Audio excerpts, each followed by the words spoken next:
That is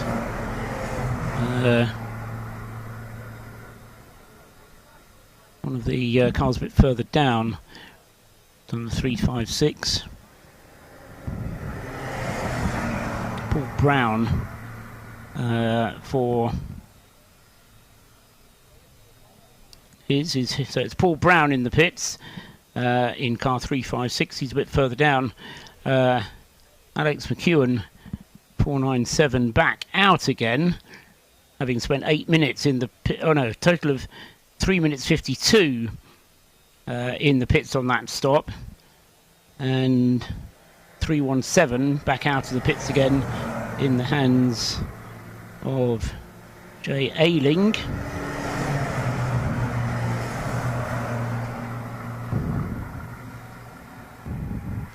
It's Jim Ayling who's back out on the circuit.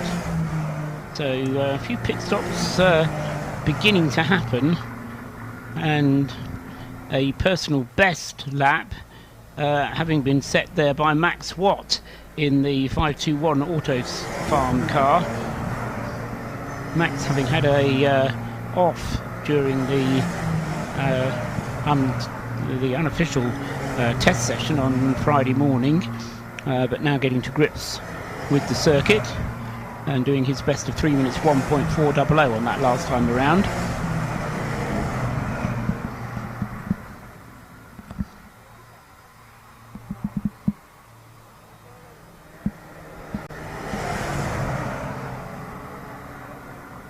And another 3 minute stop and go penalty for car 342, which is the SF racing car, and that is a car that's slightly better placed, as I remember.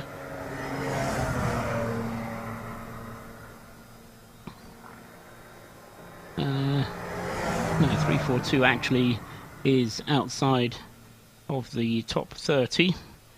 Just to recapture that one, 342 is in 41st place.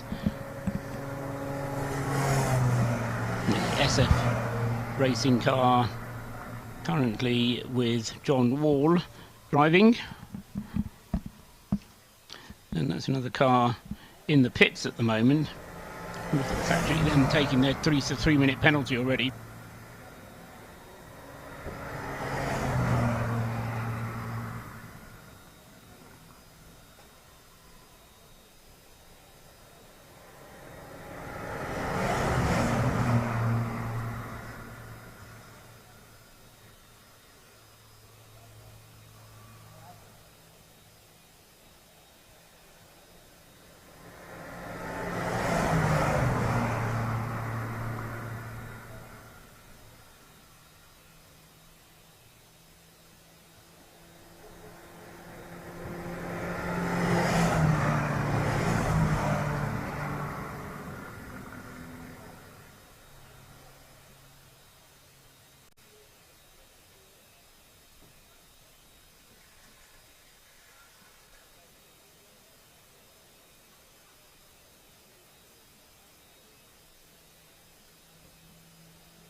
So just watching them around the circuit, it strikes me that there is one car still between the two race leaders. So Jonathan Monday, Philip House still first and second, but there is one lapped car in between them.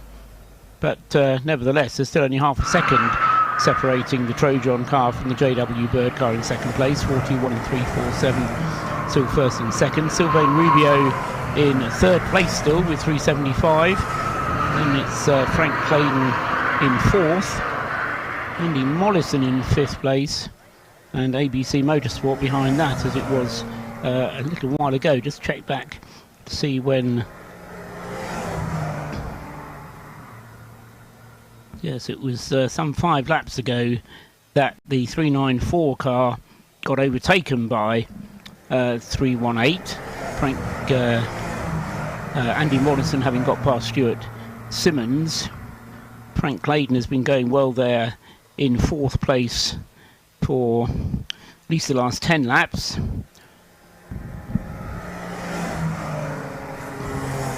The car having just lost out on that last lap. Car 451 being overtaken by Cameron Hawes in 352. So Cameron Hawes was 9th, he's now up into 8th place.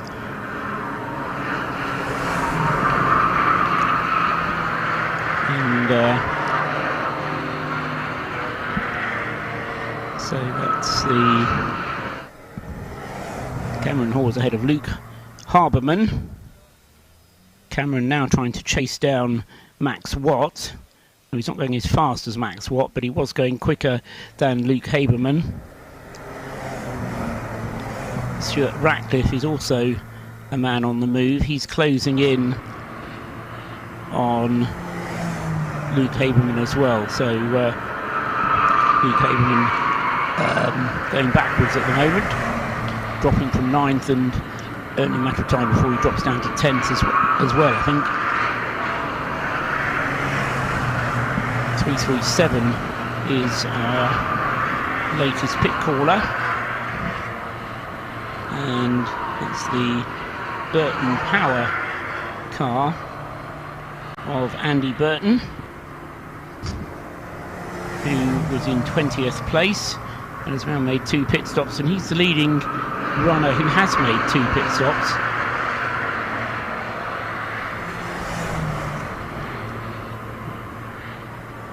And just looking down to check another,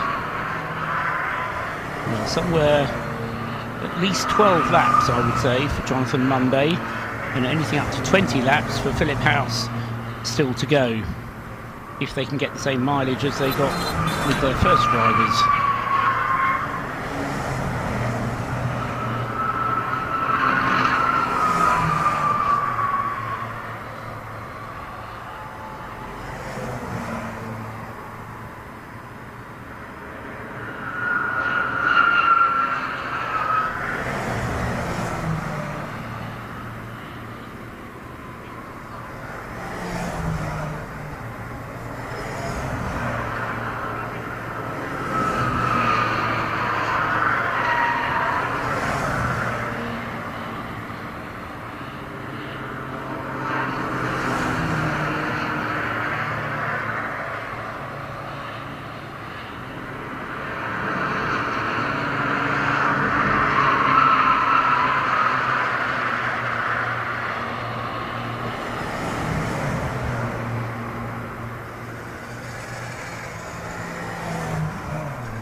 apologies, I was just taking a bite to eat, and we've had a change of lead, in fact.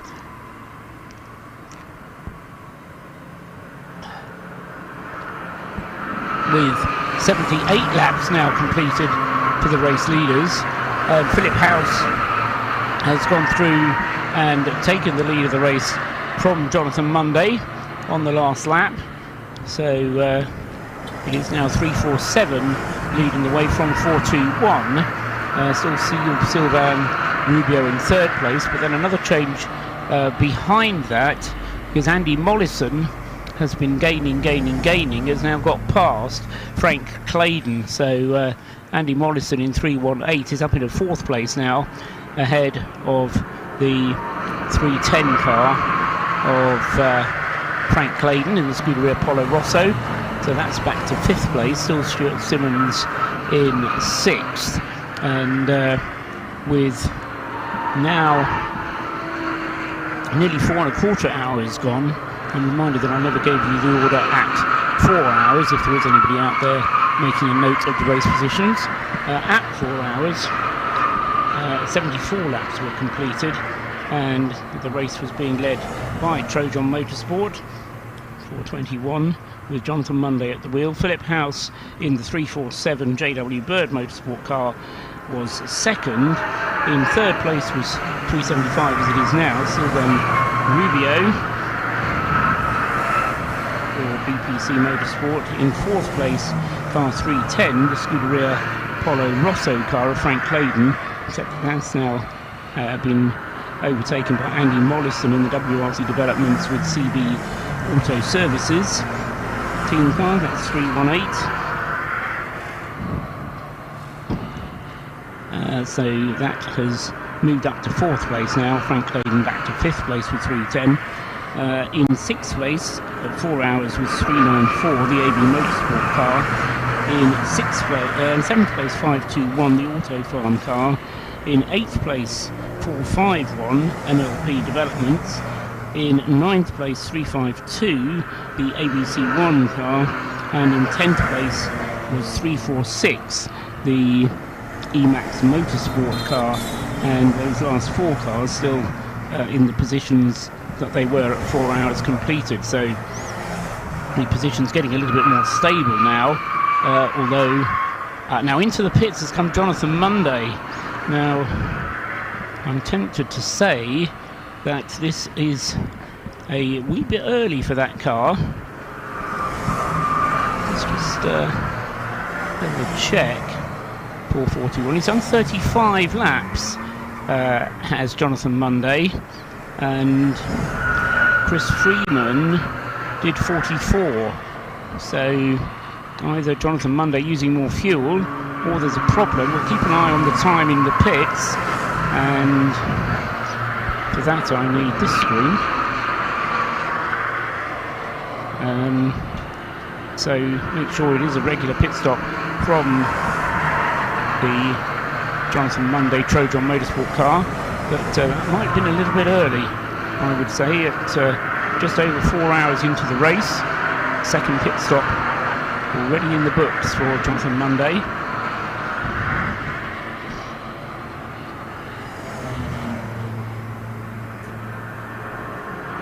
Car in the pits for 2 minutes and 17 seconds.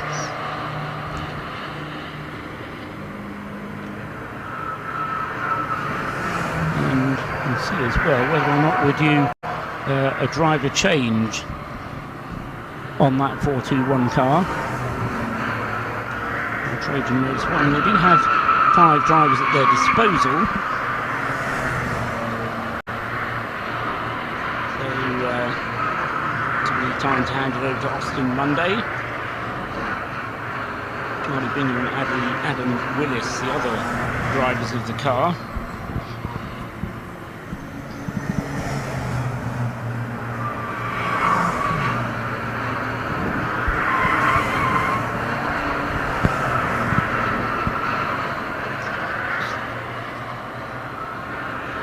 So 3 minutes now elapsed and the car's still in the pits. And all pit stop time, well, anything between 4 1/4 and 5 minutes really. So and also coming into the pits is Morgan Short for the remaining PWR Patrick Watts Racing Limited team.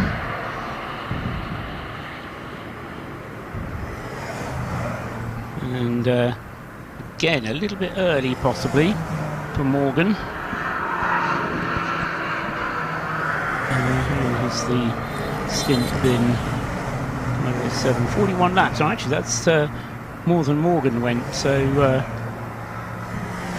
it is a proper pit stop and out of fuel. Time to refuel then for the PWR Limited team car.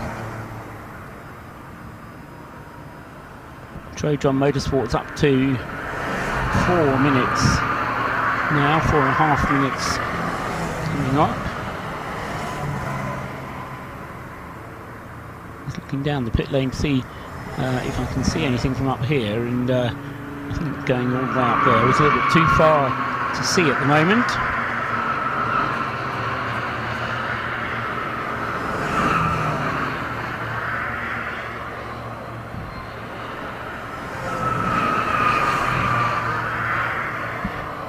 And back out onto the circuit goes the Trojan Motorsport car, and I think that hasn't had a driver change. So 421 back out onto the circuit. No, it does have Adam Willis now at the wheel, so stand by to see that car beginning to fly in Adam Willis's hands for Trojan Motorsport, and see how far up it's going to get. The only worry I have is that it came in a little bit early for its refuel, but they may have decided to get the quick driver in when they can. We'll look at the lap times. So Adam Willis doing a 3 minutes 05 on his start-up lap, and we'll measure him through once he's up to speed. So that leaves Philip House out on his own, 80 laps completed, and nearly 20 seconds now clear of Sylvain Rubio, who continues to lose a couple of seconds every lap, or certainly 1.5 seconds a lap, to Philip House. Andy Mollison in third place is closing slowly, but has 17 seconds to catch up, and that's going to take him what's it going to do? It's going to take him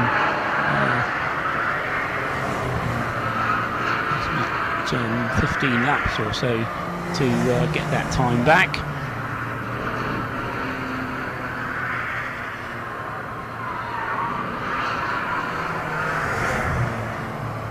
So we'll keep an eye on the pit stop for Morgan Short.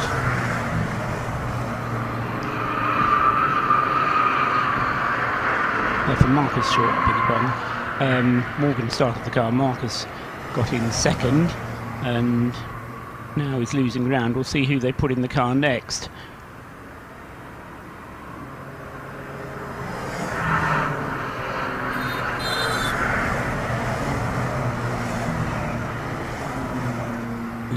The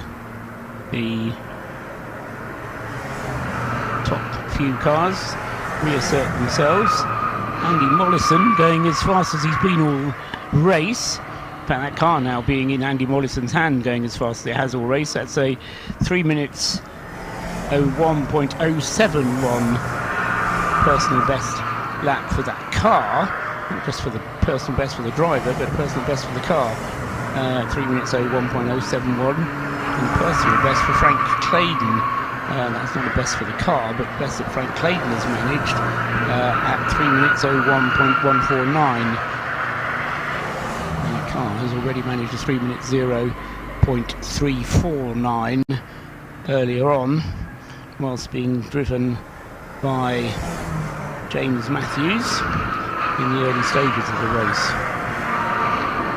We'll keep an eye on that pit stop from Marcus Short, and Orlando Lindsay also in the pits at the moment. So it's suddenly become quite busy down at Patrick Watts Racing. This is a longish pit stop for Marcus, for the PWR team, I should say. So they've just spent 5 minutes in the pits. We'll continue to monitor that one. I'll have a little bit more of my supper.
So it's Ludo Glanville now at the wheel of the PWR car, 507.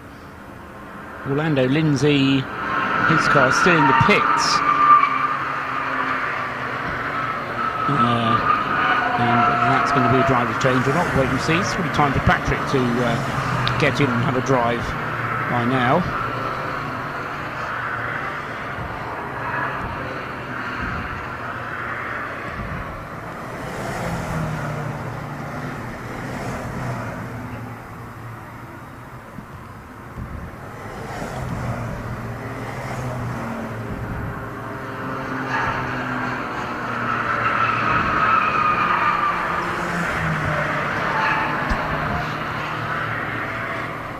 And with that pit stop, was a slightly longer pit stop for the PWR Team 507.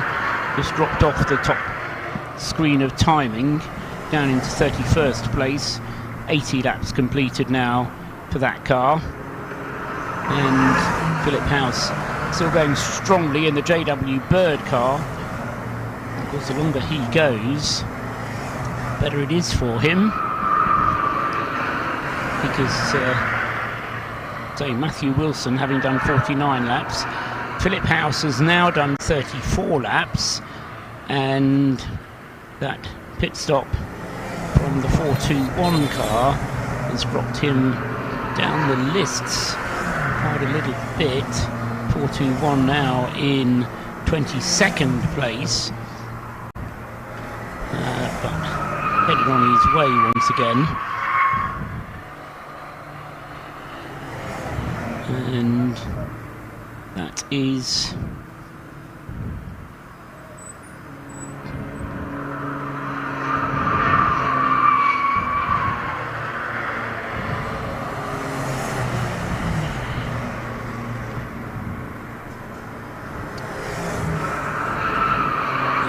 started by Chris Freeman. Johnson Monday took it over as the second driver.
With just checking the current driver of the 495 Jelly Snake racing car, Neil Savage, currently at the wheel of the 495, in 12th place overall, and Neil having his second stint behind the wheel of that car, having just had a brief pit stop.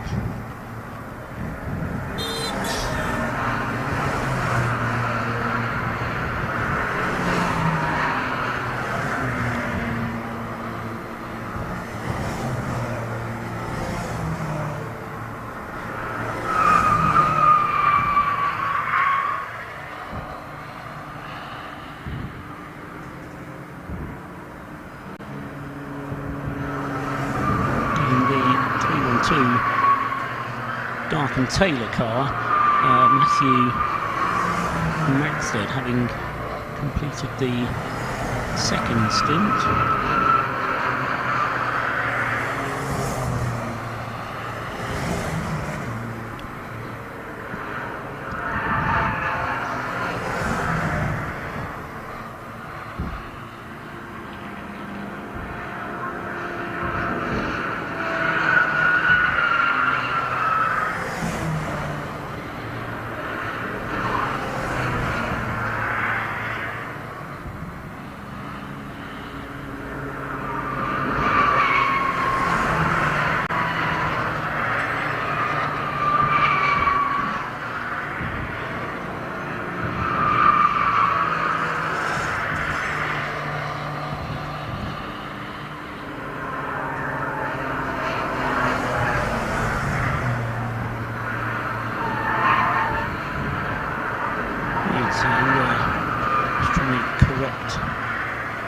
Sequences were still available.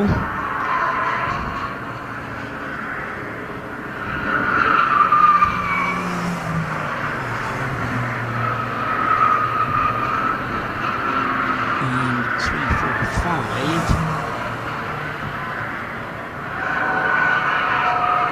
is the Emax Motorsport car.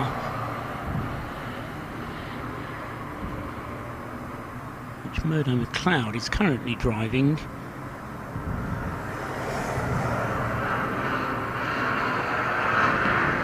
Dobson from Christopher Parks. So, yeah, I think that's right. A long old stint from Christopher Parks in that car. The rest of themselves sort themselves out. So Philip House still going strong, 36 laps into his stint now. 85 laps completed, coming up to a 10 o'clock at night, and in fact it's gone 10 o'clock at night, and 4.5 hours of the race elapsed. Sylvain Rubio in second place, nearly 30 seconds adrift of the race leader. Andy Mollison closing in on slowly, that's down to 13 seconds now, the gap between second and third. Frank Claydon dropping away in fourth. Stuart Simmons is in for fifth place. And in sixth place is Cameron Hawes. So Cameron going nicely with Stuart Ratcliffe into the pits, and another safety car is called. So this is the sixth safety car, is it? Let's just measure them. Oops.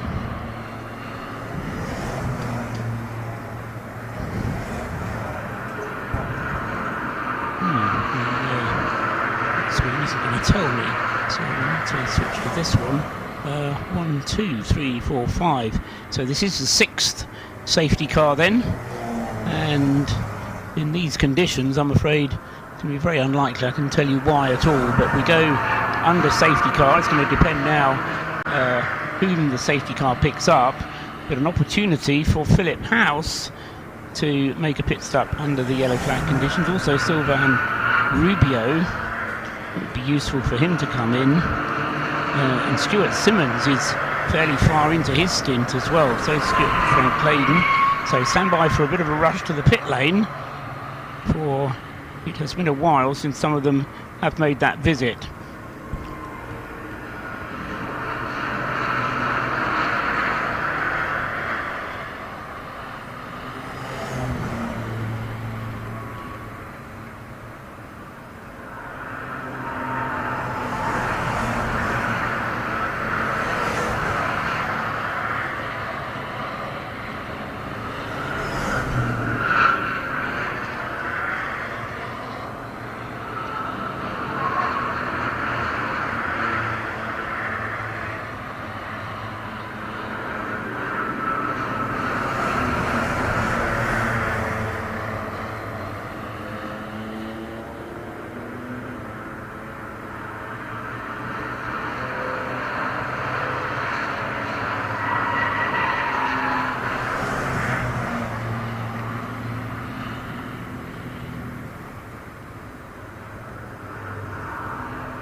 So pit callers having come in, 346 and 558. Stuart Ratcliffe, number 346 is Max. No, it's not. It's Stuart Ratcliffe in 346. 558 is in the pits as well. And that is Paul Dickinson, and Cameron Hall is also coming in.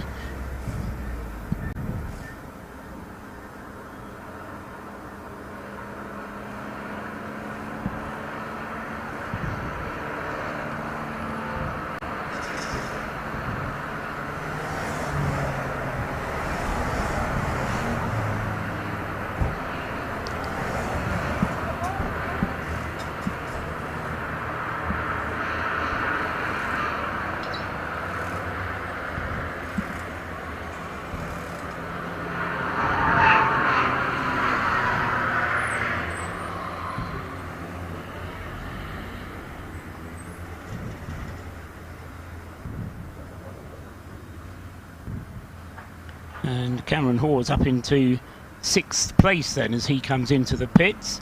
And Stuart Ratcliffe, Paul Dickinson all in the pits as well. But none of the leading 5 cars coming in just yet. And that's possibly, did they come past or not before the safety car came out? Not sure. But the safety car gathering the queue up behind it, like a mother hen gathering her chickens. And so the safety car trying to work out even where the safety car is. It's gone dark very quickly. Here it is, coming out from behind the Brooklands, BRDC clubhouse into Brooklands. And bringing them around. We said whilst it was daylight that we might get safety cars shown a little bit more often with the dark conditions. So the safety car brings them around. A couple of stragglers, Tony called them, tucked in behind, and I have absolutely no chance of identifying who that car is. So dark is it become. We do have another pit caller coming in, and that is going to identify it on the screen in a moment when it goes across the timing line. It's 312, it's Ian Stinton. Now Dark and Taylor have only just made their pit stop, but choosing to make another one. So Dark and Taylor pitting relatively often, it would seem to me.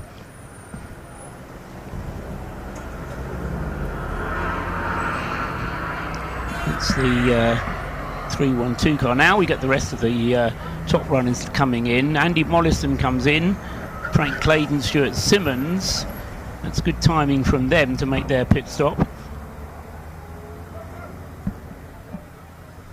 But not Philip House nor Sylvain Rubio. So their lead is going to stretch for now.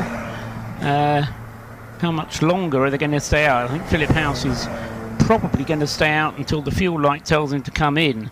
That would be my reading of the situation. Matthew Wilson stayed out for 49 laps. Philip House, having had his 3rd safety car of his stint, will be staying out for at least another 10 laps therefore. Sylvain Rubio staying out. In has come Andy Mollison. And also in has come Frank Claydon.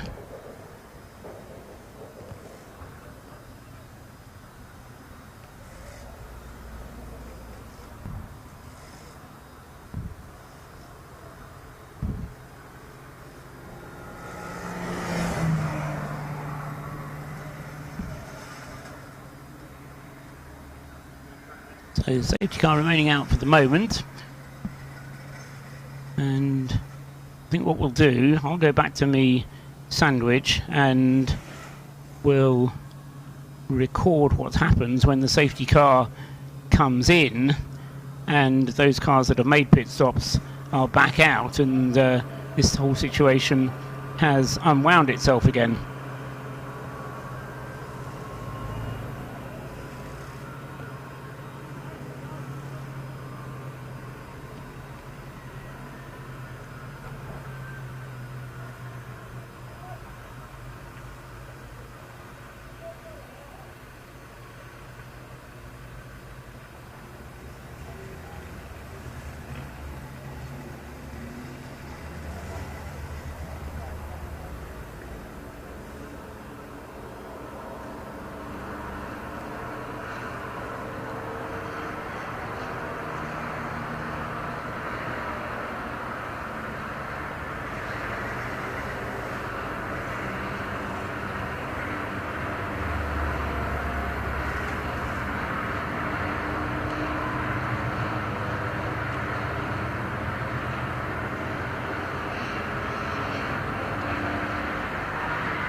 Well, the green flag is now waved. Safety car safely back in again. Ian Stinton in the darkened Taylor car came in just before the safety car came out and is still in the pit, so it's a more serious problem for Ian Stinton. What is the good news is Scuderia Polo back out on the circuit, 310. 318 is back out on the circuit. David Drinkwater now behind the wheel of that car. 394 also back out on the circuit. No driver change for 394. Stuart Simmons staying behind the wheel of that car. And in other cars which stopped, just trying to work those out for you. Yes, Cameron Dawes stopped, didn't he, in 352, the ABC1 entry. That now has Tim Dorr behind the wheel, so 352 now with Tim Dorr driving. Fairly early pit stop, and did it within 5 minutes, just over 5 minutes, so a slightly longer stop for the ABC1 team. That will cost it dear for some of the others stopping in under 5 minutes, 4 minutes 30 in fact for the AB Motorsport team, 4 minutes 51 for Rab Sport, 432, 4 minutes 43 for Scuderia Polo Rosso. So Polo Rosso back out on the circuit. Screen is telling me that Frank Claydon has stayed behind the wheel of that one for a further stint, but still a few cars with just one pit stop to their name. Philip House and Sylvain Rubio, the two main ones, and then now up to third and fourth are 504 and 503. Richard Newman and Stephen Brewster, they were at it hammer and tongs a little while ago. They're not on the lead lap though, they've fallen off the lead lap, but they have moved up to third and fourth places. As now into the pits comes Sylvain Rubio under the green flag. That's not so good for him. All of the others, well, it's a reasonably good normal pit stop for Sylvain Rubio. The BPC Motorsport car then 375 out of second place into the pits.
Just again, a quick bit of administration just to sort out the drivers who have been in the car already.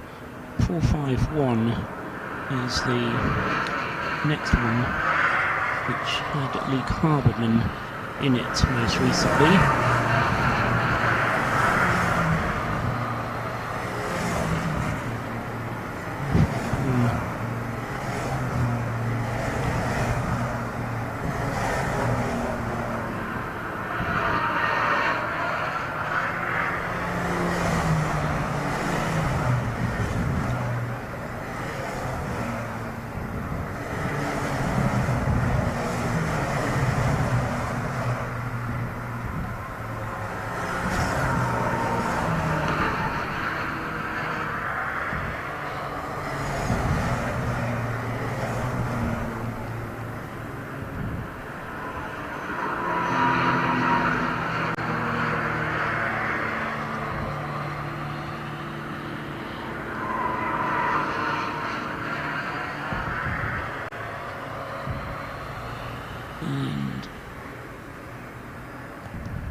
Right, so just to run down what we've got, although Sylvain Rubio still in the pits, 4 minutes now he's been there, coming up to 4.5 minutes, so it's not a short pit stop for Sylvain. Philip House will be leading the race now by a lap in the JW Bird car, but owes us a pit stop. Now, the question will be whether by the time Philip House makes his pit stop, whether or not he will be able to make that pit stop and stay in the lead, because he has a lap of an advantage on the rest of the field. He has more than a lap of an advantage on the rest of the field. A penalty for car 458, another 3-minute stop and go penalty, and this one we are told is for a refuelling infringement, and I'm guessing that's what the other ones are for as well. Car 458, the 28th place car at the moment, Silverlake 2. So what is happening to Sylvain Rubio? He's over 5 minutes in the pits now, and it's considerably longer than he will have wanted. 5.5 minutes ticking away. It's going to put him down. Well, he could be outside of the top 10 at this rate. Into the pits comes Anthony Wilds, not Anthony Wilds. In fact, that is actually a car leaving the pit lane. It is the Auto Farm car leaving the pit lane, having lost a lot of ground. Yes, that car was doing quite well, was car 521, and it's dropped quite a long way down. Yes, he was up in the top 10. He was in 7th, in 6th place, and 521 then had a pit stop around about 6 laps ago. I wonder if he was the cause of that safety car a little while ago. So 521 rejoining, but instead of being in the top 6 as he was before, now goes through. Working up quite where.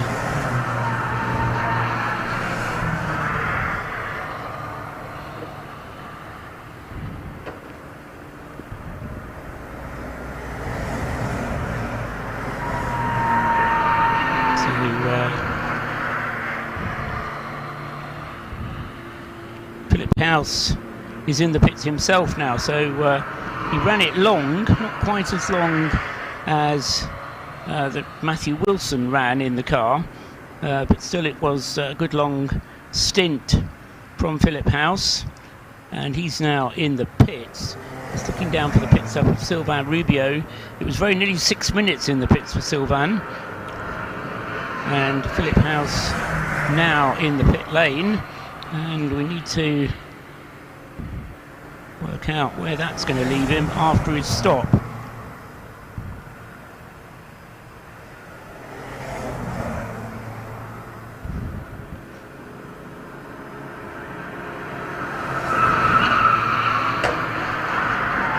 So 347. Philip House brings the car in,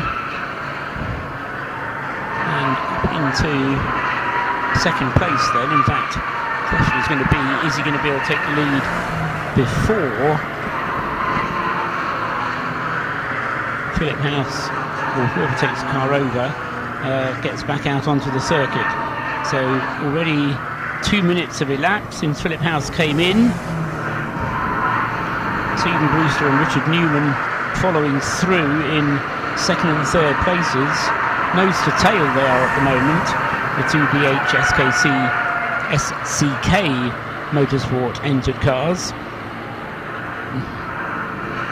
And trying for pooling resources, I suspect, those two teams.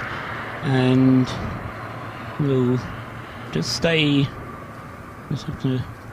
My supper will have to wait for a little while whilst the pit stop of Philip House carries on, and we work out who's going to make up ground. Somebody who has been making up ground whilst we've been looking elsewhere, Adam Willis, in the Trojan Motorsport car, is up into fourth place now, has completed 2 pit stops, so one more than either of the two SCK Motorsport entered cars, Steve Brewster and Richard Newman. So Adam Willis on a bit of a charge at the moment, going through now, lapping in 301.078 and completing his 91st lap. He needs a pit stop from the two in front of him, but is opening up the position. James Little is the next one up in the Emax Motorsport car 346, and then David Drinkwater being shown in 6th place now with the WRC Developments with CB Auto Services car 318. And then it's Philip Ingram, the next one through, with Scuderia Polo Rosso in 8th place, car 310. Tim Dorr for ABC1, 352 in 9th place, and Sid Smith in 375, the BPC Motorsport entry.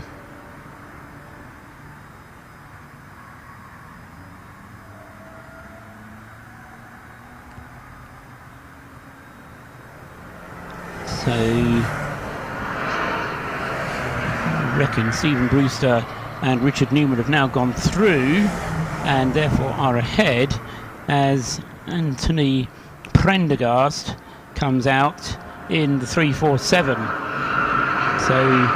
I think they haven't managed to keep hold of their lead, the JW Bird Motorsport team 347. They will have lost the lead through that pit stop, but only just.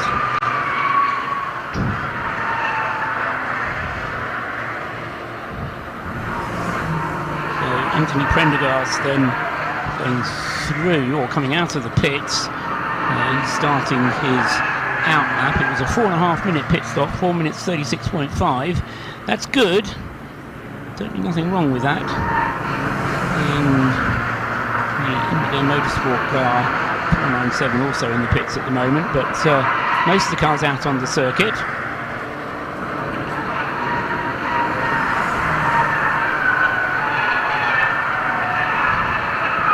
And still, somewhat astonishingly, we've still got the 51 cars that started running one way or another.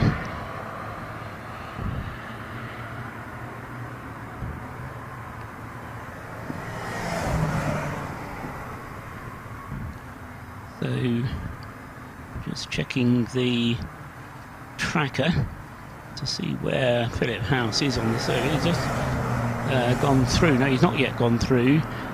Stephen Brewster has gone through and completes a lap in the lead. So car 503 becomes our 6th race leader.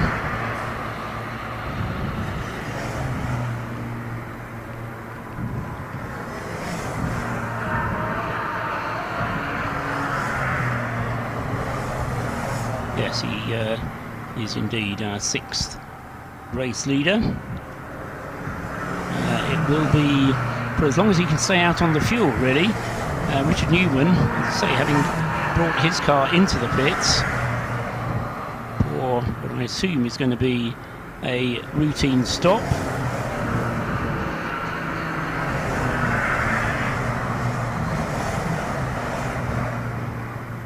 The car having been started by Josh Stanton, Richard Newman took it over, and we'll see who's the third driver in it.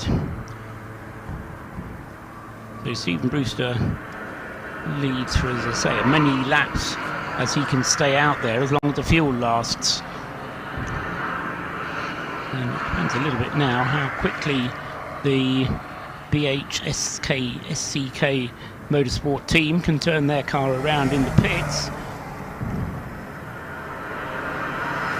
Anything between 4.5 and 5 minutes is good. The car just coming up to a minute and a half, just over a minute and a half in the pit lane.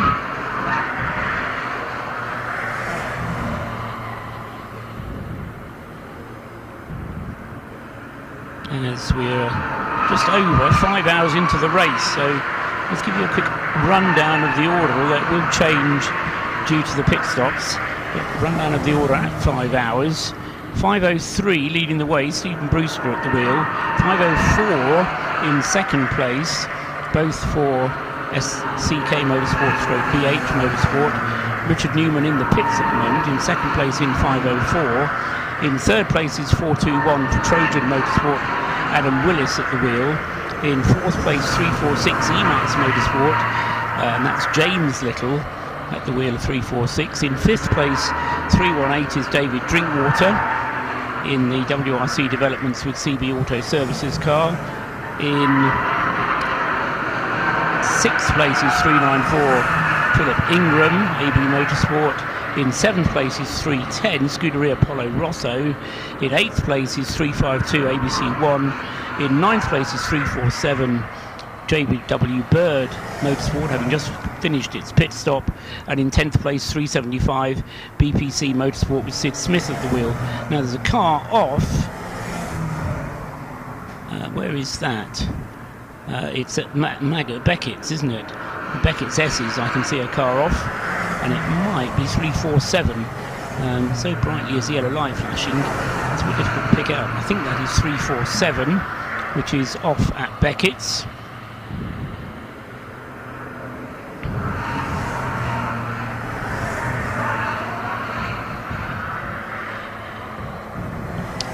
And that is the JW Bird car. Oh dear, I'd paused there because I didn't quite believe it. But Anthony Prendergast then, had he done even a lap? I think he was on his first flying lap, having done his out lap, and has come off at, yes, it's the first part of Maggots and Beckett's, between Maggots and Beckett's then. And this, I think, is going to call for another safety car. It does. And am I wrong, or is it the JW Bird car? I hope I've mistaken identity, at least for the car that was leading for so much of the race. But looks a little bit like it might be that car which has come to grief at the Beckett's S's.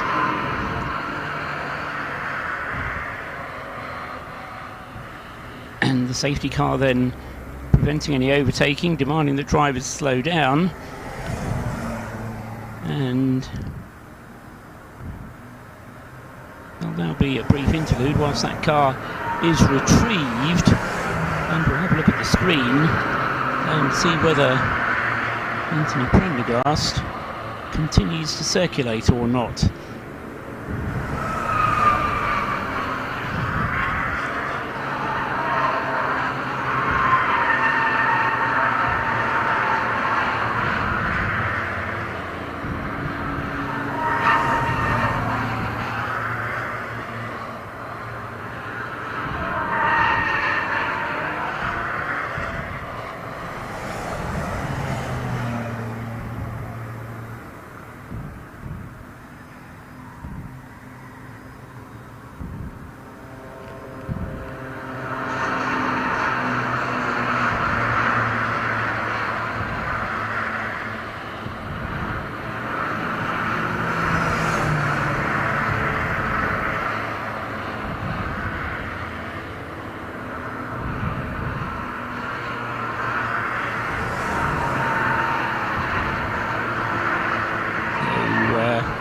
waiting for the safety car train to reach me. It hasn't done yet.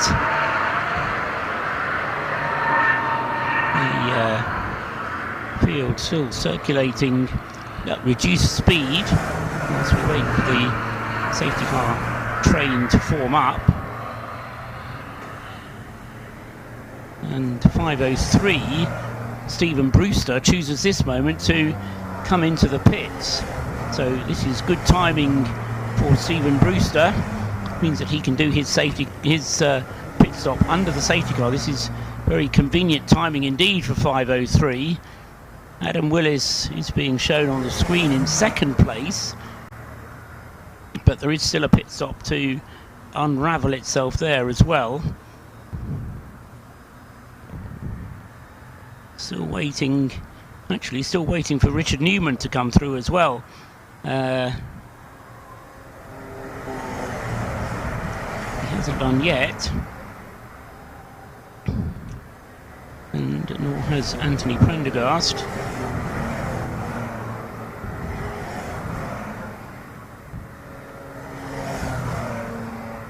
So just wonder if there's possibly two cars involved in this incident at Beckett's. We're still waiting to see the safety car itself. The train taking a little while to form up. Still yellow flashing lights there at Maggots.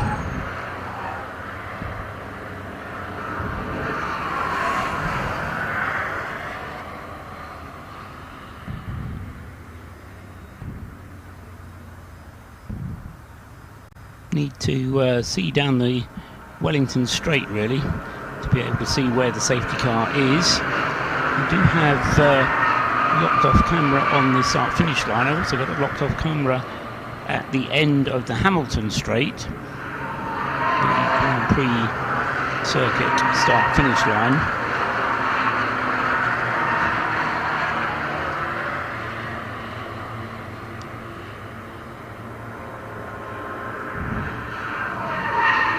Safety car will be appearing from behind the BRDC clubhouse very shortly.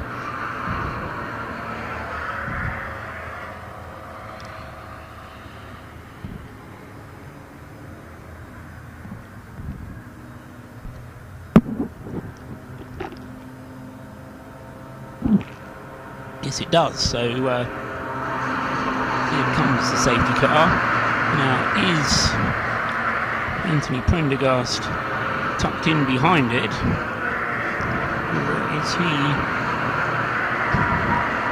a bit further behind? It's Richard Newman and Anthony Prendergast that we're missing. Graham Coombs is back out in the Darken Taylor car, as is Stephen Gray with the Indigo Motorsport car. And so the safety car leading them across the line. The leader is in the pits,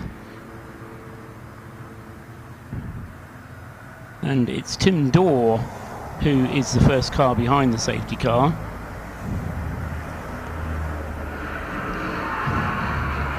And Anthony Prendergast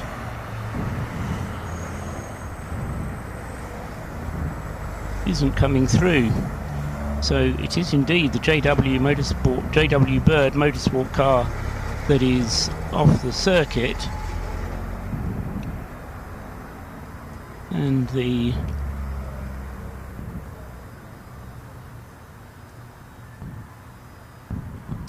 Richard Newman car 504 has come through. So 504 has come through as it should have done, but it is indeed Anthony Prendergast then. Absolute disaster for JW Bird Motorsport. It was all going so well, and then a driver not used to the car perhaps on his first flying lap dumps it in the gravel, I'm afraid, at Beckett's.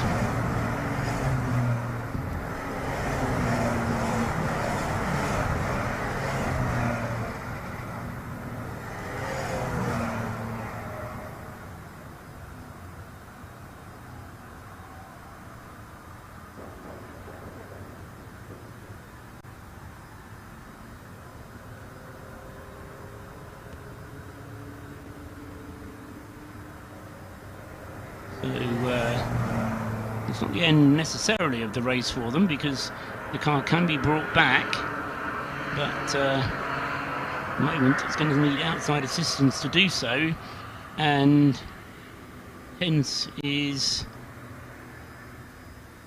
going to have to be brought back into the pits, and they're going to lose a lot of time. Well, they're already losing a lot of time. They're down to 22nd place overall. They've dropped off the lead lap, and so that's all a bit disastrous as far as JW Bird Motorsport is concerned. As far as Trojan Motorsport is concerned, it's all beginning to come together. Don't you love it when a plan comes together? Adam Willis, then, having taken over the Trojan Motorsport car a little while ago, is now being shown as the leader of the race. He hasn't come in through either of the recent safety car intervals, and as a result of that has got himself into the lead. James Little is second in the Emax Motorsport car, just behind in the safety car queue, and then David Drinkwater is just behind him, behind the safety car. And then the next one up is Philip Ingram. Sean Birch in 5th place, Kenneth Brewster in 6th.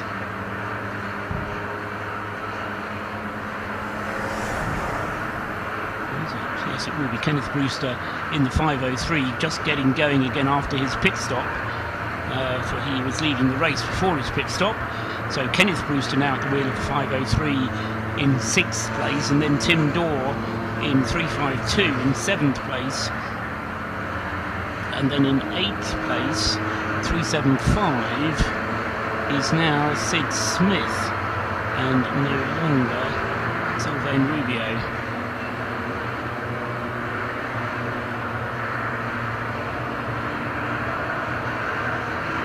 And in 309, behind 375, we now have Stuart Monument.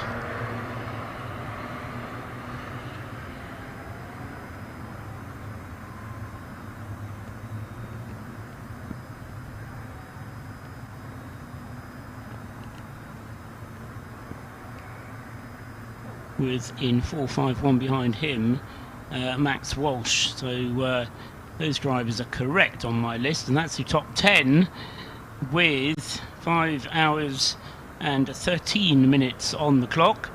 The safety car pulls into the pit lane. The crocodile of cars puts the foot to the floor, and slowly the Citroens accelerate. Green flag being shown on the start-finish line, and the race is back underway again after what was, I do believe, the 7th safety car interlude of the race. Yes, we had a very short one at the lap 1, and since then we've had pretty much 2 every driver stint, or 1 an hour, broadly speaking. And so things having looked as though they were going the way of the JW Bird Motorsport team, now not going their way at all, with Anthony Prendergast losing places in the 347 car. Where is he being shown at the moment? In fact, he's already off the top list of times, I believe. 347, yes, Prendergast then now down into 36th place, and a long way down then. Patrick Watts deserves his mention because he is out in the car now. 506, I just spotted him. He's 24 laps behind the race leader, but he won't be worrying about that. He'll just be enjoying driving the car, even though it's a bit of a banana job, as he was describing it. Didn't want to see it back again, but it came back. Kept on throwing it away, but it kept on coming back. So Patrick Watson out in the 506 car. The other entry from the Patrick Watts Racing stable up into 17th place now with Ludo Glanville, the short brothers having dominated the driving up until now, but now it's Ludo's turn, and 507 in 17th place, having a good run of it. We'll be hoping that their race stays as trouble-free as it has been up until now.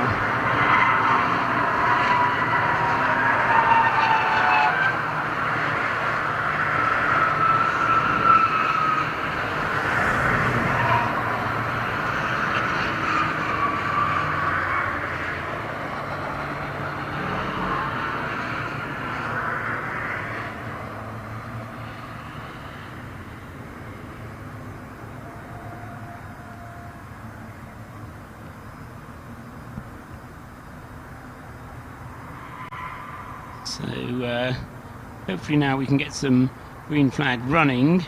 The battle is still on for the lead. James Little in the Emax Motorsport car, 346, right behind Adam Willis in the 421.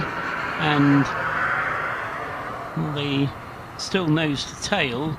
We'll have to pick them out amongst the cars that are coming through across the start-finish line.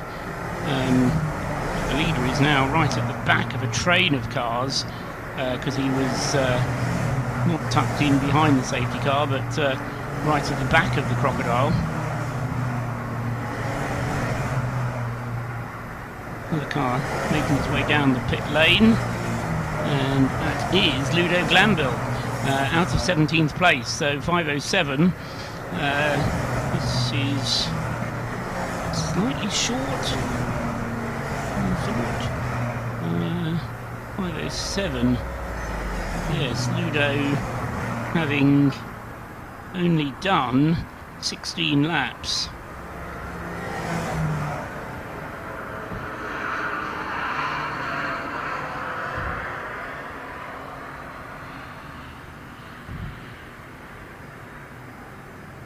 And just need to change that on my screen here to get it right. So, Ludo Glanville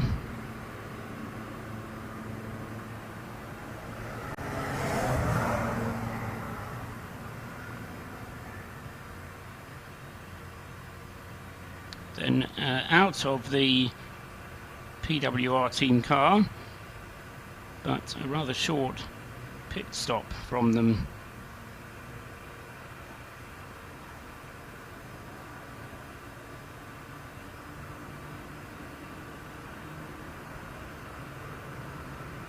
So Ludo brings the car in, as I say, after just 16 laps, and see who takes over from Ludo, or whether that car has a problem. No, he's already on his way again.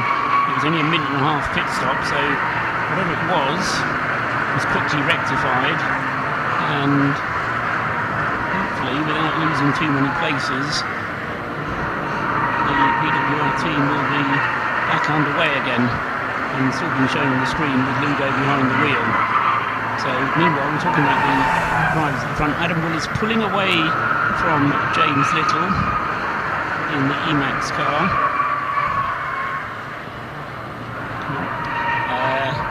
David Drinkwater in third place, right on the tail of James Little now.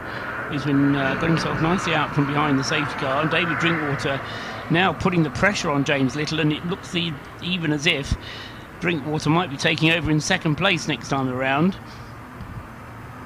Such was his speed around the last lap. Philip Ingram is next up in fourth place. Sean Birch for Scuderia Polo Rosso in fifth, and then Tim Dorr sixth and Sid Smith seventh.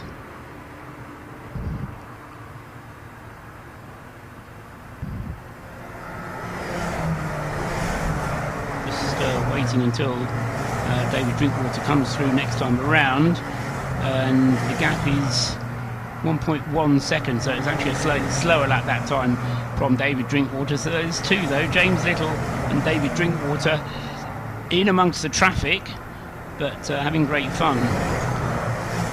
So another stop and go, 396 for a refueling infringement. So that's 458 and 396. have both had penalties for refuelling infringements. The bulk of the field going through the Beckett's S's at the moment and off down the Hanger Straight, with the race leader Adam Willis not quite at the front of the field but moving in that general direction, and we're heading towards 100 laps completed. 98 laps on, the 99th lap now, and Adam Willis for Trojan Motorsport, well, he's in the lead, but it's a close run thing, and that's not the way it looked like it was going to be, because the way that the JW Bird car was going, certainly in the hands of the two earlier drivers, it looked like it was going to be a very serious threat indeed. But Matthew Wilson and Philip Houser's efforts have been rather scuppered by Anthony Prendergast's off. It wasn't actually on his second flying lap, it was on his fourth lap of his stint, so he was probably settled in by that point, but maybe just a moment's inattention, and the car was off the track, and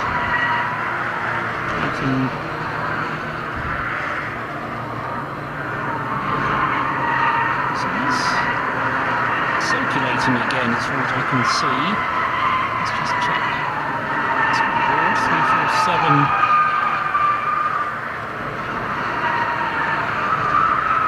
In 34th place, and yes, the car then has been recovered to the pits. Whatever needed doing has been done, and he's back underway again, so all is lost for JW Bird, but the car 347 is now what, 3 laps behind the leader, so losing 3 laps in that incident, and that will be very difficult indeed to catch back up. Race leaders across the line now, completing 99 laps, onto the 100th lap then for Adam Willis. James Little 4 seconds behind him. David Drinkwater 1.3 seconds behind him, and then Philip Ingram is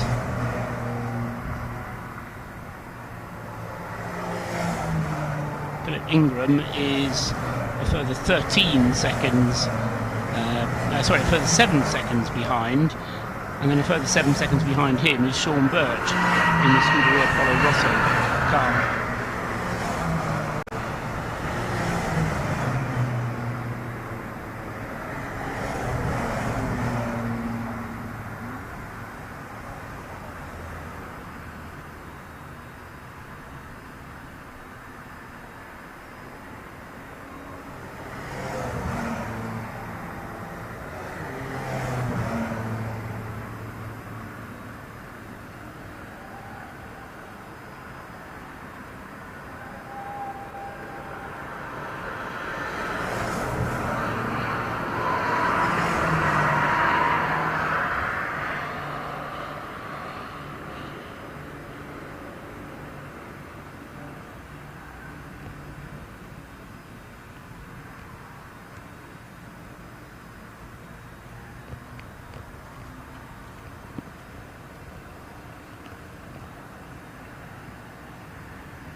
And another safety car is called, and once again I'll try and pick out for you what it is, and hopefully it won't be something as horrible. Is that rain I can see flashing in some of these cameras? I thought maybe there was. Let's just have a quick look at what the weather is doing, because there was no rain forecast, but some of the cameras maybe just showing the dew falling or something. But we're in a situation of another safety car, and this is the 8th safety car.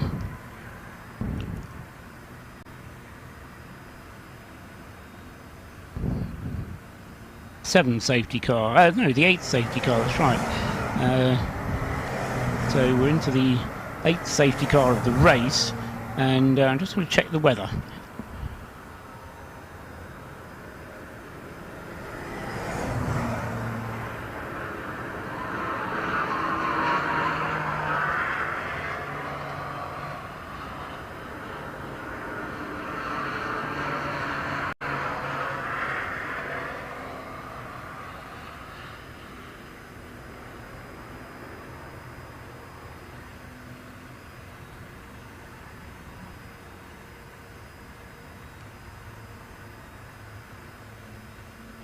No, if you're out in it, of course, you'll know. But I thought I'd better get out in this as well. So it's not actually raining, but there is a lot of dew around, I think it is, and that is appearing like water droplets on some of the camera lenses that we've got. So although we've got a safety car, it doesn't really bring any advantage to anyone to make a pit stop at this early stage in the stint. At least not to my way of thinking it, and not amongst the leading runners.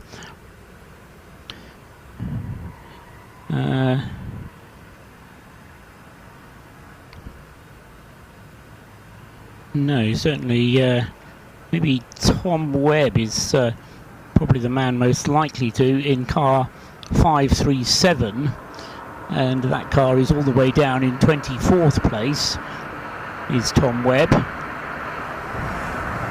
And we'll just check the drivers of the 537.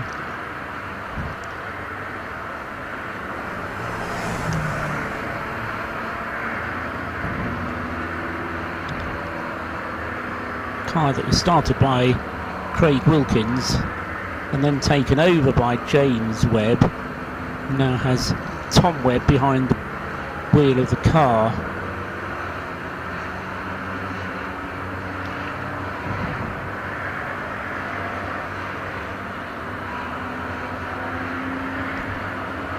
So that is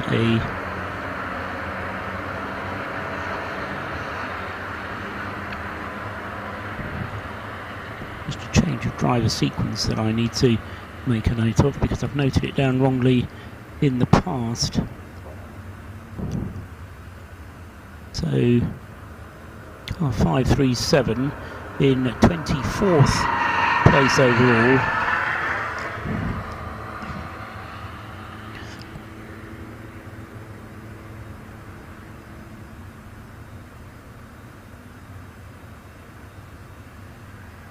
So Tom Webb has now been at the wheel of that car for 30 laps. This is the 537 BPC Motorsport car, which was started by Craig Wilkins, as I say.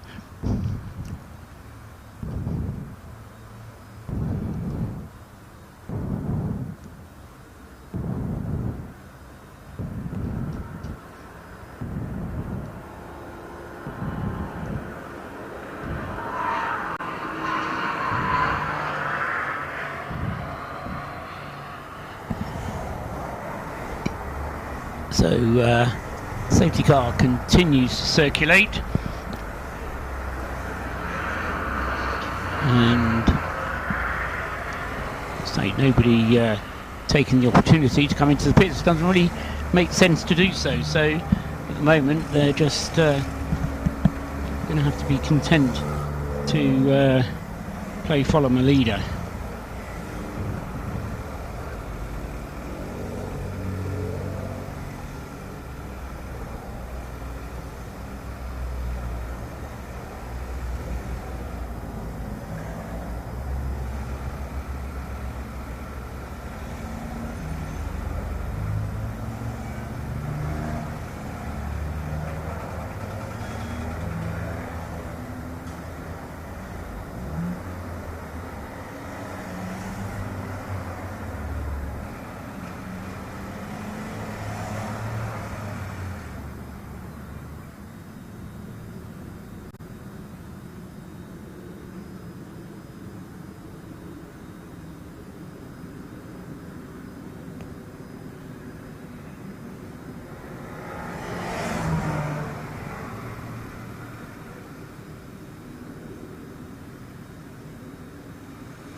temperatures outside continuing to drop. It's now down to 9 degrees Celsius, and so tyre temperatures potentially becoming a bit of an issue for some teams.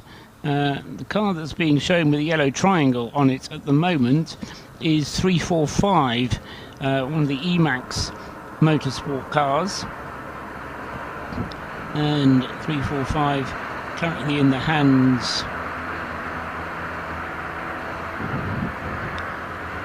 of Murdo McLeod, I believe that is 345. Yes, Murdo McLeod in the Emax car, and I wonder if that's potentially a reason for the safety car. And I'm down looking at that area of the leaderboard. We've got 345 being shown in 43rd place. Dave Ward in the Auto Farm car, number 521, in 44th place overall. And that car was running, well, it got itself into the top 10 earlier on, 521, but then there was that rather long pit stop following the pit stop of Anthony Wilds after the car had been started by Anthony Wilds, and 521 then fell back quite significantly. Yeah, so Max Watt had a turn, yes, and that was when we had the long pit stop after Max Watt, and it was then Dave Ward to take over, and he's now been in the car for 11 laps.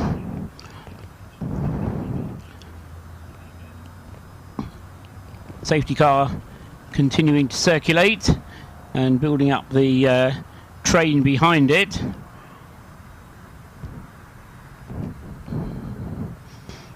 Just attempting to pick out who it's got behind it. Might well be the leaders, actually, by good fortune or good planning, I don't know, but 5:35:07, yes, I think it probably has got, if the leaders aren't immediately behind the safety car, they are close to being behind the safety car.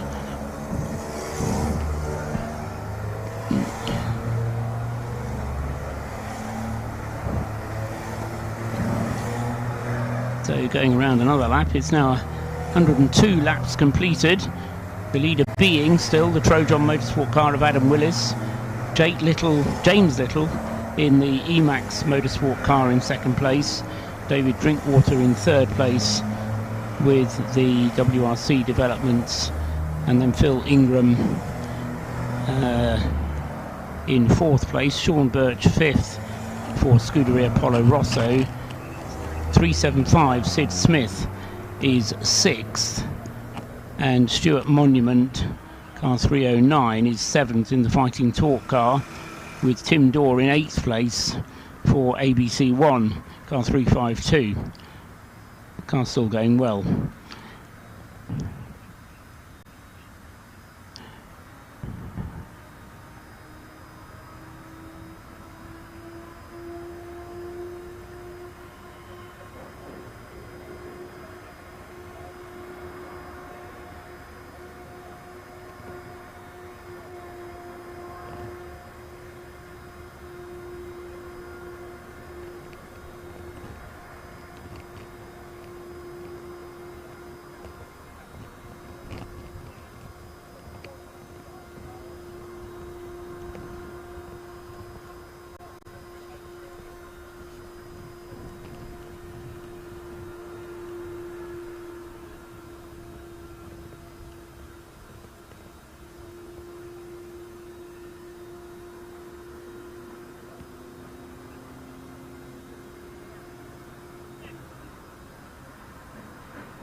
Lights are off on the safety car, and so it will be pulling into the pits at the end of this lap.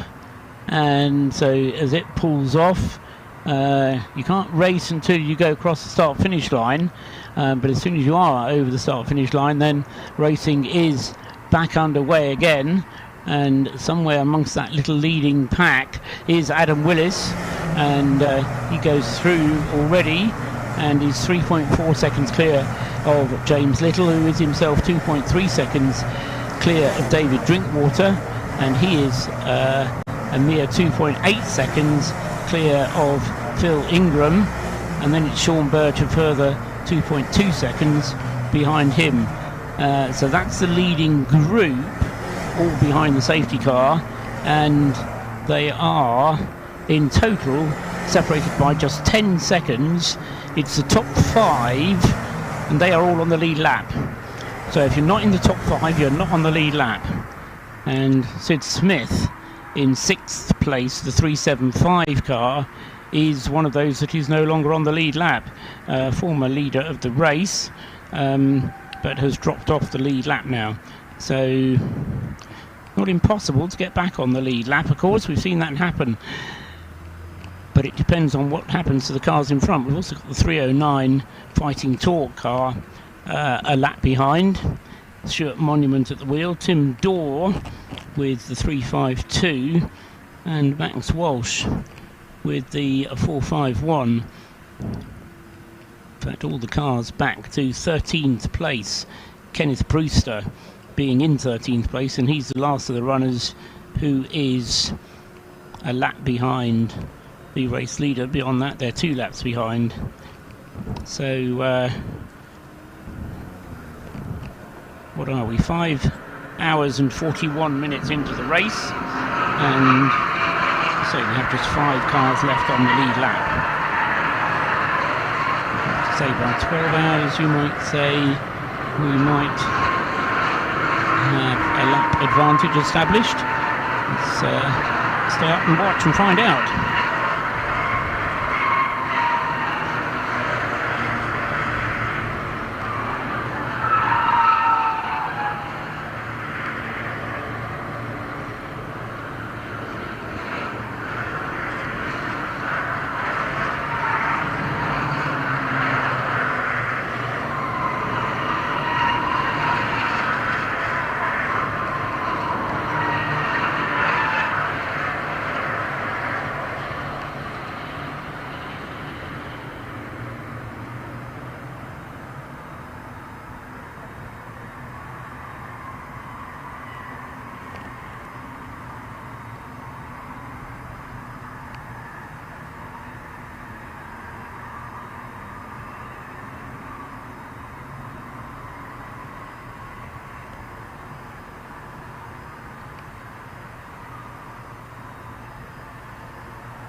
And just for the benefit of Martin Short, who is listening, no doubt, over in the luxury of wherever it is he happens to be at the moment. I haven't gone to sleep yet.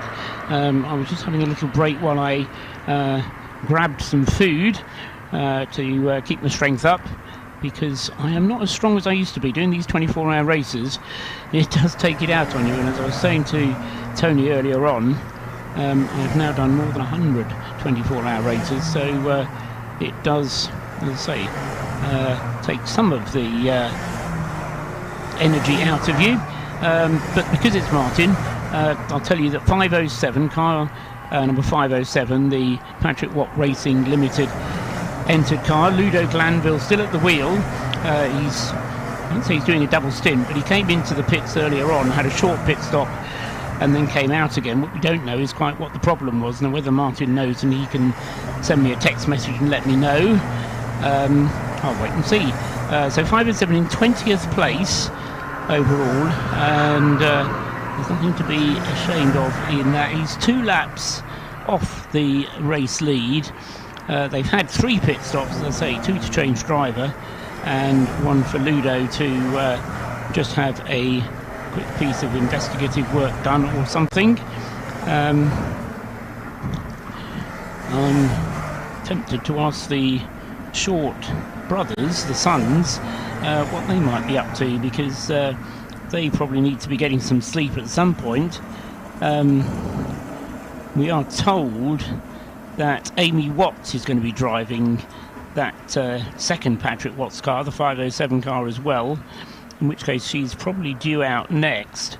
Now Freddie Hunt was on the original entry list. I don't know if he's here at all, or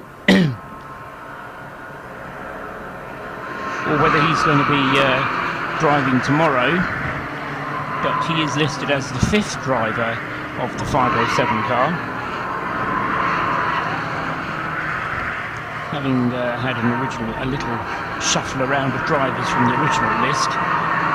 So Amy Watts we're expecting in the car next, and then by all that's right in the world, it should be Morgan getting back in the car, because he was the one that started the race. So that's the situation down in 20th place, where car 507 is. The situation at the top is still Adam Willis leading the way for Trojan Motorsport. He's getting away a little bit, but only a tad, from James Little in the Emax Motorsport car. 3.5 seconds clear he is, and then a further 5.3 seconds behind is David Drinkwater, and then 6 seconds behind him is Phil Ingram, and then another 6 seconds behind him is Sean Birch in the Scuderia Polo Rosso car. But it's still those cars on the lead lap, although I have to say Stuart Monument in the Fighting Torque car has got himself back onto the lead lap. He's unlapped himself, so he's got himself past Adam Willis. And in fact, if we compare, let's just do a bit of average lap time comparison. Average lap time for Adam Willis in this stint. Now this is difficult because he's had 3 safety cars during his stint, but if you discount the laps behind the safety car, Adam Willis's average lap time 3 minutes 04.6, whereas the average lap time for Sean Monument are 3 minutes 03.17. So no wonder he's been able to get himself back onto the lead lap. So Stuart Monument has at least achieved that, although he is 2 minutes and 40 seconds, which is 3/4 of a lap down on the race leader.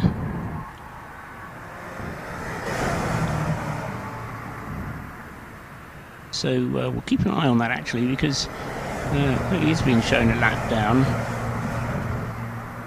The lap time is less than a lap down, so I reckon we've got 5 cars on the lead lap. Yes, he is, because yes, Sid Smith is immediately behind the race leader, trying to get the lap back. but those two battling over whether they are or whether they aren't. 3 minutes 02 is the gap between Sid Smith and Adam Willis, which is a full lap time. So those are the positions as they stand at the moment.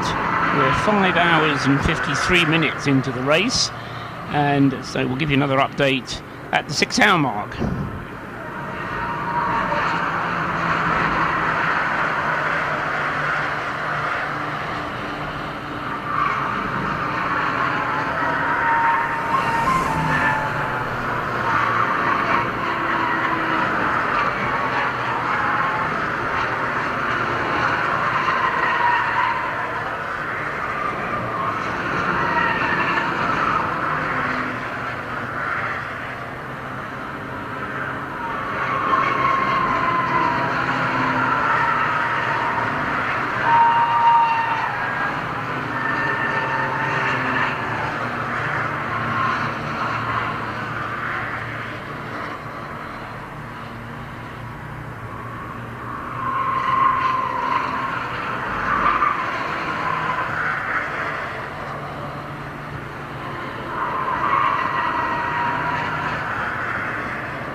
So just over 6 hours have now elapsed, 110 laps completed, so we're at a quarter of race distance. And it's very kind of you, Martin, for sending me a sticker. Adam Willis it is who still leads the race, and he's opened up a bit of a margin, all of 8 seconds of it. Now, of course, it's a margin that's going to get squashed down again should we have another safety car, but it's a personal best from Adam Willis to put in his best lap of the race so far, a 3 minute 0.386. Not the best lap of the race, but a 3 minute 0.386, the best lap of the race set by Matthew Wilson earlier in the race in the 347 car, which Anthony Prendergast put off the circuit and lost 3 laps in, 3 minutes 0.316. So Adam Willis going rapidly and just beginning to eke out a bit more of a margin over James Little. David Drinkwood still in 3rd place. In 4th place, still Phil Ingram. Sean Birch still in 5th. Sid Smith now ahead of Sean Monument in 6th and 7th places. That's just changed on the last lap. Let's just check the lap chart, see if there's been any other changes in the last couple of things. No, that's just on the last lap then. Car 375, Sid Smith ahead of Stuart Monument. Car 309. And the rest of the top 20 in the same order as it was before. So if you want to make a note, it is 309 in 6th place, Fighting Talk, Stuart Monument. 375 in 7th place, Sid Smith for BPC Motorsport. And in 8th place is 451 Max Walsh in the MLP Developments car. And Tim Dorr in number 352 in 9th place for the ABC1 team. Just gone through across the line. 10th is 495 Lloyd Huggins in the Jelly Snake racing car. In 11th place is Chris Southgate for Silverlake in car 398. In 12th is car 558 Greg Rose, another Silverlake car. 13th is Kenneth Brewster in the SCK/BH Motorsport entry. The 14th is Connor Murphy, car 432, the Rabsport racing car. 15th, 339, Mark Hopton in the Has-Been racing car. 16th, number 337, Colin French in the Burton Power car. And 17th, car 504, Richard Newman in the other BH SCK Motorsport car. And in 18th place, 449, is Nick Wingrove for JW Bird Motorsport. And then in 507, in 19th place is Ludo Glanville in the Patrick Watts Racing Limited entry. And then just to round out the top 20, 453 is 20th, and that's Chris Murphy in the Bianco Auto Developments car. So that's the top 20. Declan McDonald being shown in 504. Yes, that's because that car has made a pit stop, and I said that Richard Newman was in it, but it is a car that's in the pits at the moment.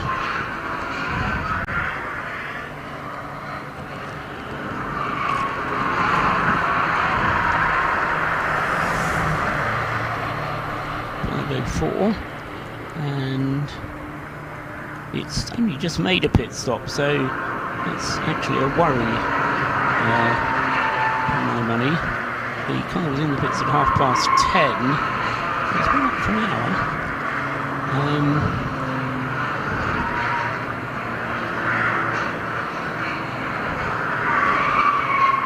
It's now 11:30, yeah, so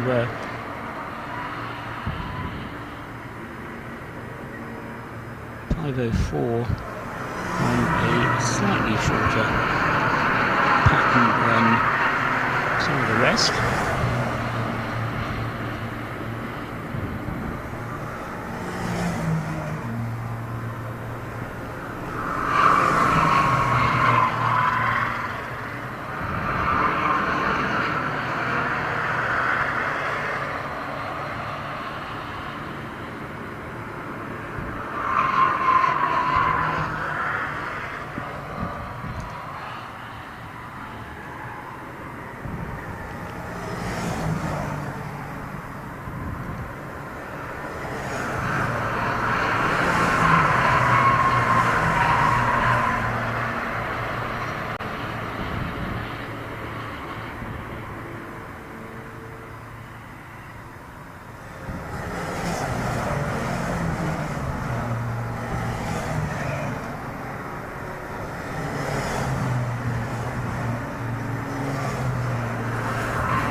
So Declan McDonald, it is in the 504 car, and that car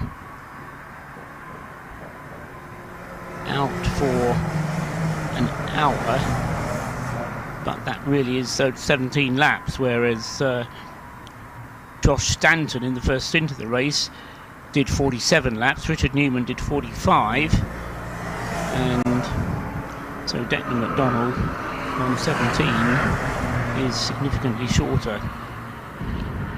So that elevates Ludo Glanville up into 18th place then for PWR. The car certainly having a lot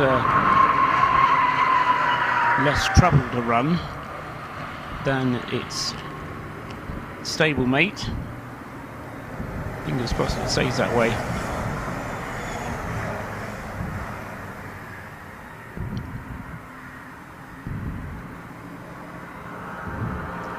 .375 and 309 having a bit of a ding-dong.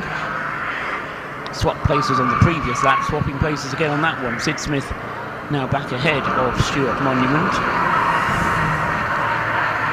And that is for, 6th place. Sid Smith in the BPC Motorsport car. Stuart Monument in 7th place in the Fighting Talk entry.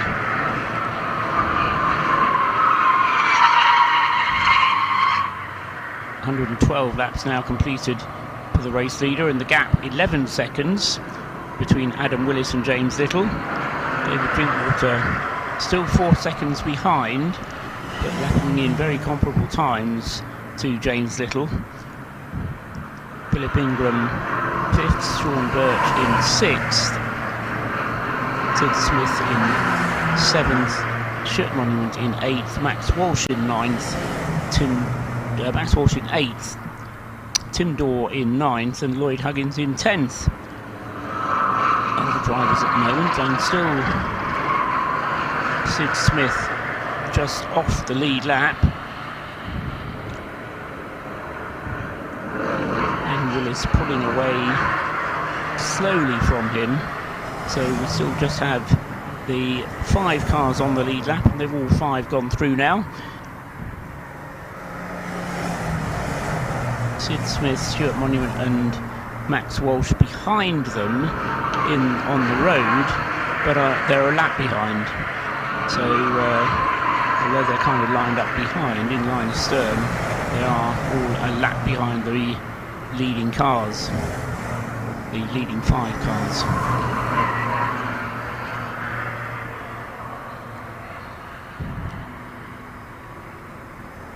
Declan McDonald still in the pits in 504, and that's now becoming a worry because it's over 6 minutes in the pits. And Thomas Webb in the pits as well with the 537 car, but he's outside of the top 30 anyway. And now into the pits comes Steve Hawes in the Jolt Racing car, 370.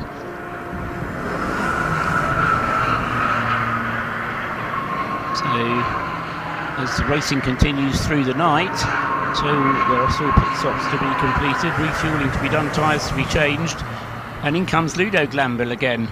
Now this is possibly the end of his stint. He had a little coming together with somebody else out on the circuit, which is why he came in to have the car checked over. It was a short pit stop and then he was on his way again, but Ludo into the pits out of, he was in 18th place, but now coming into the pits again. And is it going to be Amy Watts taking over now for her turn behind the wheel? Freddie Hunt, we understand, is not going to be here, having hurt his back in rather bizarre circumstances. So it is just going to be a 4-driver lineup for 507. Morgan and Marcus Short, Ludo Glanville and Amy Watts. And Amy the only one not to have driven it so far. It's so long at the stints that you can drive for 6 hours and you only need 3 drivers.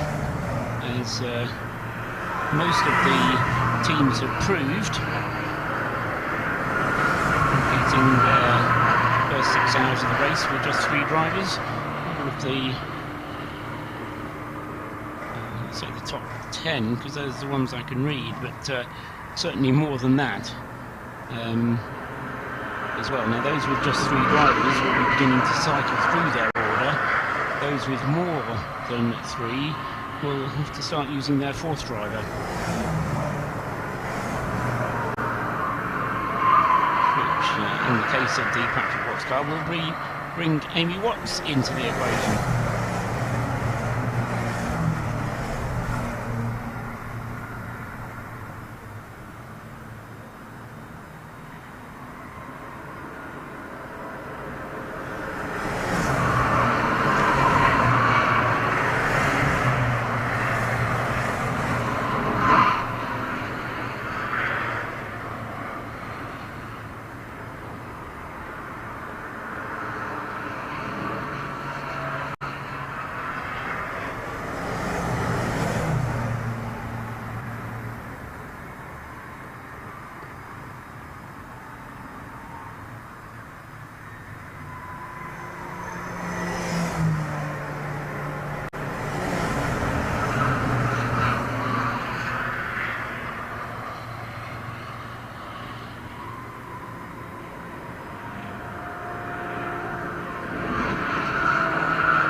.537 and 504 still in the pits, and the safety car is out again.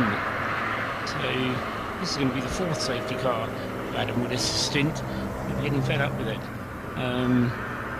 He's done 35 laps, which is as many as Jonathan Mundy did, so Adam Willis may well be headed for the pit lane. The safety car out, it's an opportune moment to get some more fuel. Car will certainly need it, and he's in. That was good timing then for Adam Willis as he hits the marks. And so into the pits for car 421.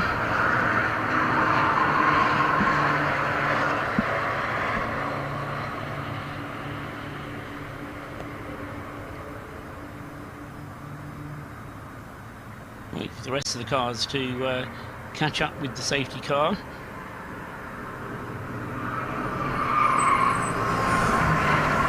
And so Adam Willis into the pits. Graham Coombs is into the pits for Dark and Taylor, the 312,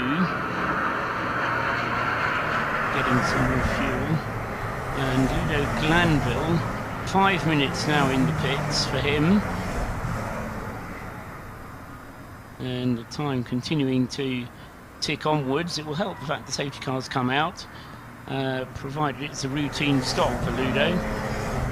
And in comes the 398 as well for a pit stop under the safety car, not in the top 30.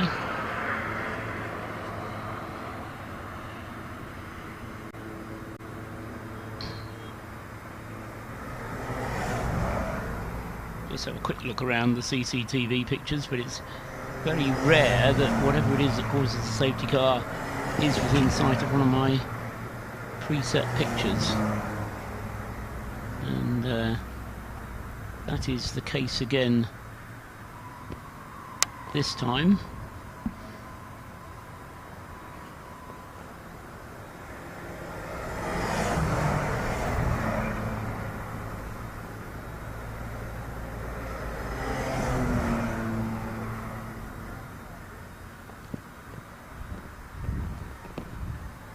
I'm pleased to say Martin Short is still listening to me.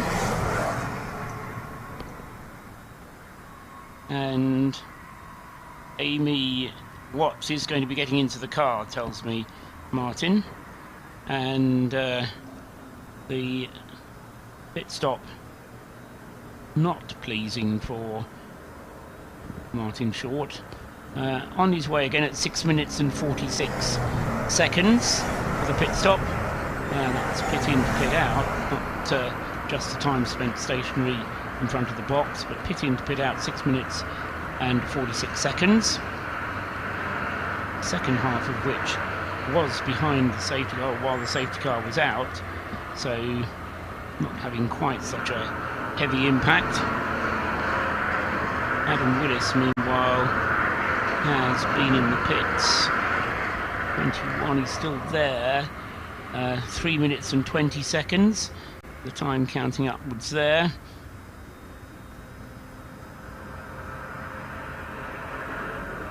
Jolt Racing has been in and gone again in car 370.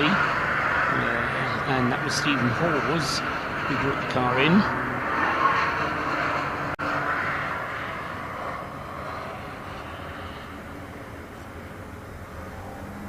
And who else have we got in? Still Adam Willis's pit stop continues. Up toward 4 minutes now. I think around 4 minutes 15 is the quickest we've seen for a full 2 tanks of fuel plus tyres. And Ben Coombs back out again. Now, he came in after Adam Willis.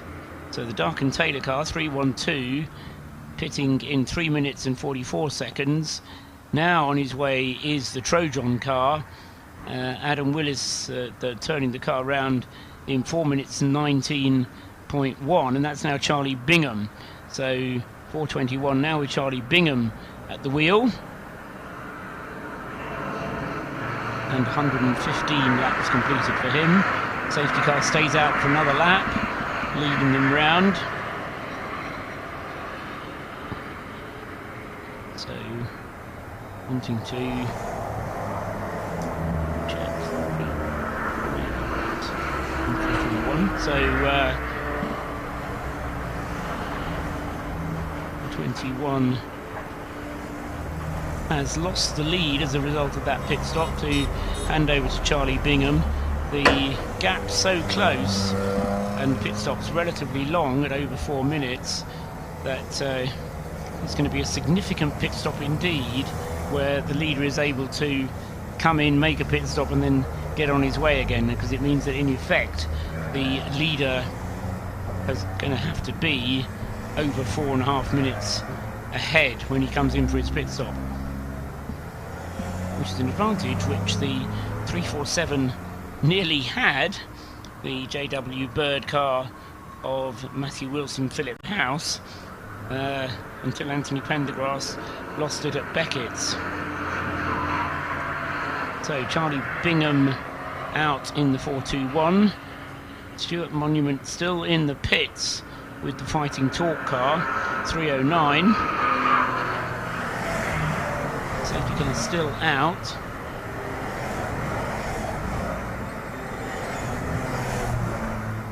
And taking them down the hangar straight at the moment. And possibly yellow triangle has appeared on the timing screen in front of the has-been racing car, car 339. So possibly that car is what has triggered this safety car.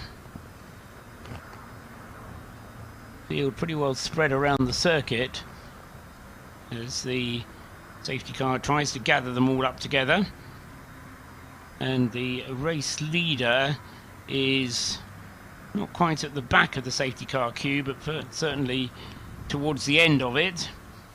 So a lot of work needing to be done. It's now James Little leading the race for Emax Motorsport, and James has done 31 laps. Before him, Stuart Ratcliffe did 42. Before him, Max Finn did 43 laps. So possibly another 10 laps in the car for James Little. David Drinkwater now in second place and not too far behind either in the safety car line, although not as close as Phil Ingram is, even closer behind, and then Sean Birch. All of those cars having pitted on exactly the same lap last time around. And then the next one up on the timing screens is the Trojan Motorsport car of Charlie Bingham. Safety car bringing them down Wellington Straight, I think. Let's just check where they are. No, not quite that far around. Coming up through Abbey and Farm and into Village at the moment.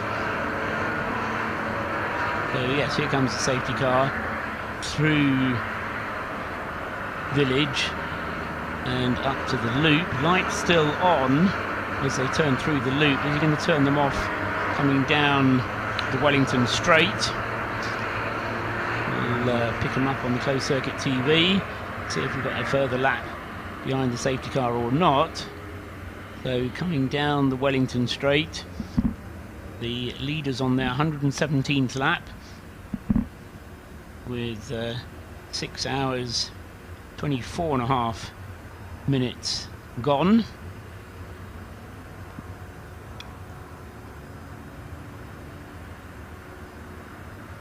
Just seeing headlights on the Wellington Straight at the moment. I think the lights are... no, they are still on in fact, so safety car is going to stay out for another lap.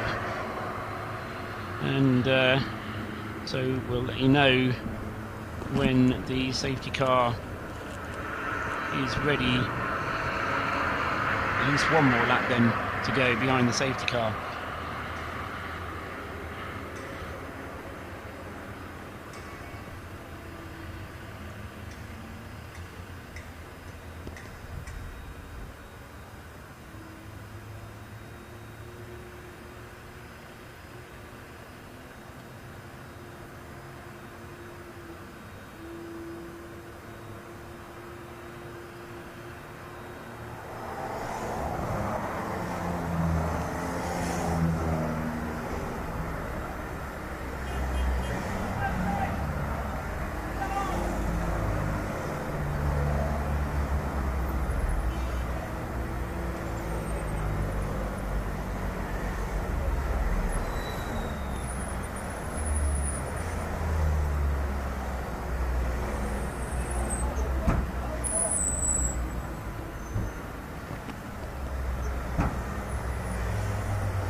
And now the safety car lights are out, so we're going to be back underway any moment now, this time as they come up to cross the line.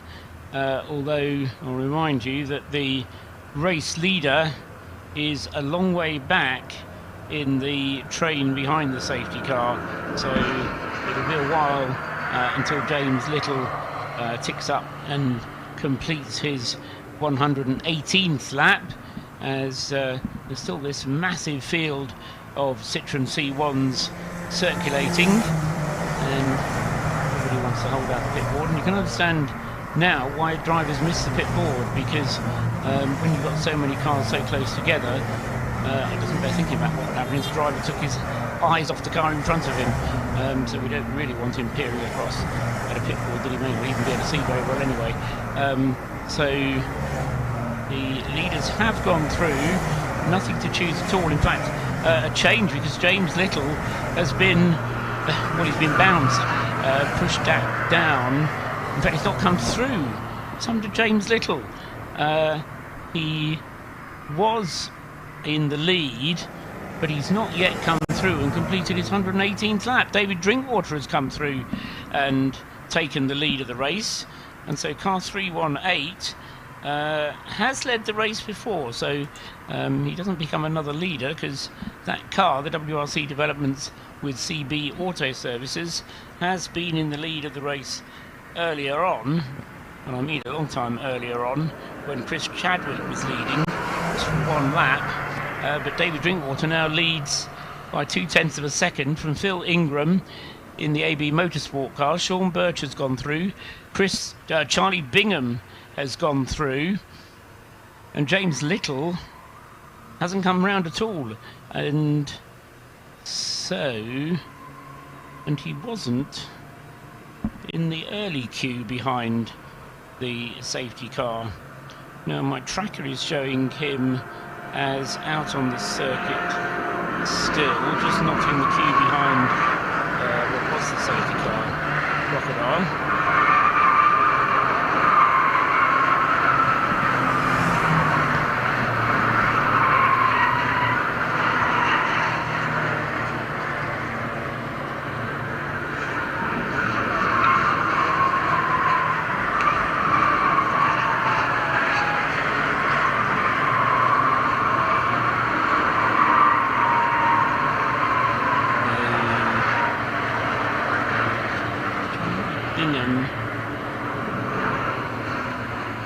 Showing the screen as having taken the car over. Adam Willis.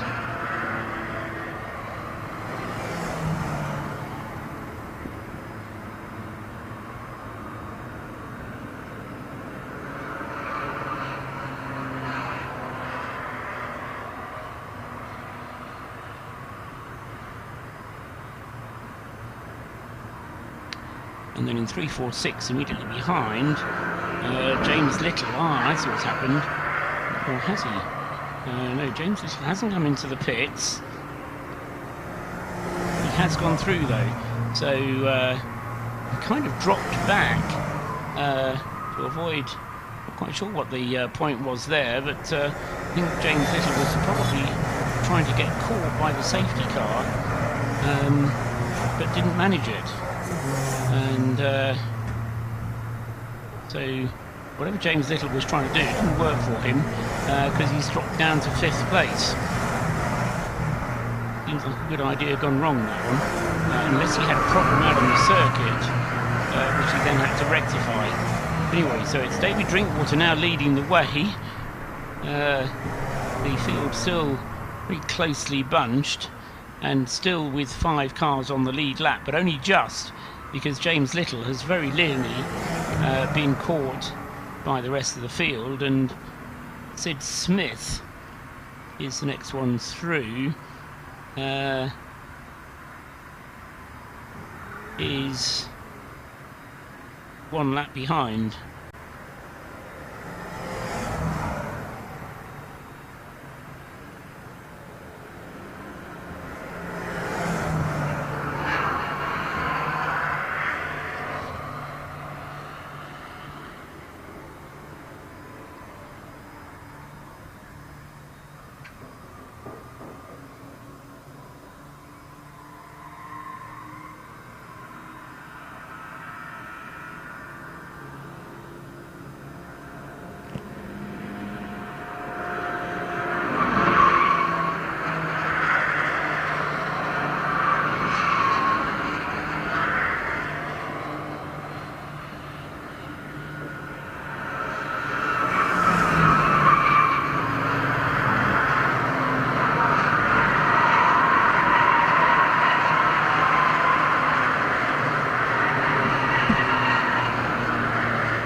Emax problem. He did have a pit stop, but it was quite a short pit stop, which is why we missed it. And it was James Little handing the car over to Jake Little, which is part of the reason why we missed it. But it was a 3 minutes 38 stop for the 346 car, so it was very short.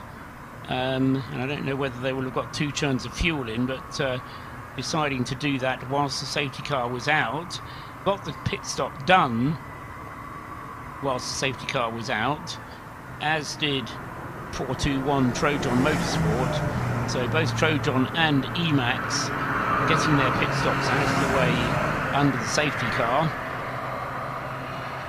and so are now fully fueled, or at least more fully fueled than David Drinkwater, Philip Ingram and Sean Birch in 318, 394 and 310. And so that means that the next round of pit stops for those 3 cars in first, second and third places will get the Trojan car and the Emax car taking over in first and second places again, I reckon. So David Drinkwater currently on his 34th lap of the stint. In fact, all 3 of them on the 34th lap of their stint. David Drinkwater, Phil Ingram and Sean Birch. So they'll probably do around about 40 laps. Philip Ingram looking at doing 44 laps. David Drinkwater looking at doing 40. Looking at doing 50. And Sean Birch looking at doing 48. So the 318 David Drinkwater car, Chris Chadwick managed 50 laps in the opening stint in that car.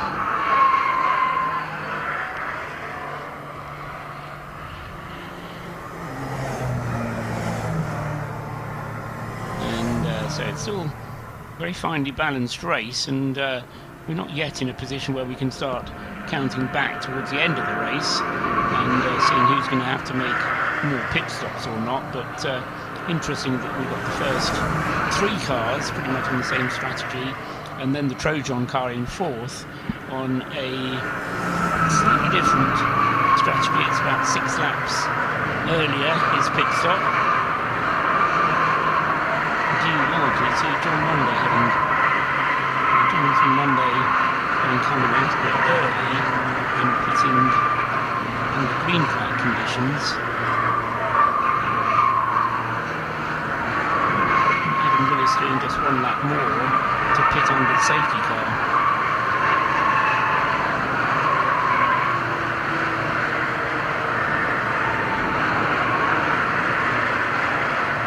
So back under green flag conditions we go. The clock showing us 6 hours 39 minutes have elapsed.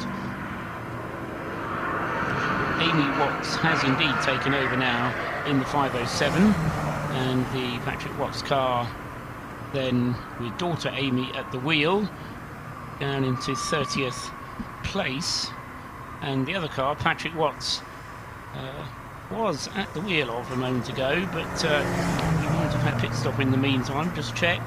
506, yes, it's Ollie Cotton back at the wheel of the 506 car.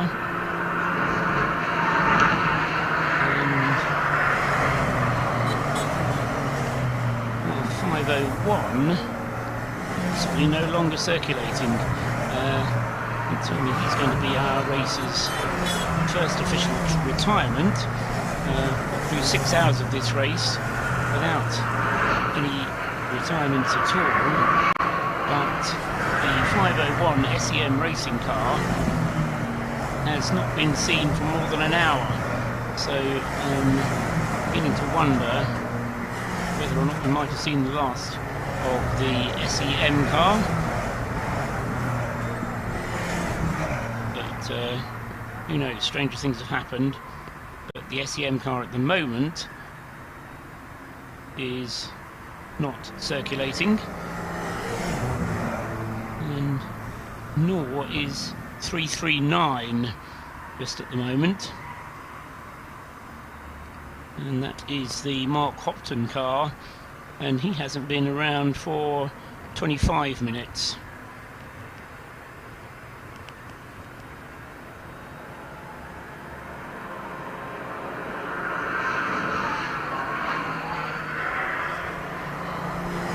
And that one, the only one that is in the pits, is car 389, Mark Smith. Brought the car in. No, it wasn't Mark Smith, it was Ed McDermott who brought the 389 car in out of 20th position. Being shown in 21st. 389. And EPC car, yes, it is Ed McDermott driving it. He was driving it when he came into the pits. That car has been in now for, I can tell you, just coming up for 2 minutes. It might just be a routine stop for that car.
Pit stops that have taken place.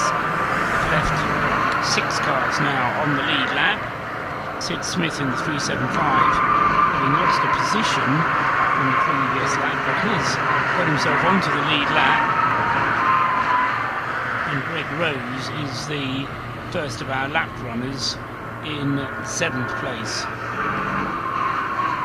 So Sid Smith is a minute behind the Emax car, and that's the Emax car with Jake Little now driving, and Jake Little himself is about a minute behind Charlie Bingham in the Trojan car.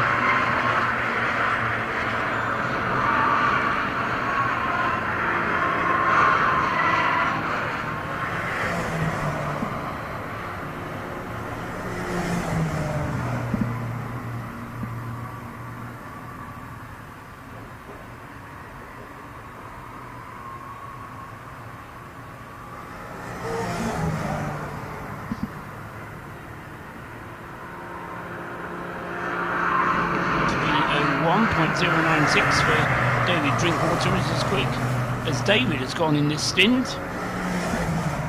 You can be quite happy with that.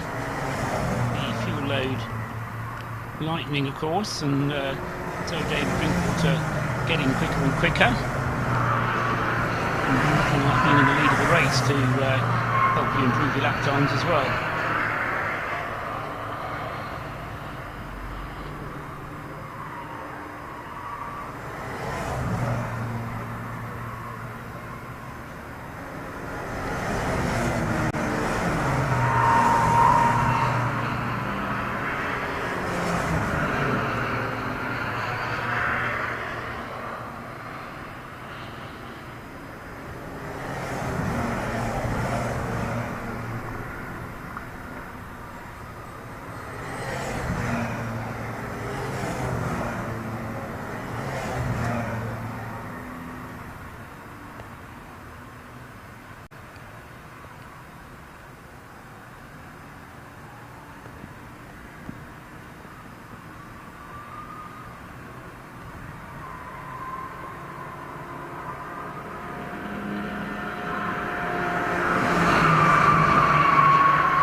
7 hours now have elapsed, and David Drinkwater continuing to lead, and the race has been relatively stable for well, since David took over in the lead of the race. Really, that's some 10 laps ago, and David Drinkwater then holding a comfortable lead of 25 seconds now. He's on his 42nd lap of his stint, and this is a car that did 50 laps in the hands of Chris Chadwick in the first stint. Philip Ingram still there in second place and has dropped back to 25 seconds adrift now. Further 7 seconds behind is Sean Birch in the 310 car, and then in fourth place, as it was last time I spoke to you, Charlie Bingham for Trojan Motorsport. He has just done, it's remarkable, just done the best lap of the race. He's the first driver to go underneath 3 minutes, and Charlie Bingham then at midnight, the time here, has just done the best lap of the race. So in the pitch black, Charlie Bingham couldn't see where he was going, but got the toe where he needed it, got the clear line where he needed it, and in fourth place has just gone quickest of all. 8 seconds is all he is behind Sean Birch, and at that rate Sean is going rapidly as well. 3 minutes 02 was his last lap time. Jake Little is still in 5th place, and Sid Smith is still in 6th, and although 5th and 6th are a long way behind, they are still on the lead lap. So the 6 cars are on the lead lap. Jake Little and Sid Smith in the 346 and 375 are close to being lapped but haven't yet been lapped, and the first of the lapped runners is 503 Kenneth Brewster in the SCKBH Motorsport entry. Greg Rose is 8th in 558, the Silverlake racing car.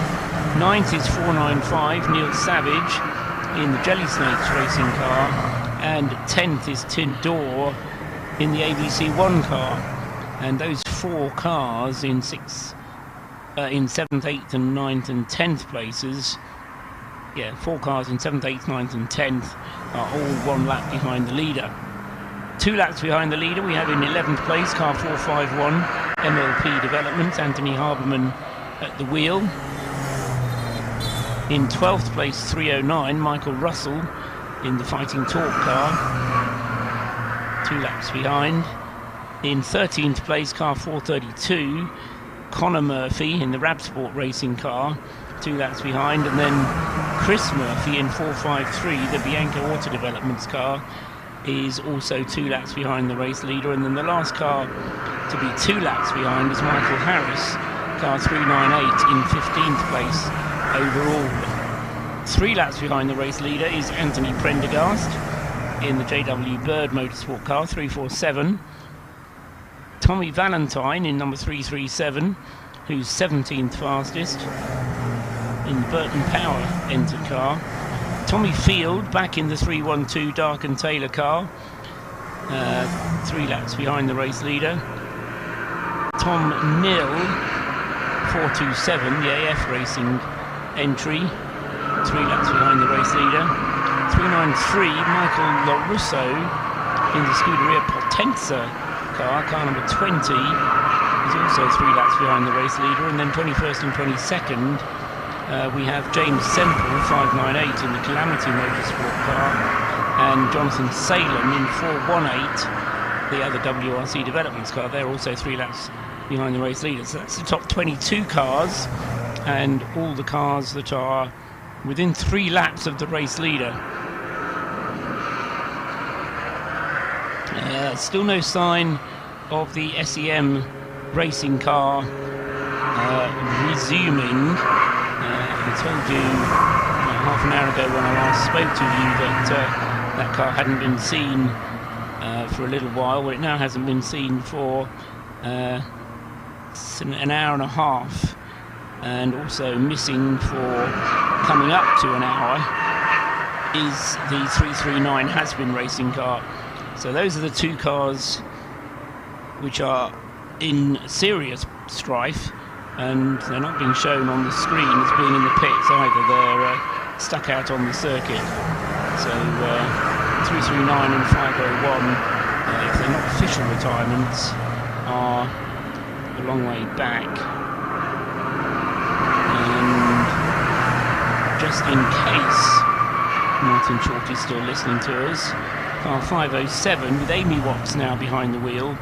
The Patrick Watts Racing entry 507 is 25th overall and is 4 laps behind the leader.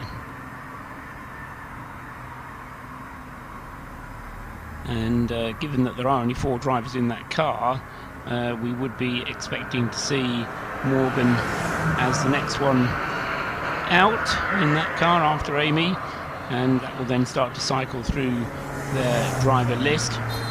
David Drinkwater, other things that we should be looking out for in the next few minutes. David Drinkwater due in, I would say, in about 20 minutes time, and Philip Ingram in even sooner than that, based on past running. But in fact the top 3, I think, are probably all due pit stops, at the most within the next 20 minutes, and it may well be less than that. So look out for that.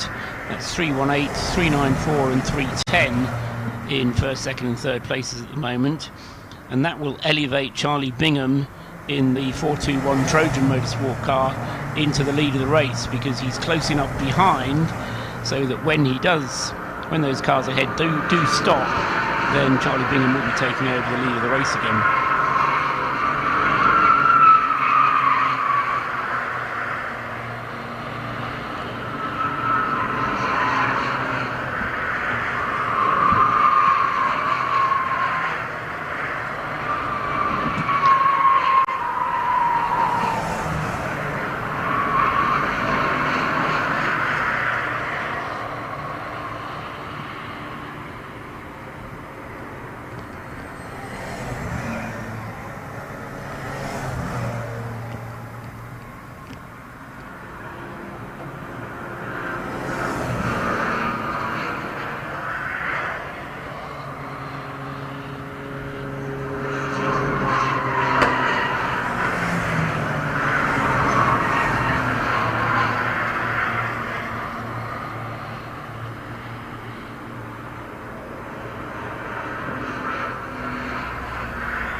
Yeah, so those pit stops beginning to happen.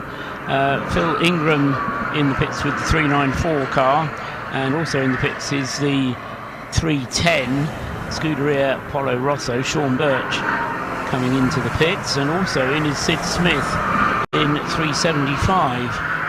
So 3 in the top 6, all making their pit stops.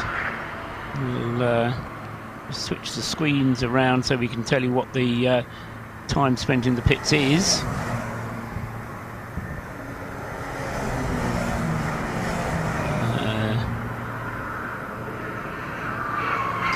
375. Sid Smith was 6th. 394 was 2nd. And Paulo Rosso, 310, was in 4th place. And the other one that's in the pits at the same time is 347. And that's Adam Willis.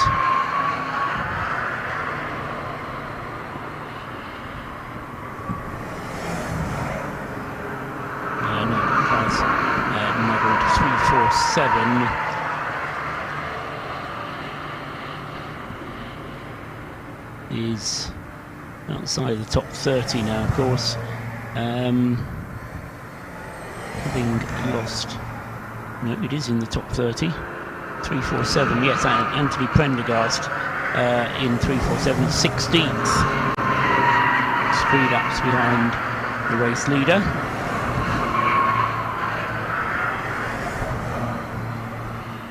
So that will be a chance for them to change Anthony out of the car. He's had quite a long stint in the end.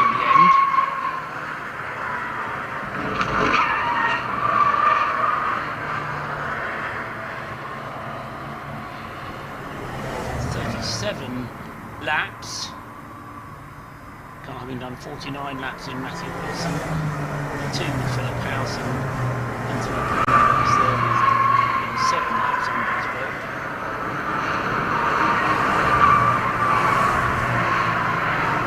Spike into the gravel bed and going. And another fastest lap of the race to Charlie Bingham in the Proton car. Lowered it to 249, now down to 259. I should say 249 would be impressive. 259.413 for Charlie Bingham. He's on a charge. He's 38 seconds now behind David Drinkwater. And with Phil Ingram, Sean Birch and Sid Smith in the pits, it will give an opportunity for the others to improve their position. 394 being taken over now from Phil Ingram to Ollie Allwood.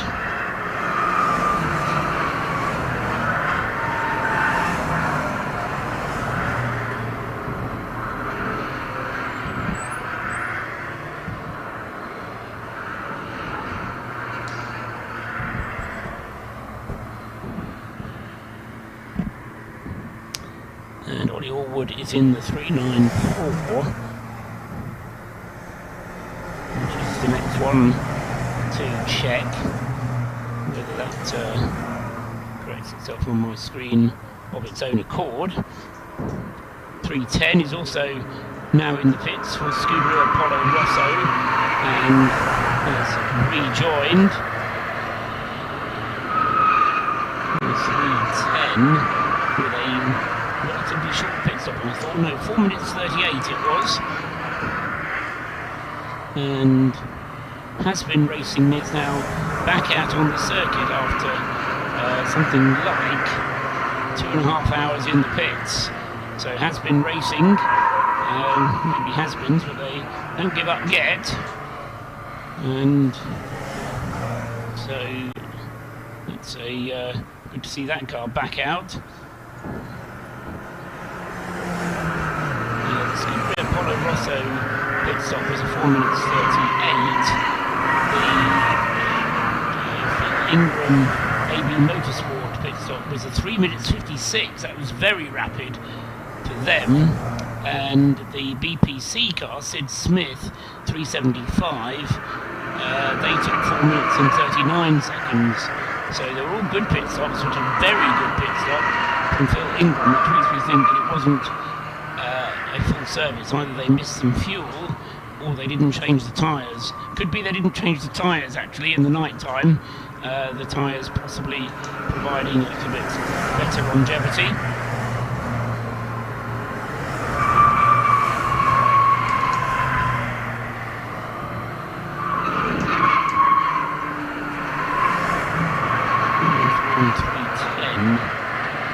On my list here.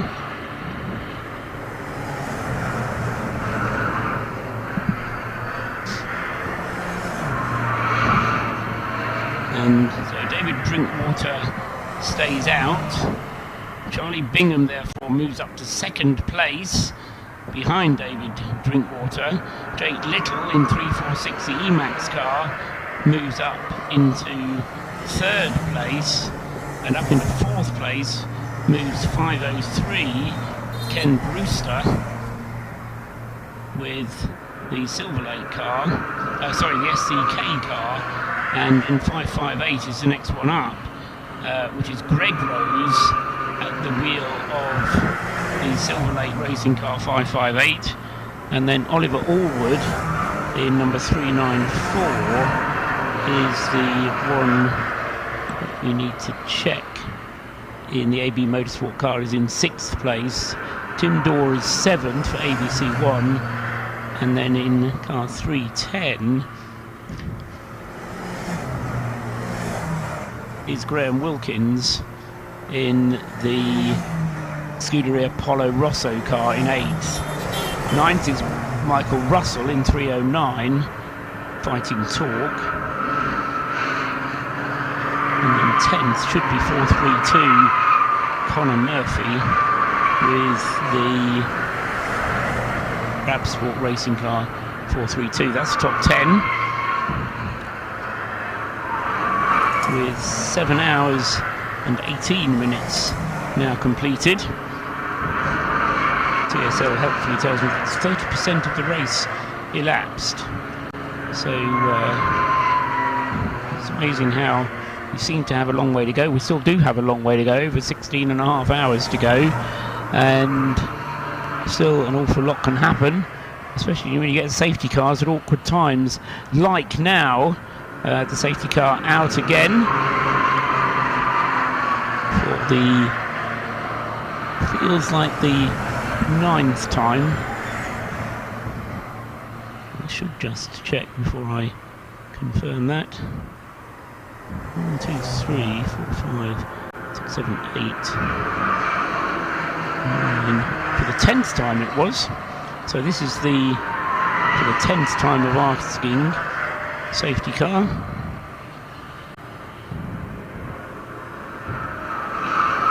And a very good time indeed for David Drinkwater to come into the pits, and he does. That was the car already being serviced, so that was good timing for David Drinkwater. He'll take that if it's on offer.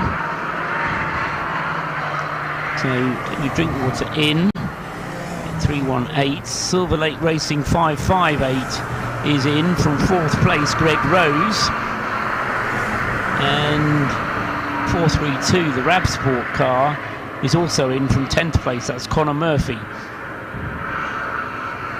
So pit stops are plenty under the safety car, and why not? If you can take advantage of the safety car, then a good opportunity to do so.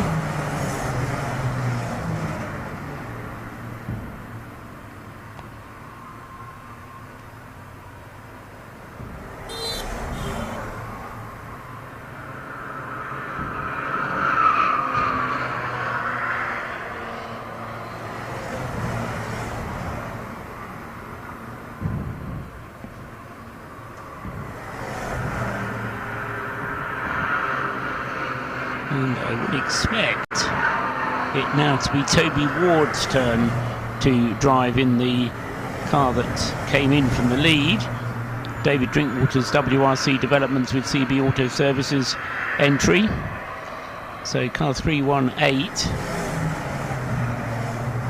David Drinkwater was driver number 3, and driver number 4 in that car, Toby Ward.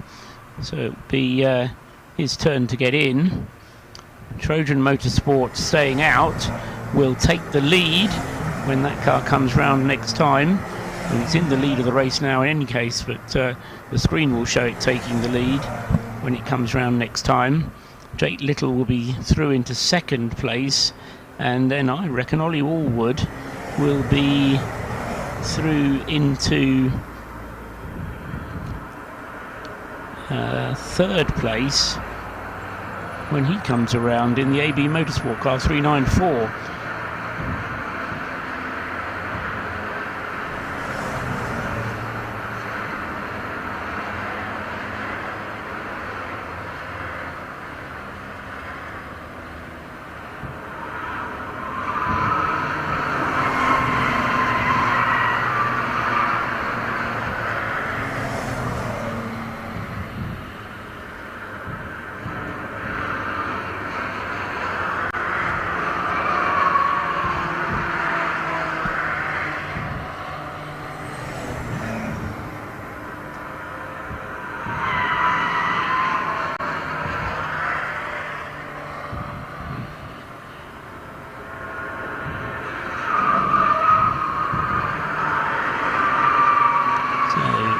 Allwood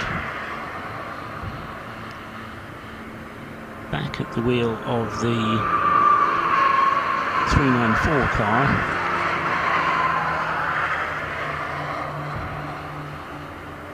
And 310 is the other one that's been in and had its change.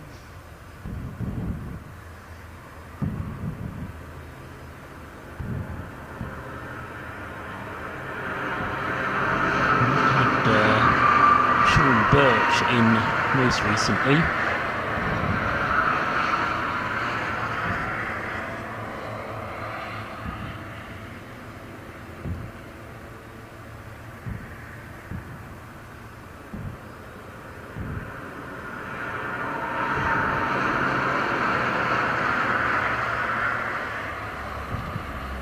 With now Graham Wilkins behind the wheel. Safety car stays out for another lap, goes through now.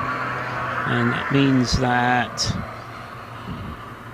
Charlie Bingham goes through into the lead of the race and is shown on the screen as the leader of the race as well. So Charlie Bingham then, with 20 laps completed of his own this stint, 135 laps completed for the car. Jake Little going through now in the 346 in second place.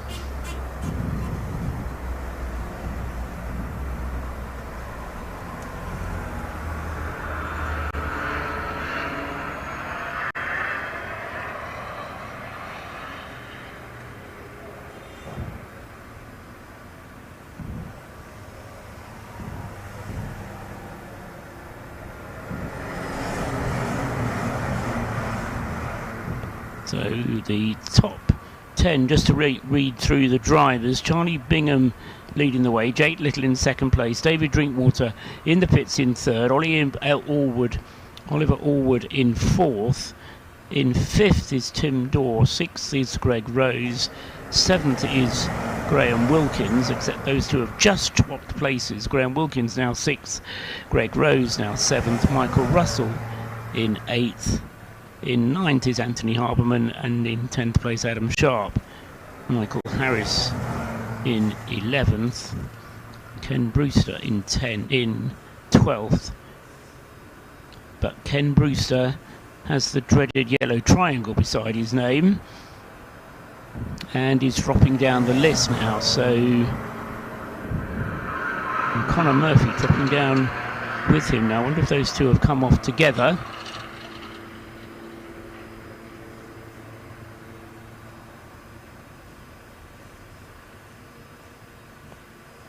The safety car having been out for a couple of laps now, so it could well be that it's ready to clear the circuit.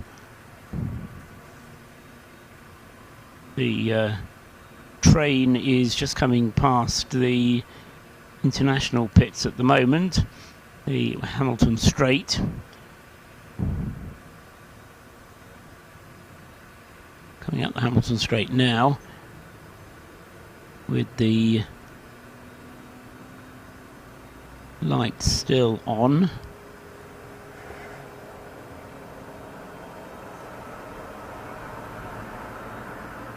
If they are about to go in, they will go in as they go down the Wellington Straight through Abbey out to Farm, and then Village, and then the banked turn, which is turn 13 and 14 if you want to give it the newfangled name, but is the loop. New Village, they're still going now. The safety car leads them through the loop and onto the Wellington Straight, where it will become apparent whether or not the safety car is coming in or not.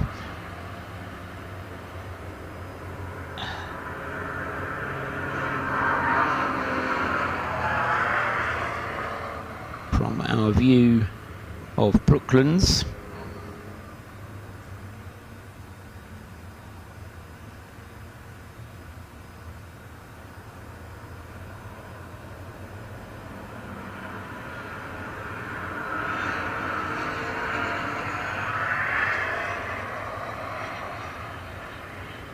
Safety car lights are out, I reckon, as they appear into view, and so the man behind the safety car drops back as he's entitled to do. The safety car keeping the same pace and then dropping into the pit lane, and the queue of cars behind heads on his way, and somewhere in that queue of cars is Charlie Bingham leading the race, and he'll be completing 136 laps when he goes through at the completion of the lap.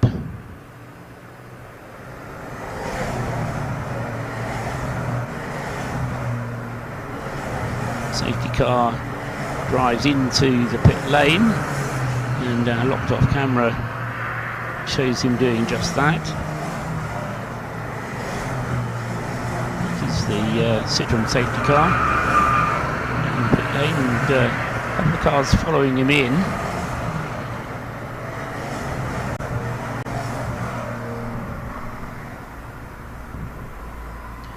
And the two who followed him in were 352 and 356. Now 352 is the ABC1 car that was up into 4th place with Tim Dorr, and so that's, I think that's the end of Tim Dorr's stint. Yes, it was 49 laps from Tim Dorr.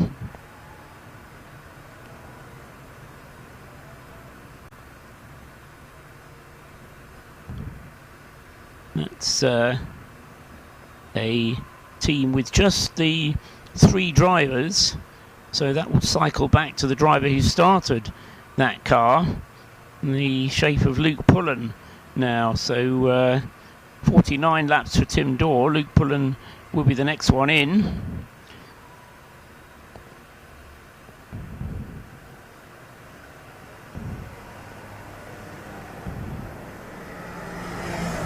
And under green flag conditions now, the safety car having withdrawn back to the pit lane,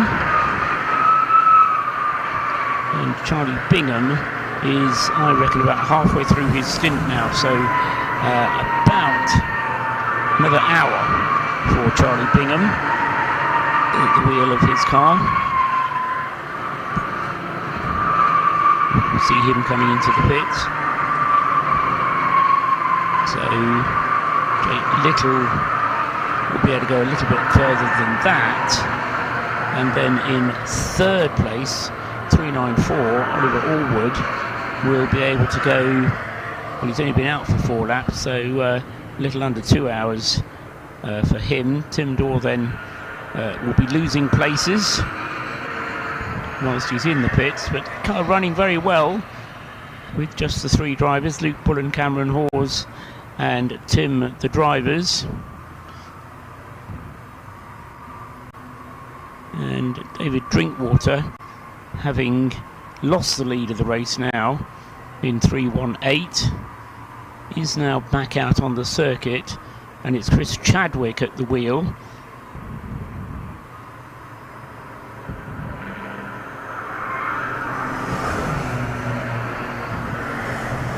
Which might mean that 318 is manipulation.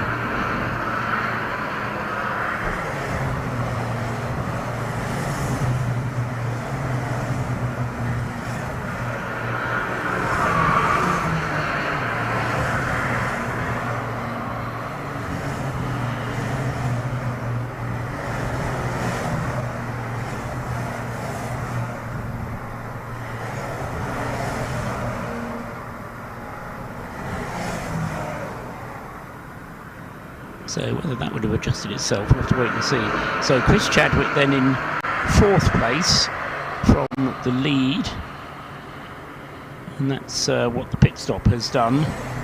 And I reckon now, with just Charlie Bingham and Jake Little out there, we have just 2 cars on the lead lap.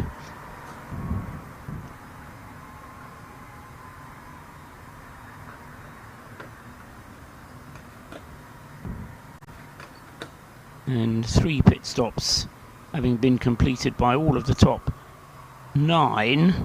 10th place car having completed 4 pit stops, Greg Rose. Everyone else has completed 3, so we're on comparable pit strategies now. And Charlie Bingham separated from Jake Little by just 16 seconds, but this has been a very competitive stint from Charlie Bingham in the Trojan Motorsport car, and with just himself and Jake Little on the lead lap, everybody else effectively more than 3 minutes down the road.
Safety car back out again, this time for the 11th time, and Charlie Bingham was saying, I took the car over in the safety car situation. This is my first proper safety car, and well, it's actually, he had one full safety car before that, so he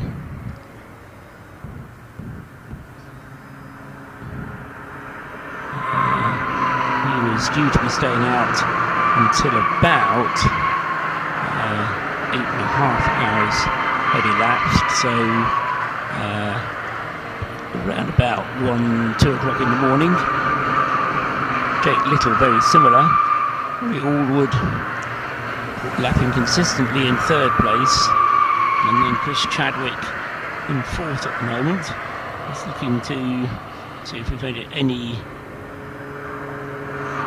substantial changes to the leading group since I was last talking to you. 558 is probably the car to which the most has been happening, and that's the Silverlake racing car of Adam Preble, which is still in the pits. It's 5.5 minutes in the pits as Adam Preble, so he has dropped back, and then we've also had 503 into the pits, and the impact of his pit stop has yet to be felt, really. The other significant thing is that car 501, the SEM car, has gone back out after a very long pit stop.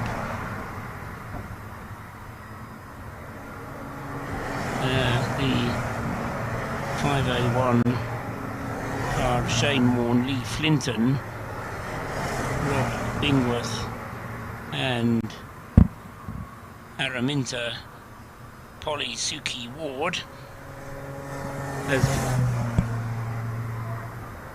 been out. They've come back in again, but they're at least circulating. Into the pits has come the race leader, Charlie Bingham, then, with the safety car out. Charlie Bingham decides that it's an appropriate time to pit.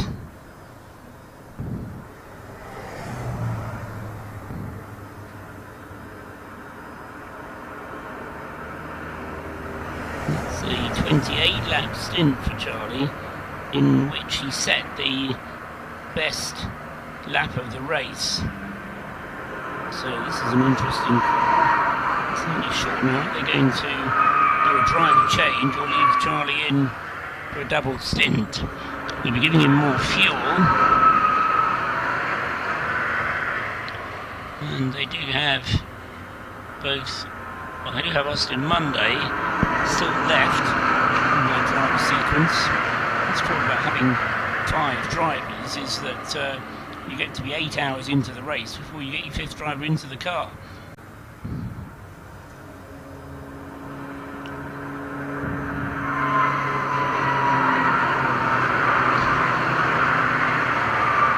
The safety car is gathering the cars in, and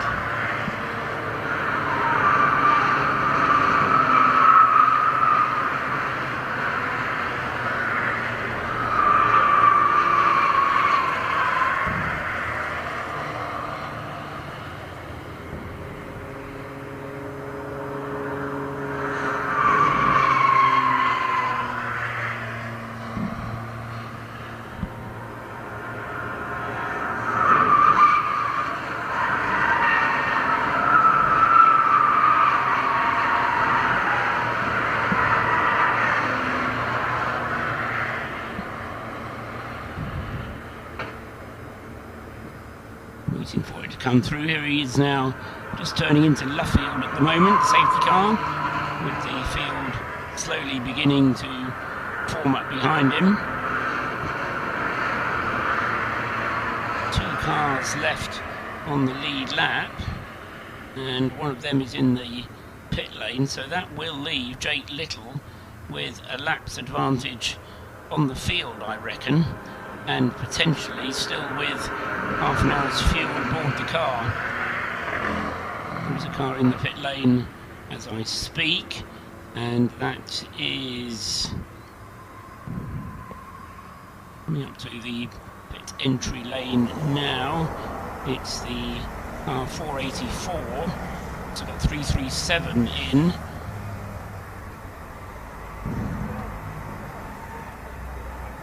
And it's only 558.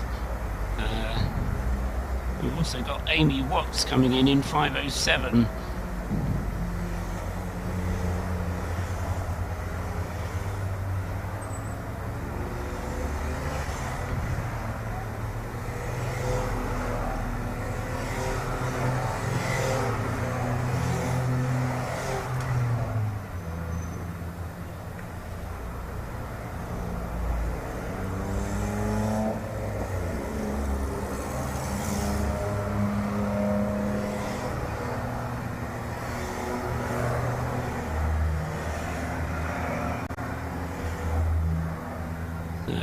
Amy Watts in 507, coming out of 16th place, so car does move its way up nicely up the order.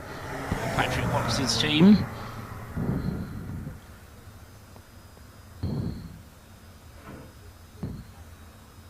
Another car which is moving gently up the order is the 347 JW Bird Motorsport car, which was leading the race earlier on, now has dropped back to 15th place, but Nick Beaumont now behind the wheel, ahead of Amy Watts, and Nick Beaumont lost 3 laps whilst Anthony Prendergast was extricated from the gravel. Some would say that the PWR car 507 lost a similar amount of time while one of the earlier drivers was at the wheel. But up at the front, then 421 still in the pits, and that is now Austin Monday. He's back out into the race, but he will have lost 5 places, so he'll be down to 6th place, I reckon, by the time the cars come around behind the safety car for the next time around. 421 is going to end up right on the tail of the safety car queue, but in the long term, although he's lost time in the short term, in the long term it may well be a good move for Trojan to have pitted then, a bit more fuel aboard, and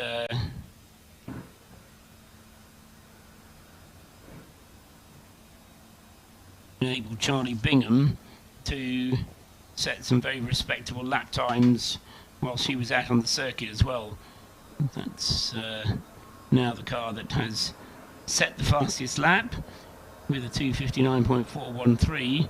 Jake Little has also been going rapidly out there, and he's also done a best lap in the under 3 minutes, a 2:59.903. Only 2 cars with a best lap under 3 minutes, and it's the cars placed first and second. Quickly enough. Safety car lights are still on as they head out of Abbey and through Farm up towards Village.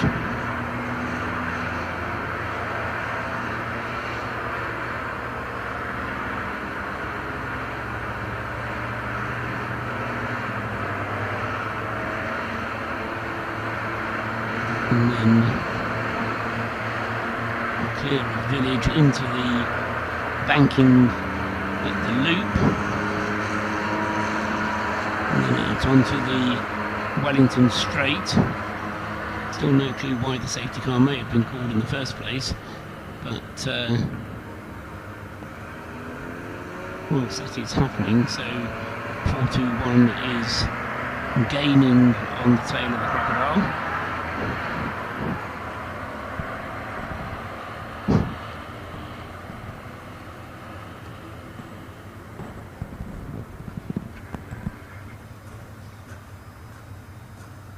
Halfway down the Wellington Straight, and the safety car lights are out, so it is going to be pulling off this time. back to green flag conditions, and once they come through, we'll be able to tell you that Jake Little will still be in the lead of the race, but a lap to the good. Ollie Allwood should be shown coming up into second place, Chris Chadwick coming up into third place, and Graham Wilkins up into fourth for Scuderia Polo Rosso. Mike Russell up into fifth for Fighting Talk 309. Oh, misidentified it. The safety car lights stayed on. I thought they'd gone out, but the safety car lights are still on.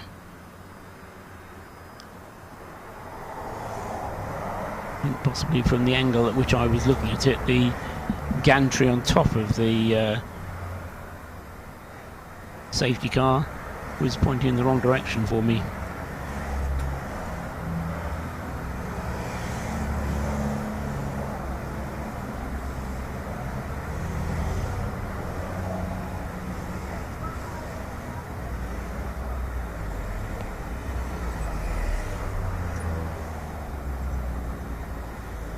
So the field following on through.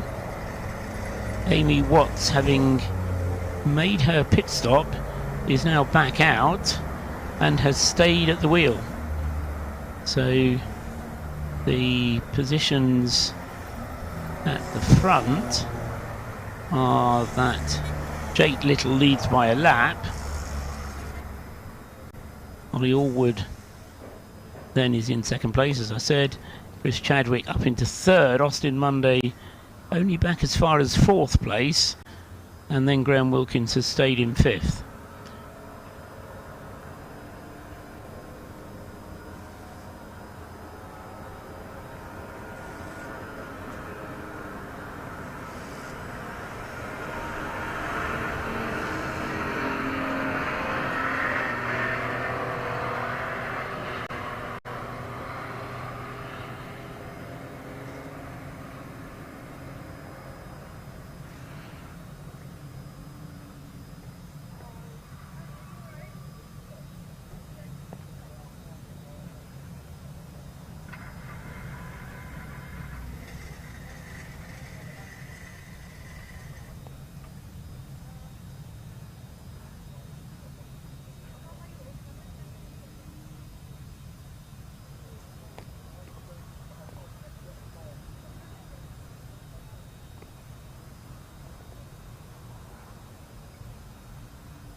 Now I can see at Abbey a telehandler unit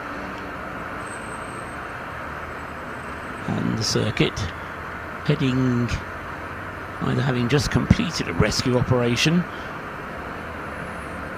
or no, in fact it's a Citroen being pushed by marshals out on the circuit up at Abbey. Can't see from this distance which one it is.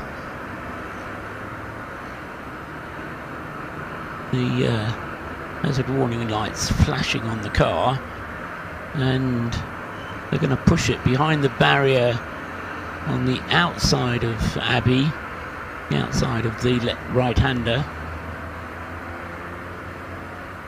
And once they get it behind the barrier, the driver helping do the pushing.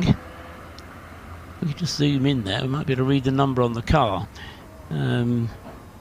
Is it the Scuderia Polo Rosso car? Because that's number 310. It's hard to tell in the black and white of the gloom. It could well be the Scuderia Polo Rosso car. So car 310 not having come through. Graham Wilkins missing in action. Last seen 6 minutes ago, so looks like a problem for Polo Rosso, who was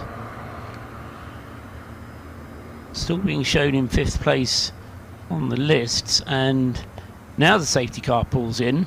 This time it really does, promise. And so there is the safety car in the pits. Green lights about to be shown, now being shown on the start line gantry. So we're back underway, green flag racing, and it's still Jake Little then leading the way by a lap. Oliver Allwood then back in 2nd place. Chris Chadwick 3rd, Austin Monday 4th, Michael Russell 5th, Adam Sharp in 6th place.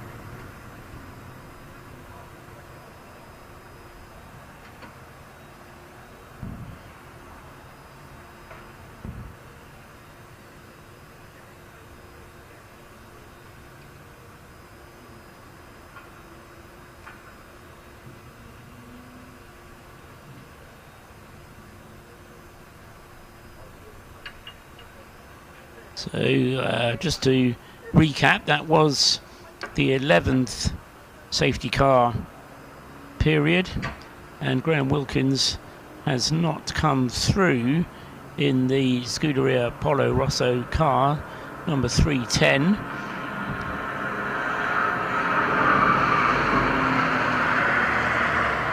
Who else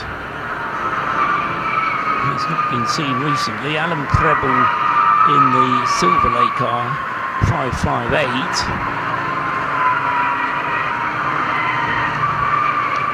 He has not been seen for a quarter of an hour, but everybody else is still running.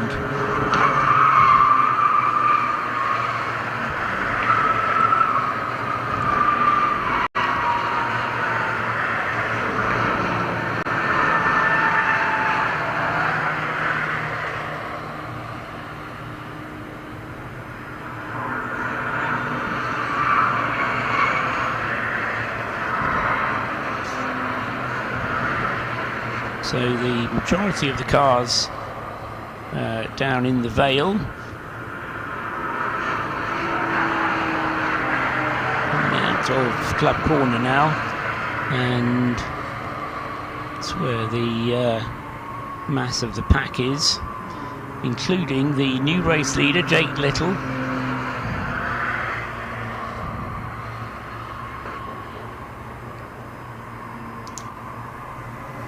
R346, who has been in the lead now for a little while. Let's just check. 346 has been in the lead for 4 laps, and he is our 7th car to have led this race.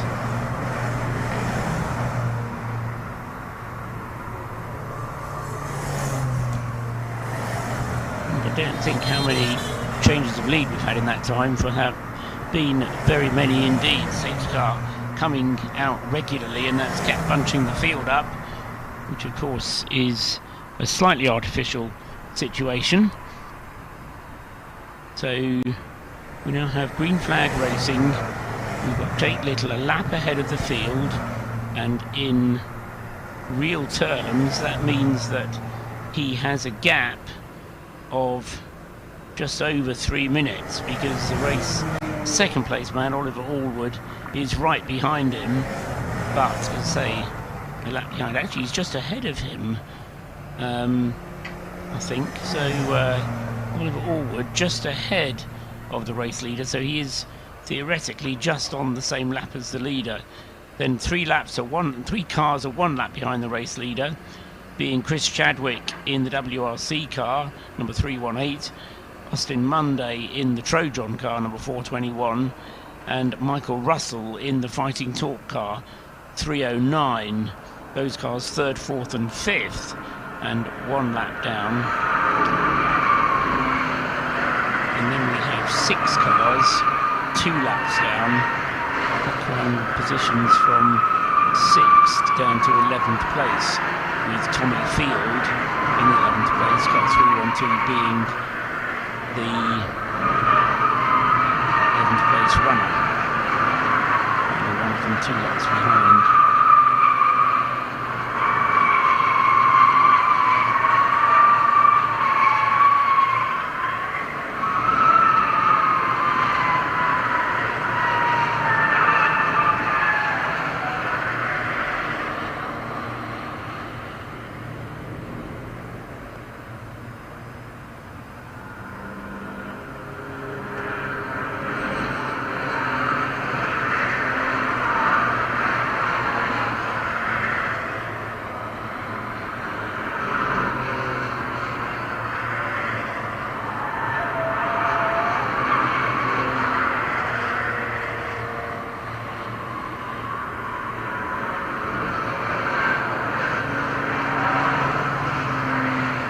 And in all that excitement, I've missed the fact that we've completed another hour, because we are now 8 hours now completed, 1/3 distance, therefore, and just give you a quick rundown of the top 20 by number of laps completed.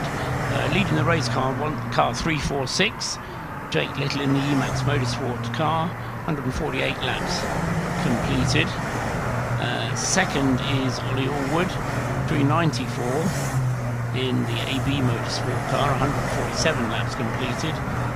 Third is 318, Chris Chadwick in the WRC Developments car, 147 laps completed. Fourth is 421, Austin Monday in the Trojan car, 147 laps completed. Fifth is 309, Michael Russell in the Fighting Talk car, 146 laps completed. Sixth is 375, Adam Sharp for BPC Motorsport, 146 laps completed. Seventh is 451, Anthony Harberman in the MLP Developments car, 146 laps completed. Eighth is 495, Neil Huggins in the Jelly Snake Racing with Liquid Molly Citroen, 146 laps completed. Ninth is 398, Michael Harris in the Silverlake entered car, 146 laps completed. And then 10th is 352, Tim Dorr in the ABC1 entry, 145 laps completed, although still 2 laps behind the race leader. 11th is 312, Tommy Field for Dark and Taylor, 145 laps completed. 12th is Ian Mitchell, car 432, Rapsport Racing, 145 laps completed. 13th, 337, Ashley Davis in the Burton Power car, 145 laps completed. 14th is number 347, Nick Beaumont in the JW Bird Motorsport entry, 144 laps completed. And he now holds the fastest lap of the race, having just set 2:59.328 to go as the third driver to go beneath 3 minutes on the lap time. There's Nick Beaumont in 347 in 14th place. In 15th is car 497, Ross McEwen in the Indigo Motorsport car, 144 laps completed. 16th is 389, Josh Poulin in the BPC Motorsport entry, 144 laps completed. 17th is 355, Andre Marot in the Emax entered car, Emax Motorsport car, 144 laps completed. 18th is 335 Christopher Williams in the Rapsport racing car, 144 laps completed. 19th is 315 Barney Collison in the TSR car, 144 laps completed. And rounding out the top 20, 507 Amy Watts in the Patrick Watts Racing Limited entry, 144 laps completed. That's the order then, with a little over 8 hours of the race gone. And something like 15 hours and 46 minutes is that all remaining of the race.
Down at the laps for the race leader, Jake Little, acting very tidily indeed when he gets the chance to, when the safety car isn't slowing him down, averaging in 3 minutes 1.8, and has enough fuel on board, I reckon, for about the next just under half an hour. So give him until about, well, he'll certainly be able to go until 2 o'clock in the morning, and possibly till about 10 past.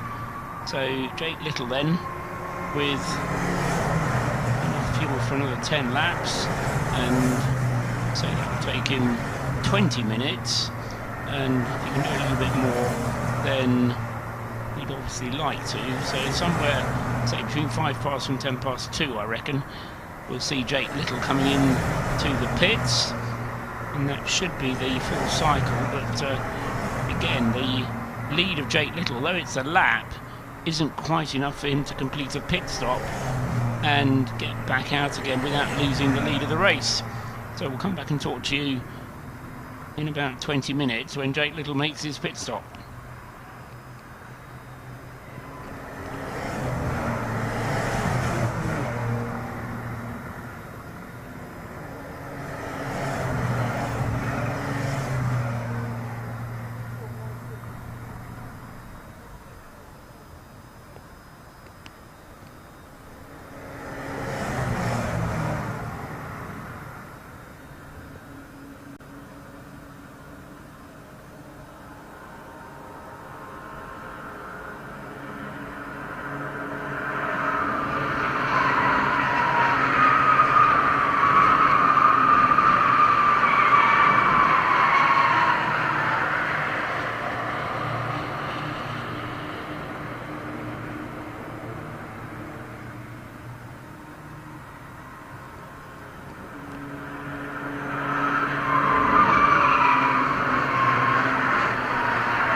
The safety car is out once again, and this is just when the 346 car of James Little will have wanted it, but I've got a horrible feeling it's the James Little car which has caused it, because James Little has got missing 346. Don't say he's run out of fuel and come to rest on the circuit somewhere. That's my guess, because 346 was running towards the end of his tank full. We said about 10 past 2. It's now 2:15, and James Little then has not come around. He's not gone into the pits. 346, he's not in the pits. He just made a pit stop. I know he has. So he just made his pit stop just before the safety car came out. That's what's happened. So James Little, all is well. And yes, this doesn't look like a safety car because we've got yellow flags being shown around here, but it is being shown as a safety car. So yes, the Emax Motorsport car, then number 346, it was leading the race. A pit stop of 4 minutes and 52 seconds, and that was enough to push him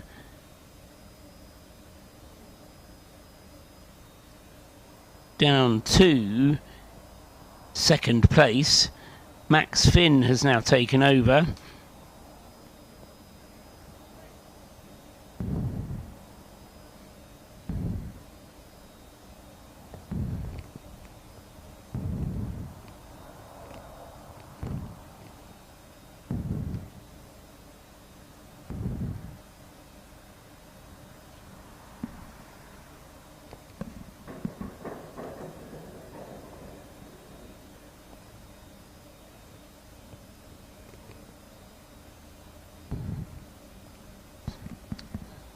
So Max Finn taking over at the wheel of the 346. And Oliver Allwood has taken over in the lead of the race. Trojan Motorsport in 421 has been in for a pit stop, and we have Austin Monday at the wheel of that car.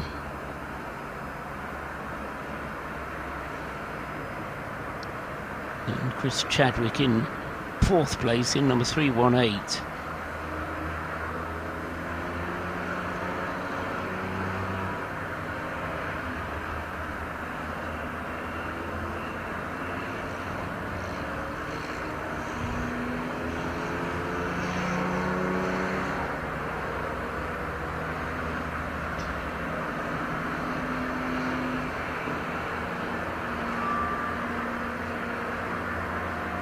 This our 12th safety car, and just coming up towards the 9-hour mark.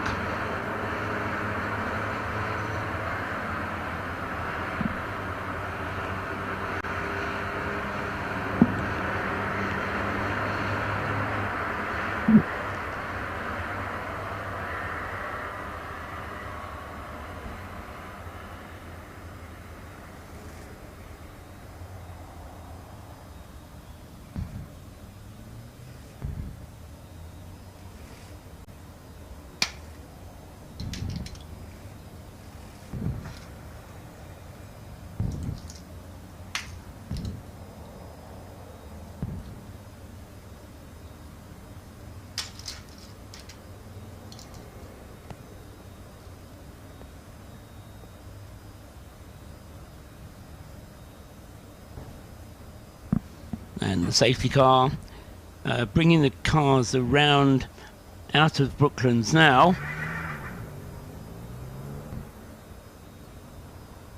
Light still on, and so we'll do at least one more lap behind the safety car.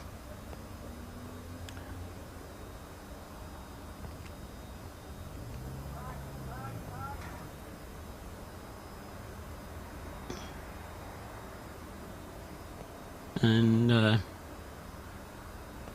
they come, the field slowly coming through. 394, the leader of the race.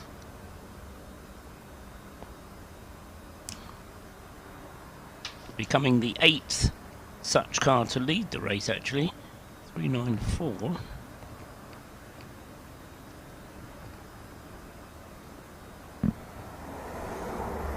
And Ollie Allwood has completed now 160 laps in the AB Motorsport car.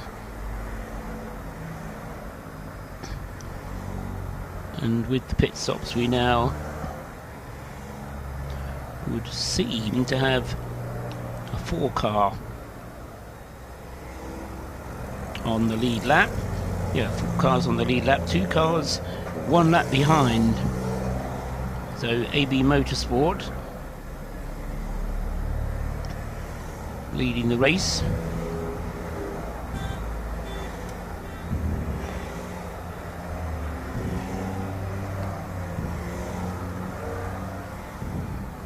.315 and 398, having slightly extended pit stops. 506 PWR, not mentioned him, but he's been in the pits for getting on for half an hour, and a 20-minute pit stop for car number 409, the BP Motorsport entry, and that car has been in the pits for just over 20 minutes now. So a couple of cars with longer pit stops taking this chance to do slightly more serious work, perhaps.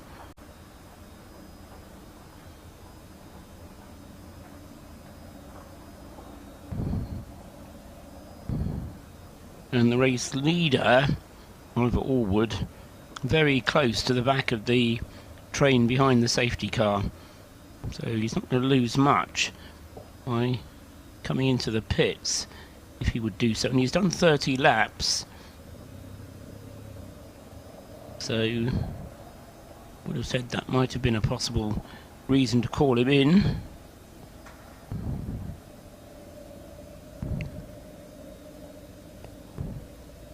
But another half hour's worth of fuel on board. They may want to use that up rather than bring him in just yet.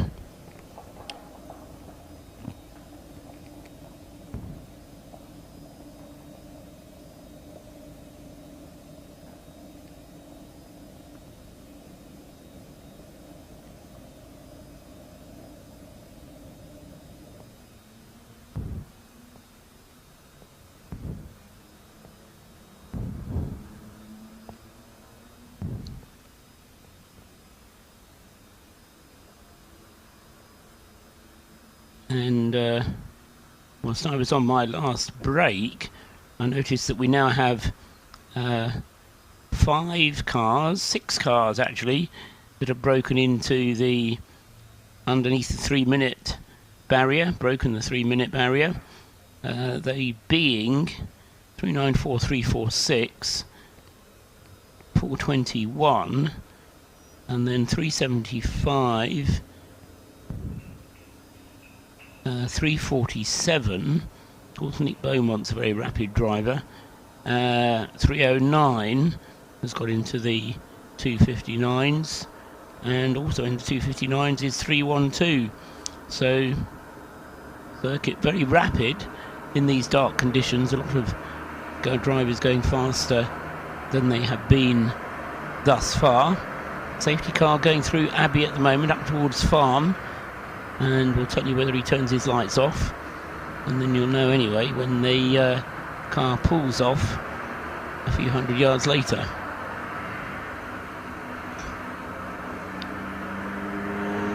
Just coming up to Village at the moment is the safety car leading the train of cars.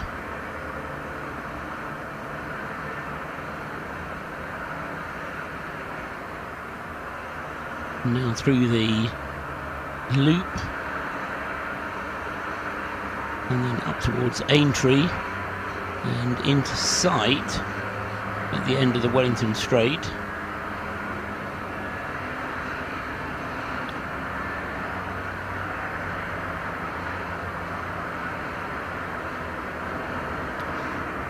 Total time behind the safety car has not been calculated as is being shown as 7 hours and 57 minutes. I can't believe we've had 7 hours behind the safety car. We've only had 9 hours altogether of the race, so I think that time from TSL is not quite right. It would in fact suggest we've had 19 hours behind the safety car. What about looking at it a different way?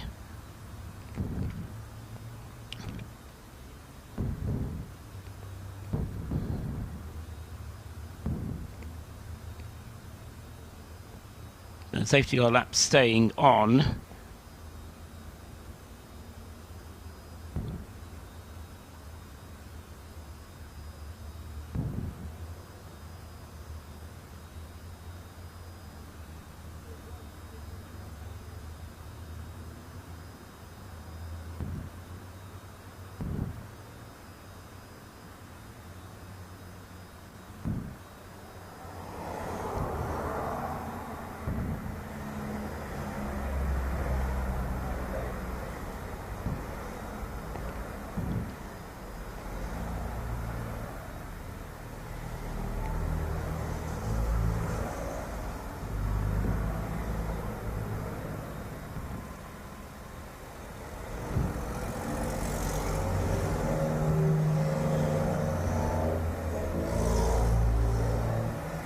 Yeah, 2 hours and 55 minutes behind the safety car then, by my own calculation, rather than using the TSL statistics.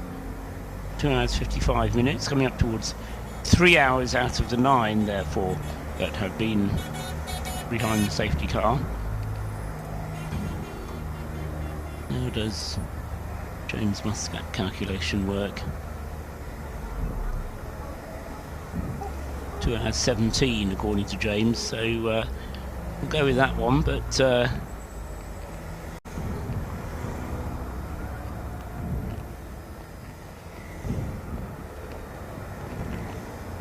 certainly over 2 hours, whichever way you look at it.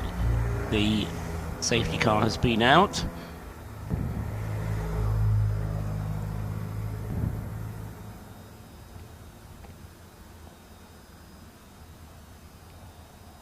And that's accounted for a total of 28 laps of safety car running.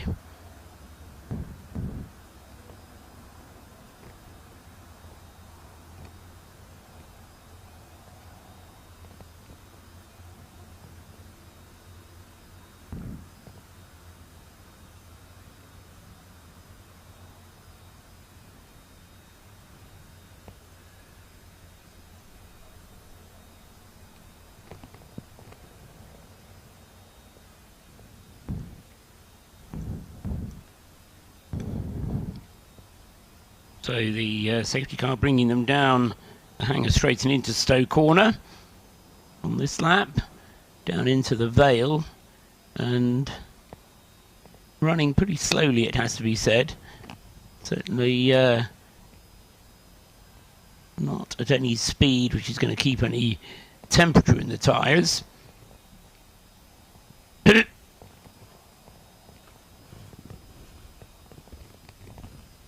So into Club Corner comes the safety car.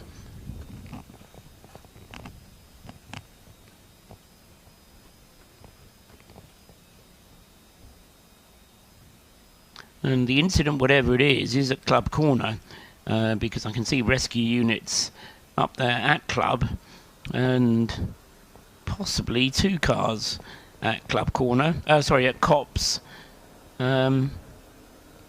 So it's up there at Cops Corner, just around the corner out of my sight. But we have got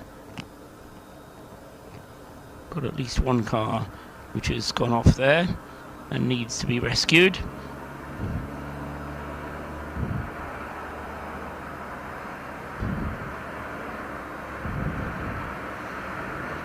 cars which are shown as being stopped on the circuit. Certainly there aren't any in the top 30. We've got the Team Brit car.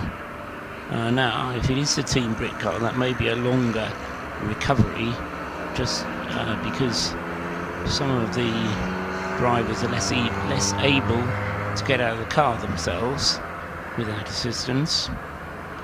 So, as I say, Team Brit has a yellow triangle. Graham Wilkins has as well, but I think that's a yellow triangle from a little while ago for car 310, because that car stopped, I would say, getting on for an hour ago.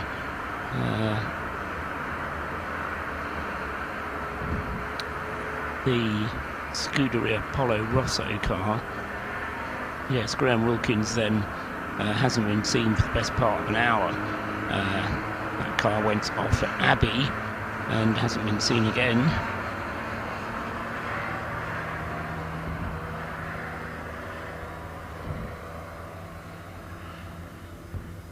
So 9 hours are up, and with the safety car still out, let me give you the rundown of the order at 9 hours. In the lead, the AB Motorsport car 394 on 162 laps. Second, number 346 Emax Motorsport on 162 laps. Third, car 421 Trojan Motorsport on 161 laps. In fourth place, 318 Chris Chadwick in the WRC developments with CB Auto Services car, also on 161 laps. 375 is fifth, BPC Motorsport on 161 laps. In sixth place, car 495 Jelly Snake Racing on 160 laps. In seventh place, car 352 is the ABC1 entry on 159 laps. In eighth place, car 432 is Rab Sport Racing on 159 laps. In ninth place, number 337 is Burton Power on 159 laps. And in 10th place is 347 JW Motorsport, also on 159 laps. 11th is 309 Fighting Torque on 159 laps. 12th is 451 MLP Developments on 159 laps. 13th is 389 BPC Motorsport, but in the pits on 159 laps. 14th is 503 SCK Motorsport with BH Motorsport on 159 laps. 15th is 312 Dark and Taylor on 159 laps, and then 16th is 398 Silverlake on 158 laps. 17th is 453 Bianco Auto Developments on 158 laps. 18th 427 AF Racing on 158 laps. 19th number 393 Scuderia Potenza on 158 laps. And 20th is car number 418, the WRC Developments with CB Auto Services car on 158 laps.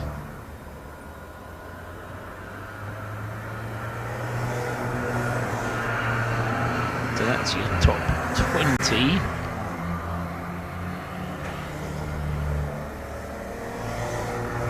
If you're following the progress of the Patrick Watts car 507, then that's had another driver change and is currently in the hands of Morgan Short. Amy Watts having a 40 lap stint, and Morgan has been in the car for pretty much the whole of this safety car period.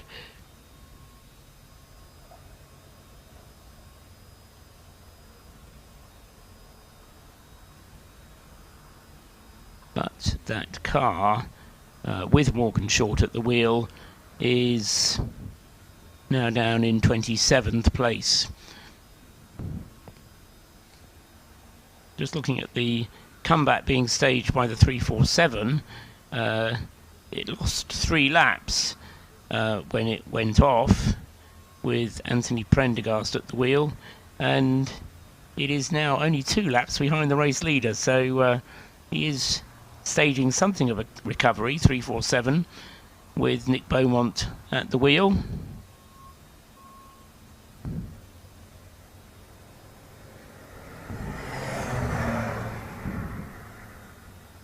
And checking down who's still running to see the potential retirements. Graham Wilkins is 1. That car over an hour since we saw that car put a lap in, and Team Brit about 20 minutes since that car has done a lap. But that's it, everybody else is still running. So remarkable reliability from these Citroen C1s. 51 started, and 49 of them are still, I would say, running completely healthily. They are running and are in some cases many laps behind, but continuing the charge nevertheless. How far around the lap has the safety car got? Well, he's up at the village at the moment. Is he not quite at village yet? Turning through farm, in fact, the safety car.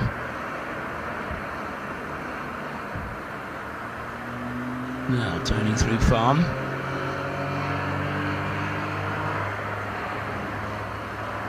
Up to the distance onto the brakes, even the safety car, I would think, for village.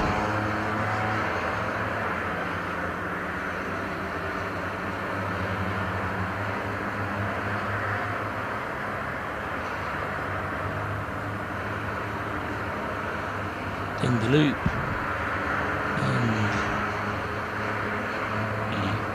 the leading ones now following through and heading towards the fast left-hander at Aintree. The rest of the field trailing back all the way to the Hamilton Straight.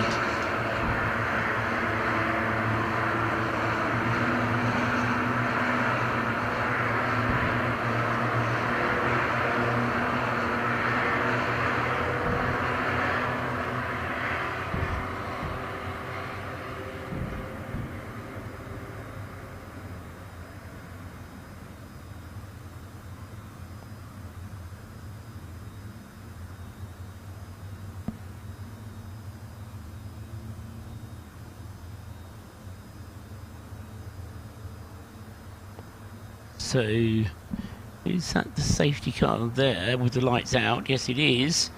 Caught me out a little bit, but no, that is the safety car coming into the pit lane now. So that's the end of that particular interlude.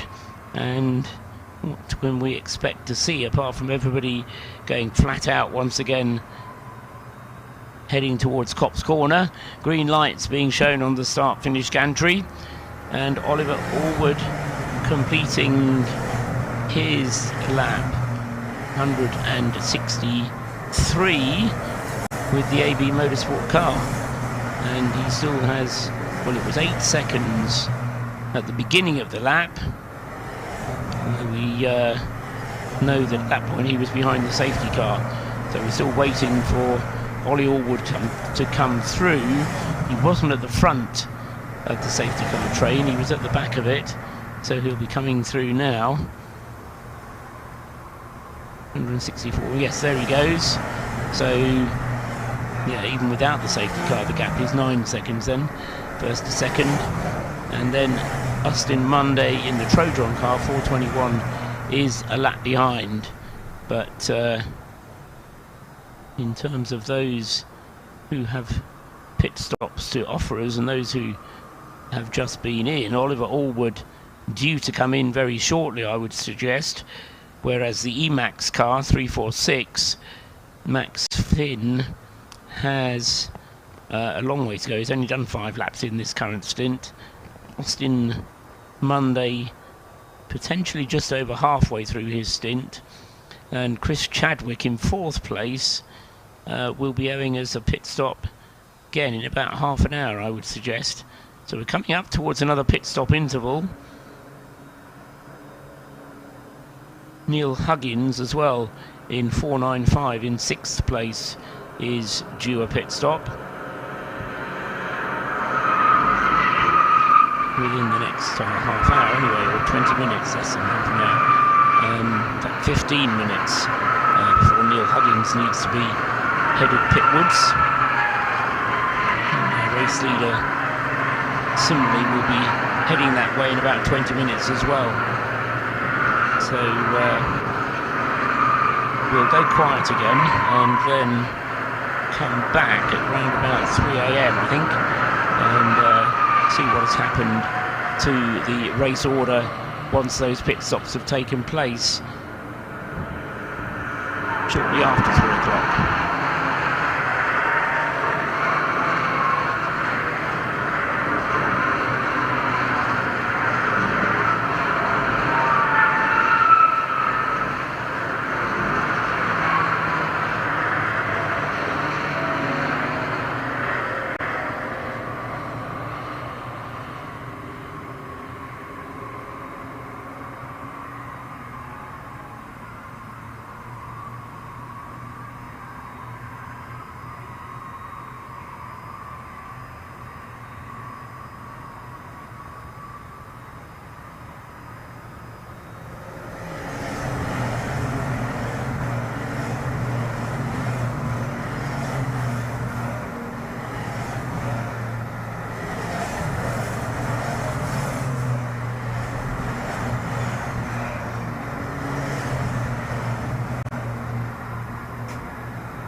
slight concern about car 375, Sylvain Rubio, BPC Motorsport car, is currently being shown in 14th place, and that car losing ground.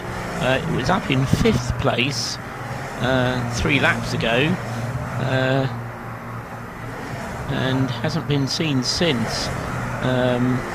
So it's being shown as being in the pits, nor does it have a yellow triangle alongside it, but it is dropping down the order as if it was stuck out on the circuit somewhere. So Sylvain Rubio, car 375,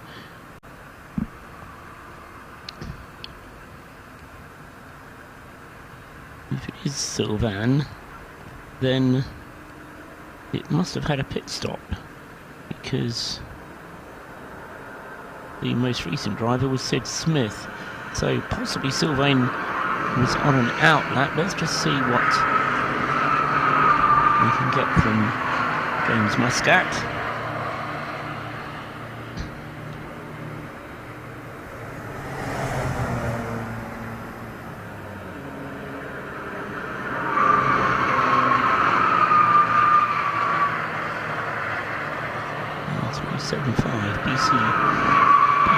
BPC Motorsport.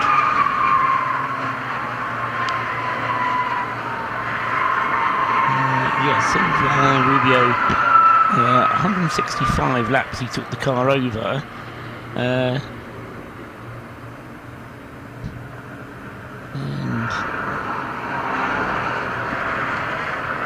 that's gone out.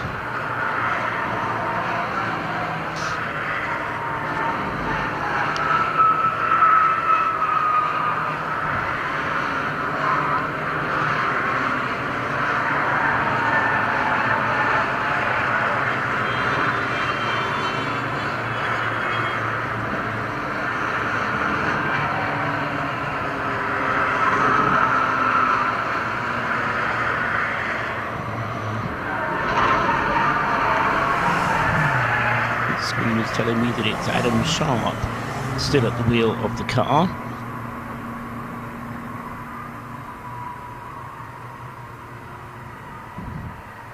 So a bit of a mystery on Sylvain's car. Yeah, now the yellow triangle comes up, so that car, Sylvain Rubio, has stopped out on the circuit somewhere, hasn't brought about a safety car, but it would appear to have been a stop on the out lap for that car. Sid Smith had been in the car. He'd handed it over to Adam Sharp, and Adam Sharp to Sylvain Rubio,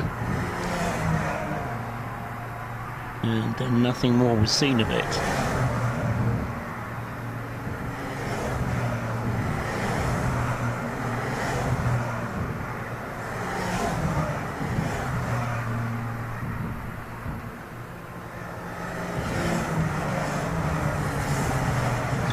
Actually completed a lap with Sylvain behind the wheel, and that's the issue that I've got here.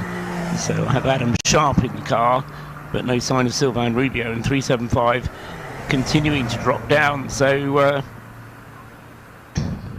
that's another car, a former leader of the race indeed, which has now hit problems, and so 375,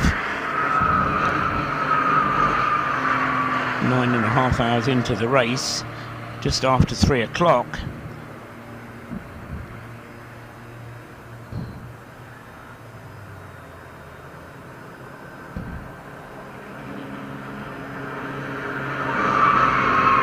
Isn't going to be playing anything further part unless they can get the car back to the pits.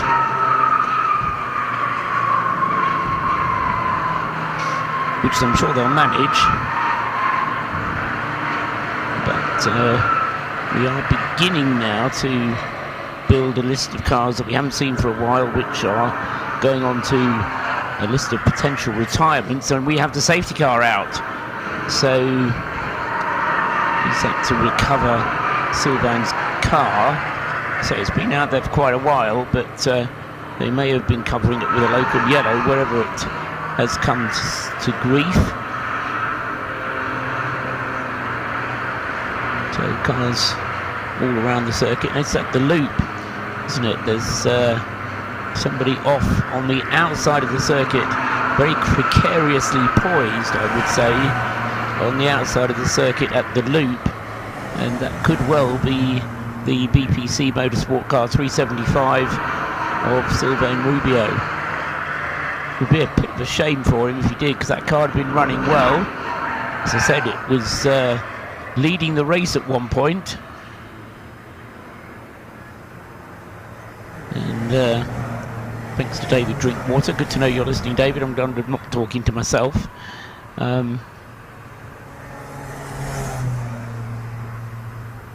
It is a tricky shift to volunteer for, this one, but I do love it a bit. So safety car gathering the cars together, and I'm slightly nervous about where Sylvain's car has come to rest, but it's been there for a few laps now, and hopefully the local yellows have been covering it. The circuit tracker map shows the safety car gathering together a bit of a queue going through the Beckett's S's at the moment, and a possible opportunity for some of the leading runners to come into the pits. Let's have a look at who is due a pit stop anyway. Well, the race leader, Ollie Allwood, has just completed 40 laps, so this would play very nicely into his hands to make a pit stop whilst the safety car is out. And Chris Chadwick in David Drinkwater's car, 318, would be a possible pit caller as well. 495 is already in. That's Neil Savage. Neil Huggins in the Jelly Snake Racing with Liqui Moly car. So Neil Huggins, car number 495, in the pits. Nick Beaumont, 347, is in the pits out of 7th place. Remember, that car was 3 laps behind, still is 3 laps behind, but has moved up the list, up the order, and is now in 7th, but it will drop back as a result of this pit stop.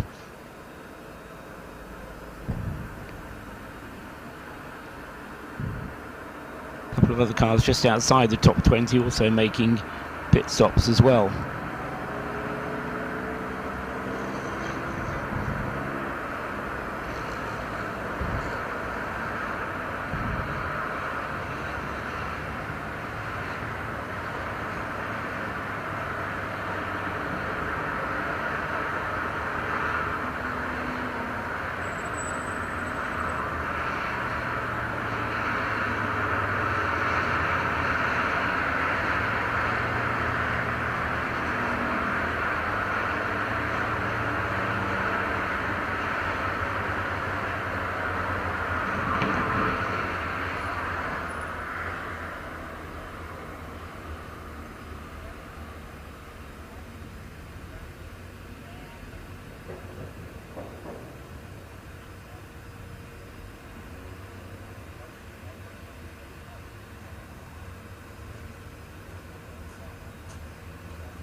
...171 laps completed.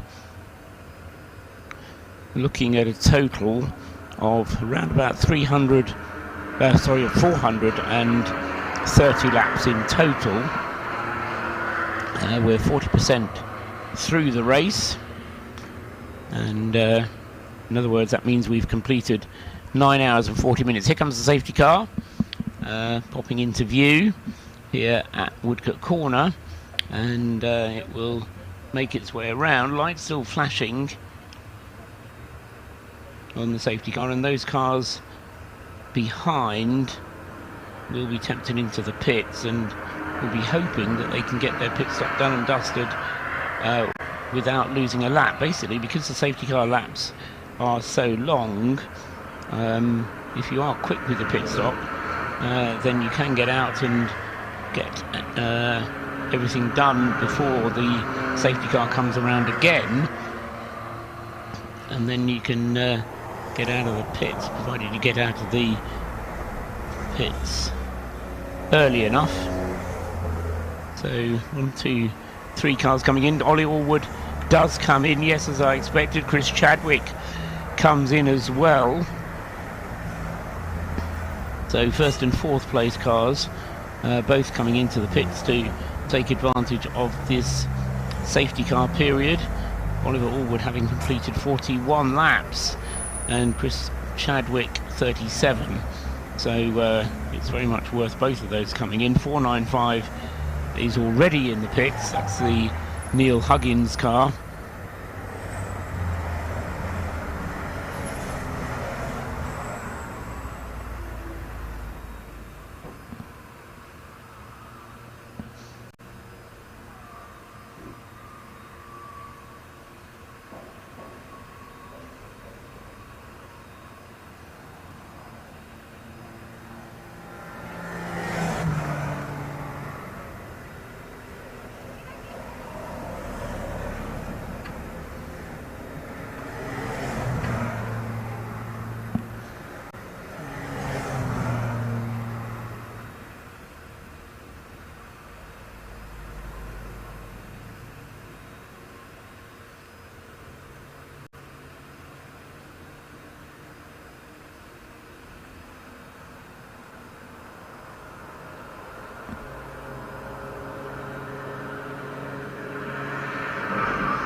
Trying to work out what's been going on in that 495 car.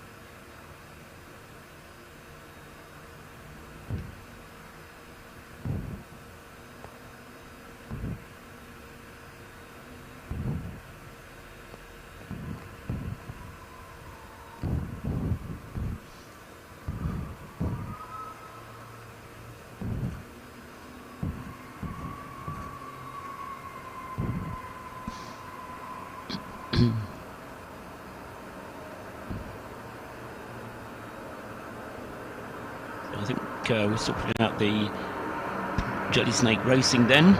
Ollie Allwood in the pits. And how long is this pit stop going to be for our race leader? 394 has been in the pits now for 3 minutes and counting. Jelly Snake 495 still in the pits after 7 minutes. To the longer stop then for Neil Huggins, handing over that car. Probably back to James Canning's, I would imagine. He was the start driver, but as I say, 7 minutes in the pits is a long pit stop. Waterside Performance 396 have got their pit stop done and dusted and are back out on the circuit. So that's 396 in 29th place.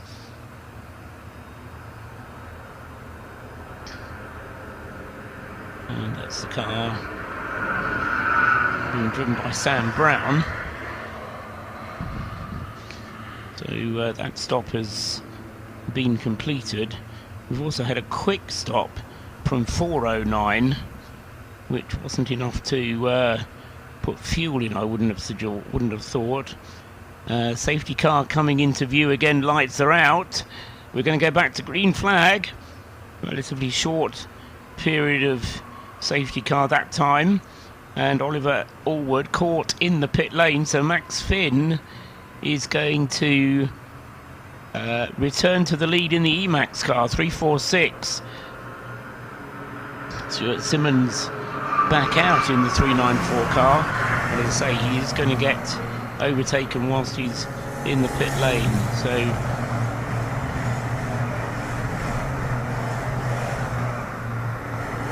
394, waiting for 346 to go through. He does now, and so Max Finn with the Emax car 346 now completes 173 laps and goes back into the lead of the race.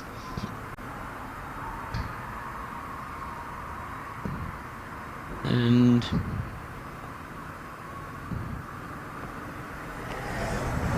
is, yes, Austin Mundy with the 421 Trojan Motorsport car is going to make it up into second place as a result of that, but I'm not sure whether Andy Mollison in the 318 is going to be able to take over third, because I think AB Motorsport will have recovered from their pit stop by then, and Stuart Simmons will have recovered again. And although we did go green flag, but safety car, or at least yellow flags being shown on this side of the circuit. It may be a local yellow, so a local yellow at Woodcote.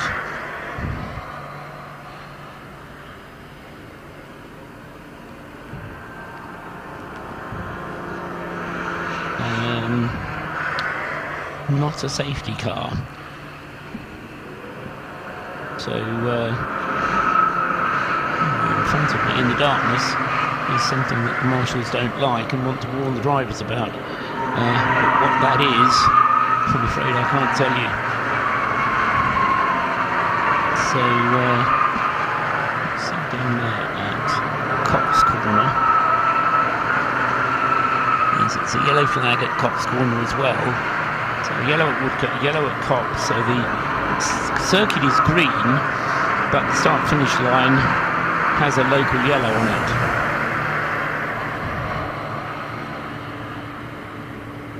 As we wait for Austin Munday in the 421 Trojan Motorsport car to come into view, and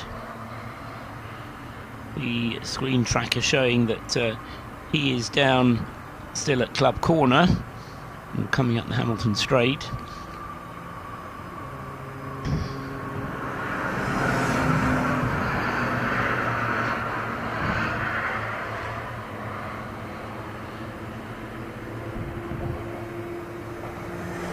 Something is causing this yellow flag. I would guess it's somebody off at Cox Corner, but he's taking his time to get going again, and the longer it takes, more likely I think that it might turn into another safety car. But I don't see anything at Cox. It's at Cox Inn.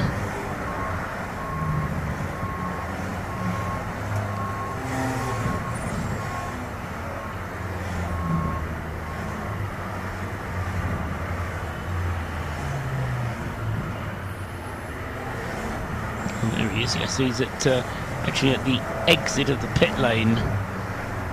There's a car off there. He's well over to the right-hand side, but the car there is stuck with its hazard warning lights on, over to the right-hand side, unable to be moved. And at the moment, the marshal's having to leave it there, and the driver is out of the car, and unfortunately I can't identify which car it is from this camera shot. So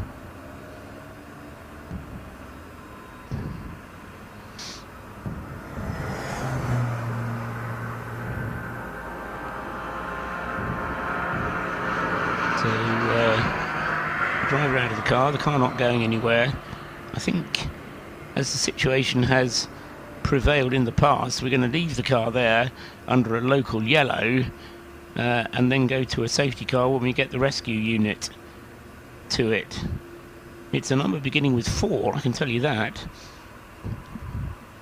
And now we get the safety car, so took us a while to get there, but get there we did. And the yellow triangle doesn't help because it doesn't tell us which car that might be. And having just had a safety car, we don't really need another one to give anybody the chance to pit. What it has done is enabled Stuart Simmons to get out ahead of Austin Monday in the 421 Trojan Motorsports car. So Max Finn leads the way on 174 laps completed. He is not quite a lap ahead of Stuart Simmons in the AB Motorsport car in second place, but nearly. Austin Monday is just over 16 seconds behind in the Trojan Motorsport car, so he's on the lead lap. First 3 cars then on the lead lap.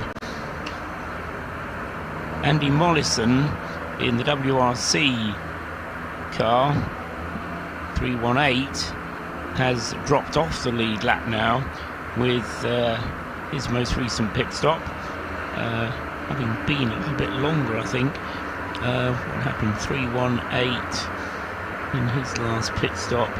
It wasn't longer, in fact it was only 4 minutes and 34 seconds, so it was a quick pit stop, but enough to drop him off the lead lap.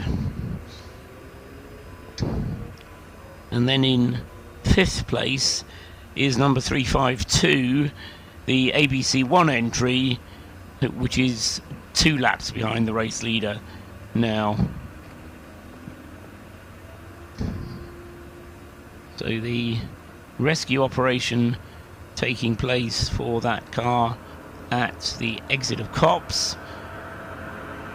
Flatbed going to hoist the car onto the back. Telehandlers in attendance as well. He hit the barrier. We're going to have to do a bit of barrier work as well. Not sure. It's very dark out there. I've not got the lights on in here, but I do have quite a little bit of background light with various computer screens on, but safety car stays out inevitably.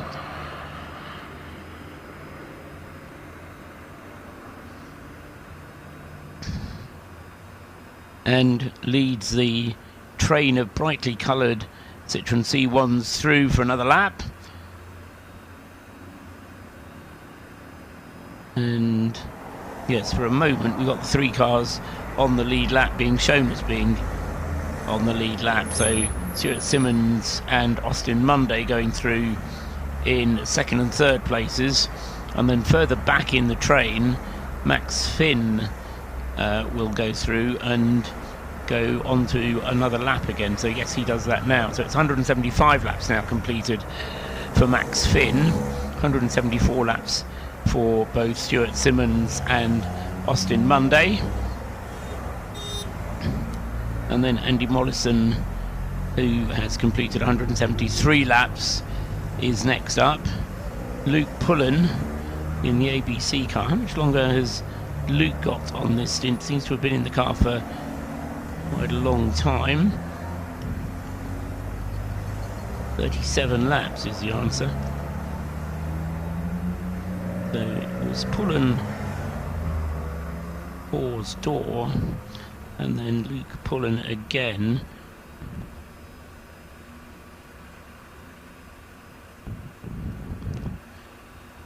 So Cameron Hawes will no doubt be getting ready to get into the car.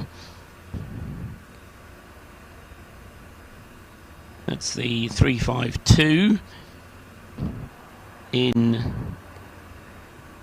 5th place.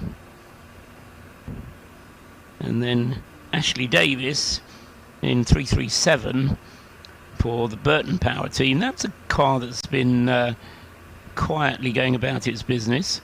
I haven't given it that many mentions, but it, touch wood, is having a pretty clean run of it. And then Ollie Samways with the Fighting Torque car is next one up in 7th place, car 309.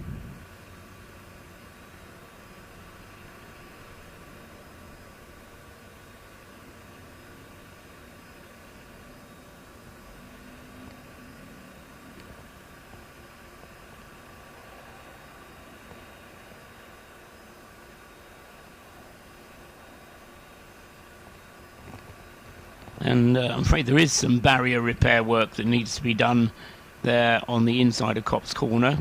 But I think the marshal's getting about their business very rapidly indeed. And they've got it completed. So good work. Well done to our marshals. We've said well done before. We'll say it again.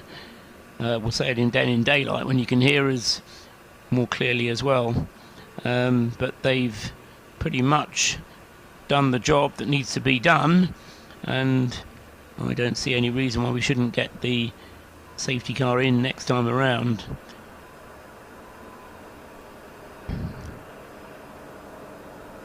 He's currently leading them through Abbey. There he goes, yes, safety car then at Abbey, up towards Farm.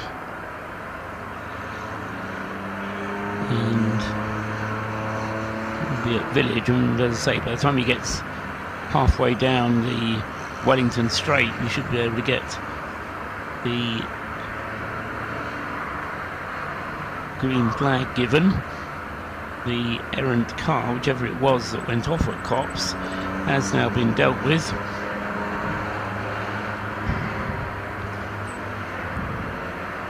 And on the back of the flatbed, taken to a place of safety, or taken probably back to the garage, if the truth be told, where it will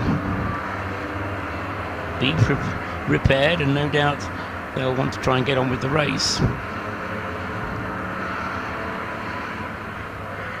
Down the Wellington Straight then comes the safety car.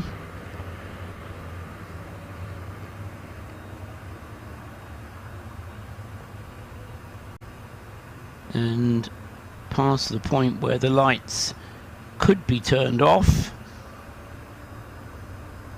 and I think they have been turned off. So yes, as the safety car gets to Luffield, quick dab on the brakes from the safety car, and he will be pulling off this time, and the field lined up behind will go racing again. So here we are now, 9 hours and 58 seconds, nearly 10 hours into the race. Ooh, and a little bit of potential overtaking there as they head towards the green light. They've gone past it. I'm quite sure the timing line is the finish line, as far as I understand it. So overtaking allowed from when the finish line is, not where the start line is. So that should have been all right, as the first two cars behind the safety car were so eager to get on with things.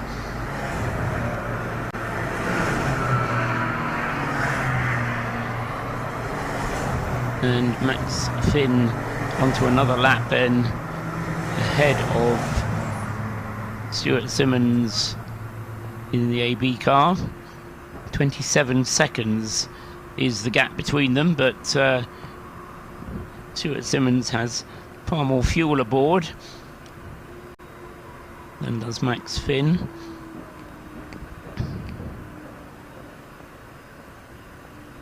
Next time around, 10 hours will be elapsed, so we'll wait for that and then give you another rundown.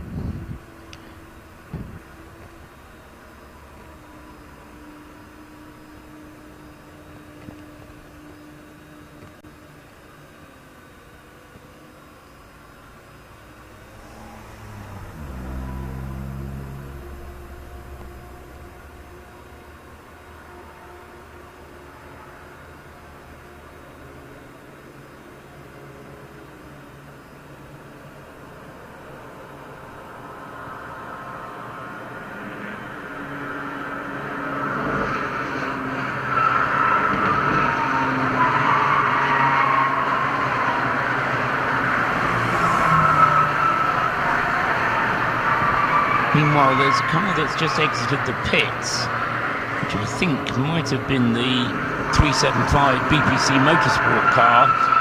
Sylvain Rubio from Adam Sharp has just had a 38-minute pit stop, and it looks as though he's back on his way again. It was 497 that was off at Cops. Alex McEwen, just to fill you in on that one, and that car being put on the back of a flatbed and taken back to the paddock. So as one car rejoins after a long pit stop, 375, so another one is being taken back to the paddock, 497. And let's look down and see who else might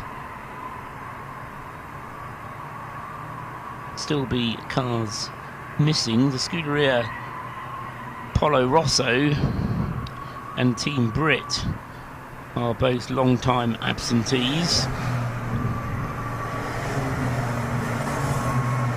And Griffin hasn't been seen for a while, to the tune of about 20 minutes, so I'm not quite sure what's up with him. Everybody else though now going through, and we do now have 10 hours elapsed on the clock. So it's 3:46 leading the way after 10 hours. 177 laps completed for Max Finn in the Emax Motorsport car. Second is Stuart Simmons, car number 394, the AB Motorsport car, 32 seconds adrift. In third place is Austin Mundy, car number 421 for Trojan Motorsport, on 176 laps. In fourth place is 318 Andy Mollison with the WRC entry, 175 laps. Fifth is car 337 Ashley Davis in the Burton Power car, 174 laps. Sixth, car 309 Ollie Samways in the Fighting Torque car, 174 laps as well.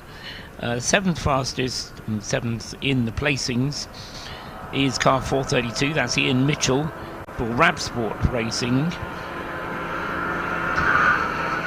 Eighth fastest is number 451 Luke Harberman for MLP Developments on 174 laps. Ninth fastest, number 347 Matthew Wilson in the JW Bird Motorsport car on 174 laps. And 10th fastest is car number 495, and that is James Cannings at the wheel of the Jelly Snake racing car on 174 laps. 11th is car number 352 Cameron Hawes at the wheel of the ABC1 car, 173 laps.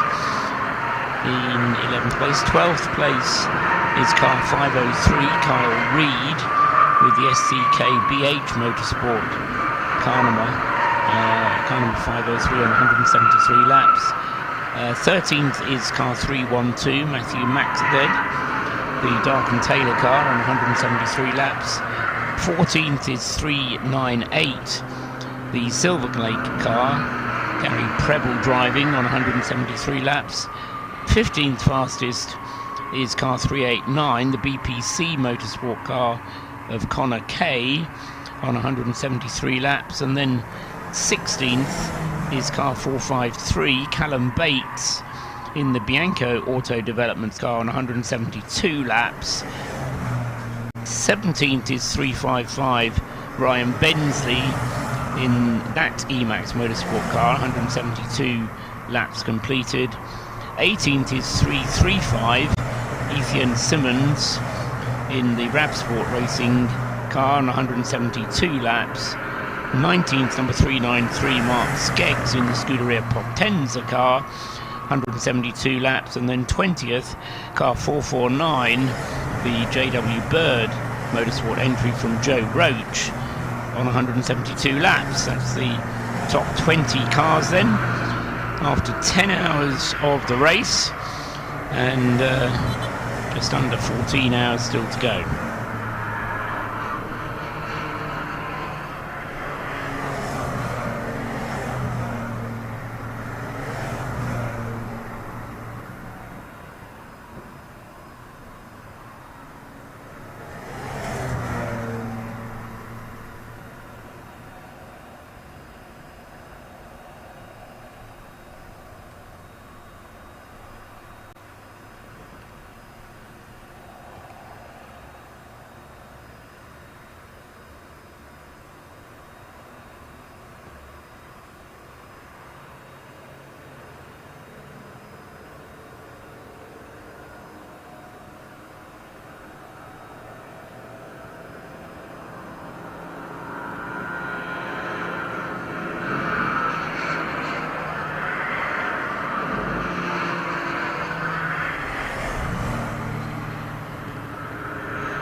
Down in 14th place, Conor Murphy is being shown as the driver at the moment of car number 432.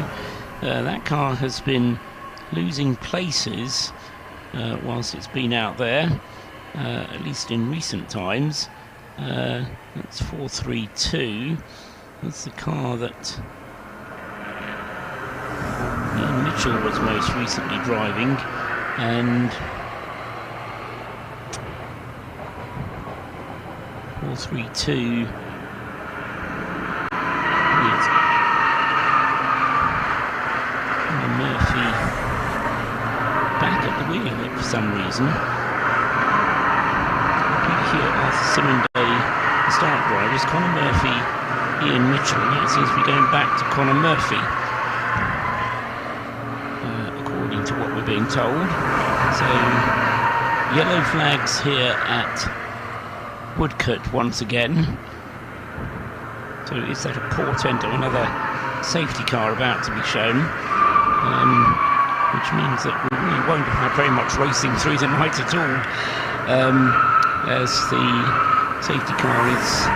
Yep, there we go, safety car being shown on the screen. So we had a yellow flag, and means that something, I'm guessing, else has happened at Copse Corner. So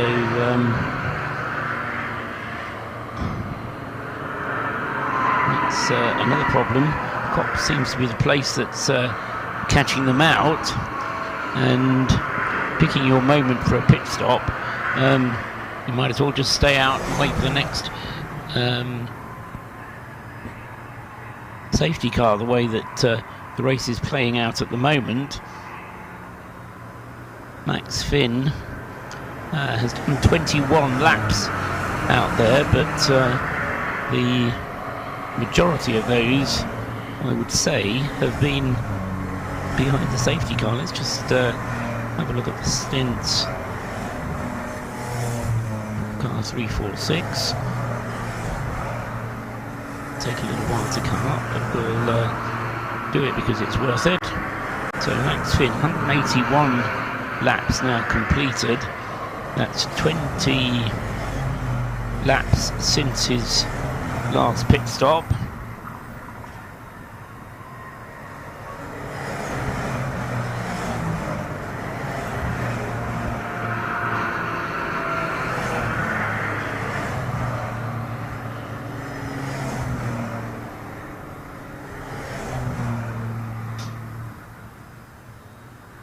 And during that time, we're just waiting for the screen to come up and tell us which ones have been green flag laps.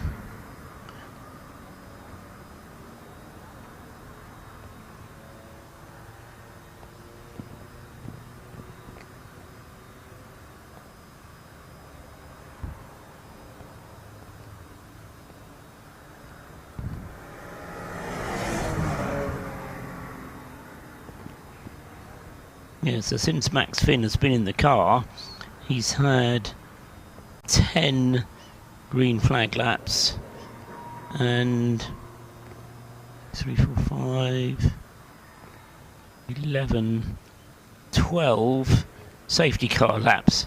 So he's been under safety car more than he's been under green flag.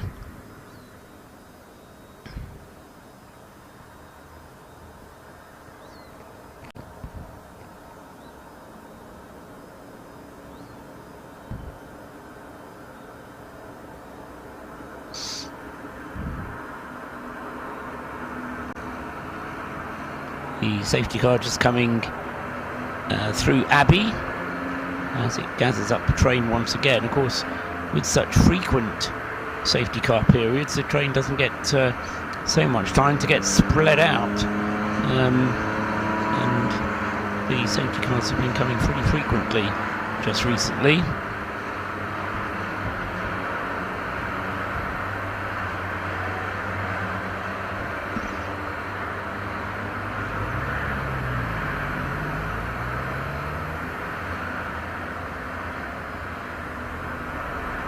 Through the loop, the safety car leads them. And down the Wellington Straight once again. Just see what the screen can tell us has happened. Yes, there's somebody in the gravel at Copse Corner on the outside. Car doesn't look as though it's got as far as the barrier. It's just slid into the gravel and can't get going again. So the safety car deployed whilst that car is recovered.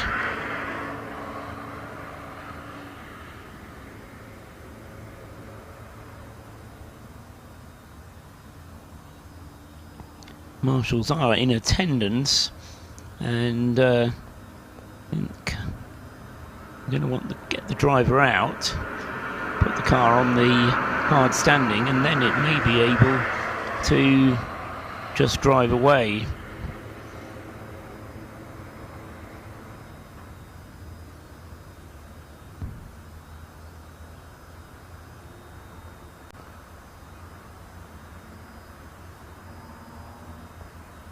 So here's the rescue unit, the yellow JCB telehandler coming to its assistance.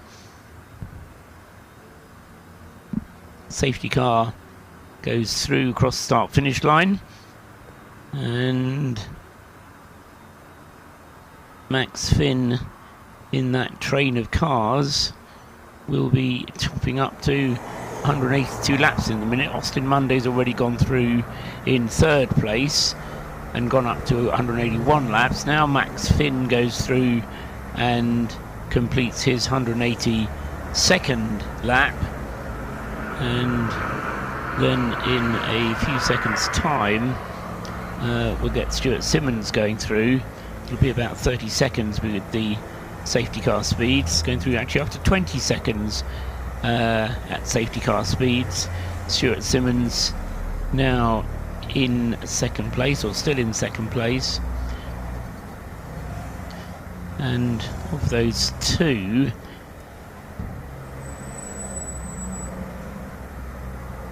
it's going to be Max Finn who pits first, but he'll be saving fuel as much as he can behind the safety car, and probably he's only about half an hour through his stint. He's been out there for a little over an hour, coming up towards an hour and a half, and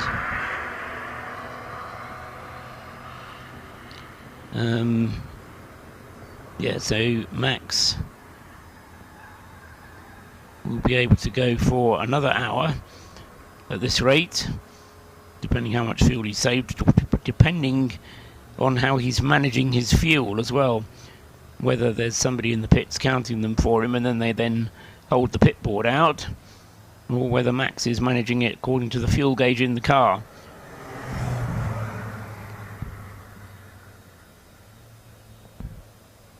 Austin Mundy in the 421, coming towards the end of his fuel as well, and that will be, I do believe, all 5 of the drivers in the 421 having had their go. Chris Freeman started, Jonathan Munday second, Adam Willis third, Charlie Bingham fourth, Austin Munday fifth. So after 10 and a half hours, we should be going back to Chris Freeman driving the car again.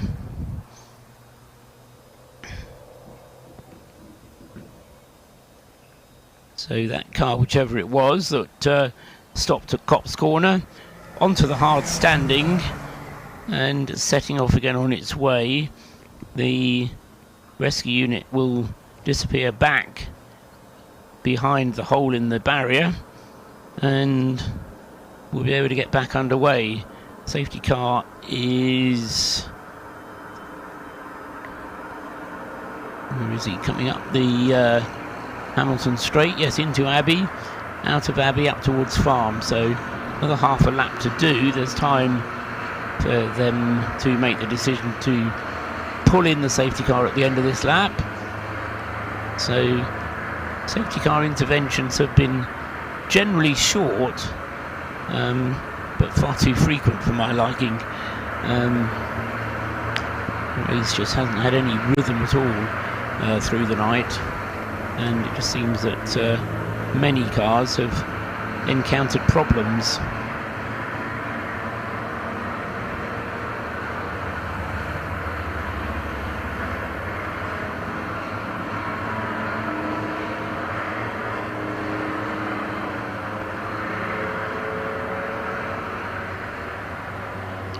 Down the Wellington Straight comes the field. A blaze of headlights is all that the CCTV pictures can show me, but as they turn through Brooklands, so I get the side-on view, and I can tell you the safety car lights are out. So we are going to go racing again. As soon as the safety car gets to the pit lane, it will be pulling into the pit lane, and we'll be back underway, hopefully for a decent chunk of laps this time, because this has been a very frustrating hour or so for a lot of the drivers, just going between a couple of green flag laps and then 2 or 3 laps behind the safety car, then a couple more green flag laps, then the safety car coming out again. So certainly over the course of the last hour and a half, we've had more safety car out than green flag laps.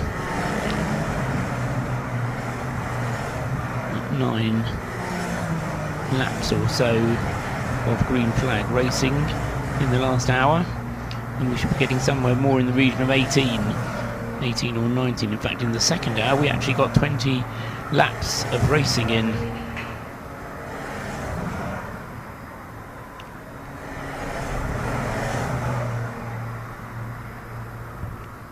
Interesting then that Austin Monday hasn't yet called into the pits, and now the safety car has been withdrawn. Now may be the time to come in. That may be to Austin's disadvantage though.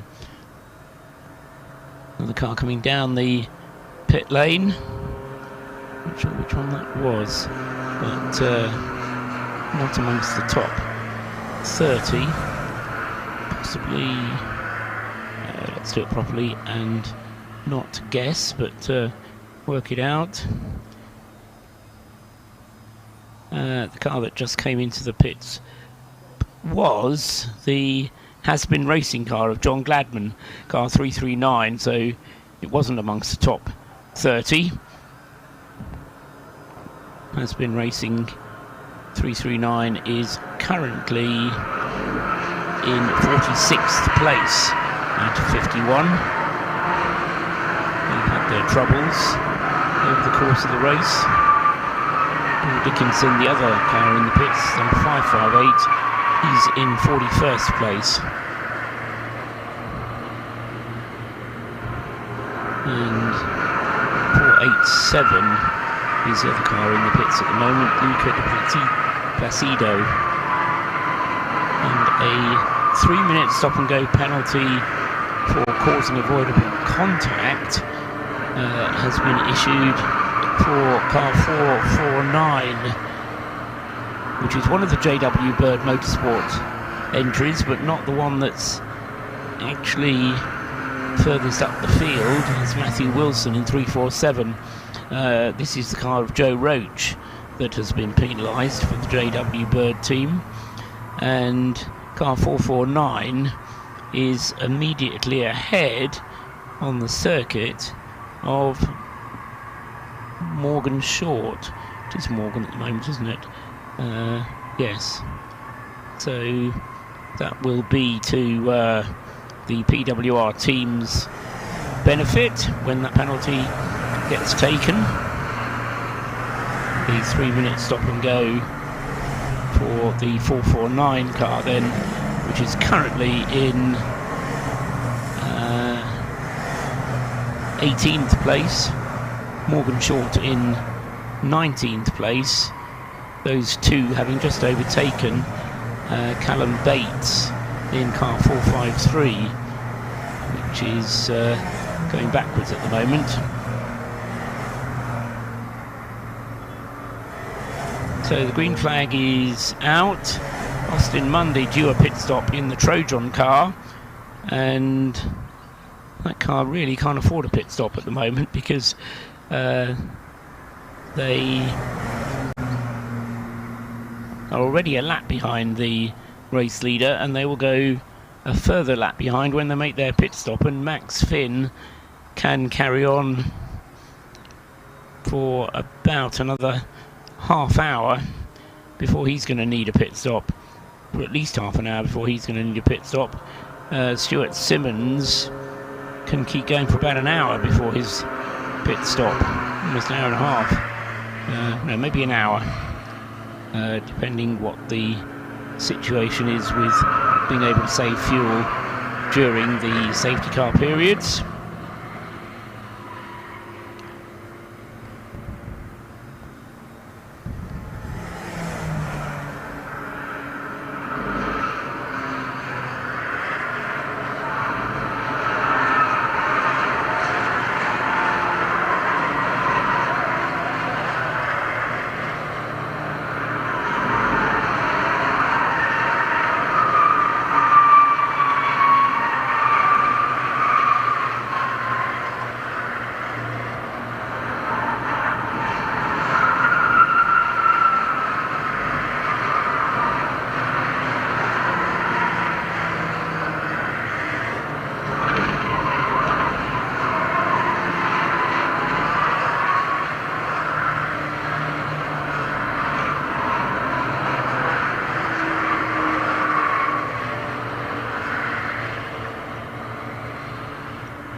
Well, as expected, the 421 car of Austin Monday coming into the pits, having done a stint of 45 laps.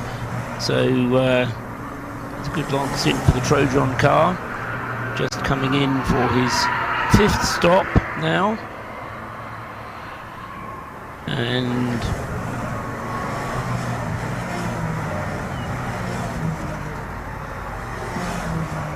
out of the pits comes the MLP car, a little bit further back.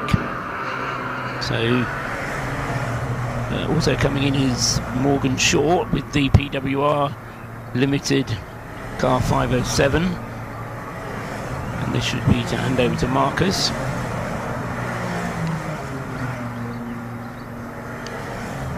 So meanwhile, Austin Monday, he was a lap off the lead lap, and he will lose another lap with this pit stop. So the battle is then on between Emax and AB Motorsport. Those two, the remaining two on the lead lap, who have used the safety cars to their best advantage.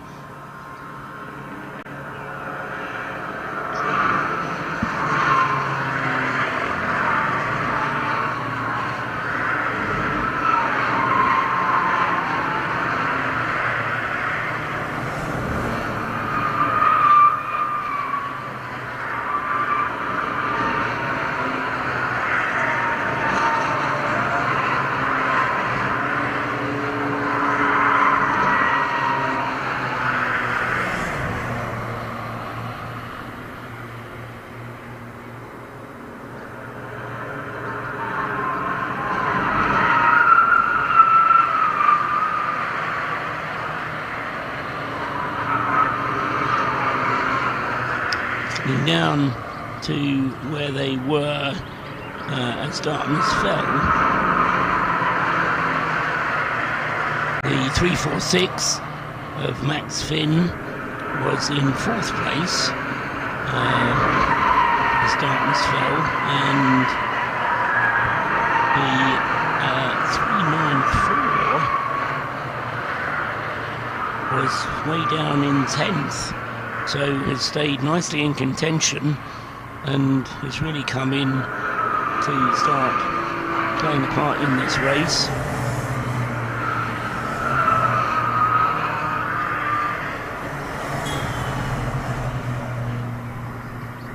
As the darkness hours have fallen, and we now look at what's going to be happening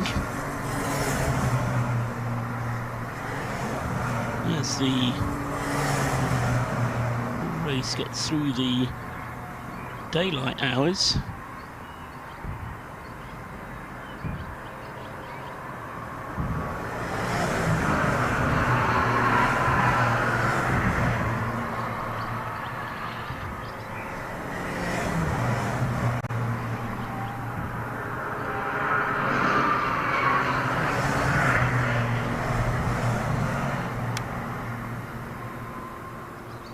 So the time ticking away for the Trojan car.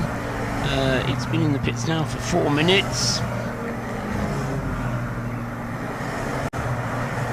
Morgan Short's pit stop a 3 minutes 40 so far.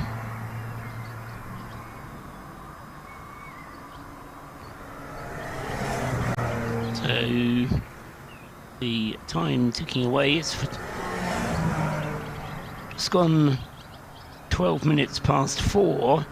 There is just a hint of a sort of pinkish glow in the sky away to my left, as signs of the dawn approaching are beginning to be seen.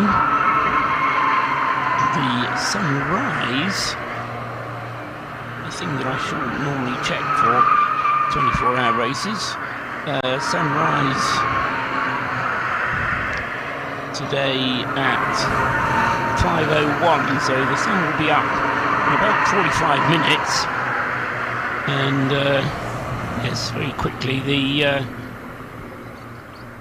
little bits of the circuit beginning to come into view once again, and the high resolution CCTV cameras, some of them now switching back into colour as there's a little bit more light around. So Austin Mundy then out of the car, and in fact the car on its way again. It was a 5 minute and 36 per second, so it wasn't a quick pit stop for Trojan. It was a 5 minutes and 3 second pit stop for the Short brothers to switch amongst themselves. Morgan handing over to Marcus, and 5 minutes 03, they'll be happy with that. It was a good quick stop from those two, and it looks like Morgan then will get the happy hour as the sun comes up, and we should get some more fast times.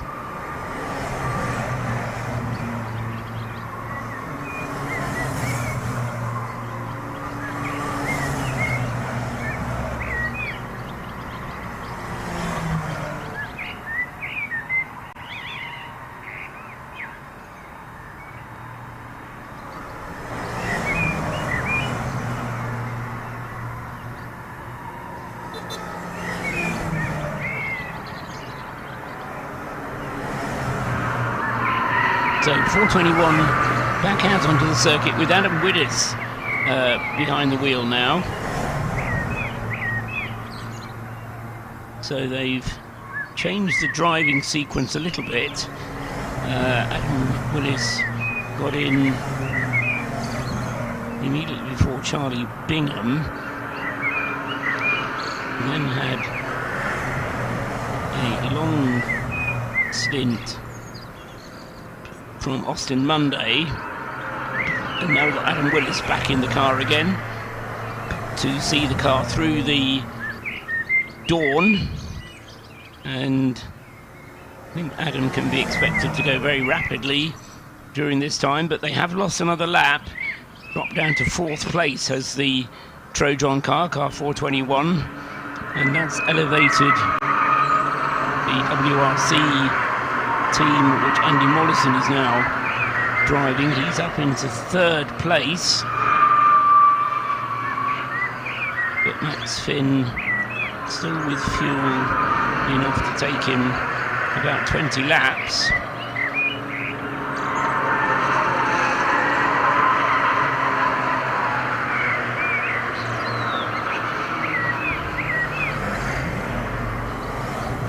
So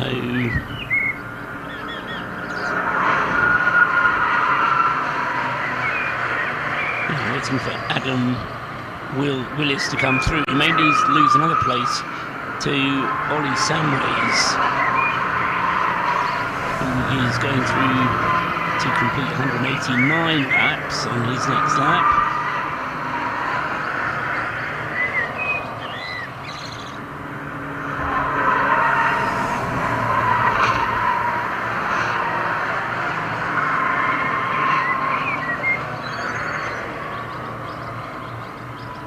And also in the pits out of the top 10 is car 503,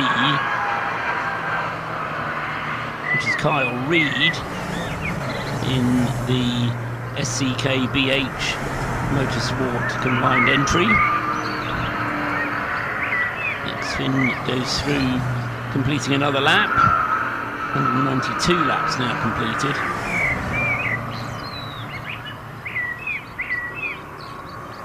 And down the pit lane very rapidly indeed, hitting the 40-mile-an-hour board now is David Shepherd for Red Sky Racing.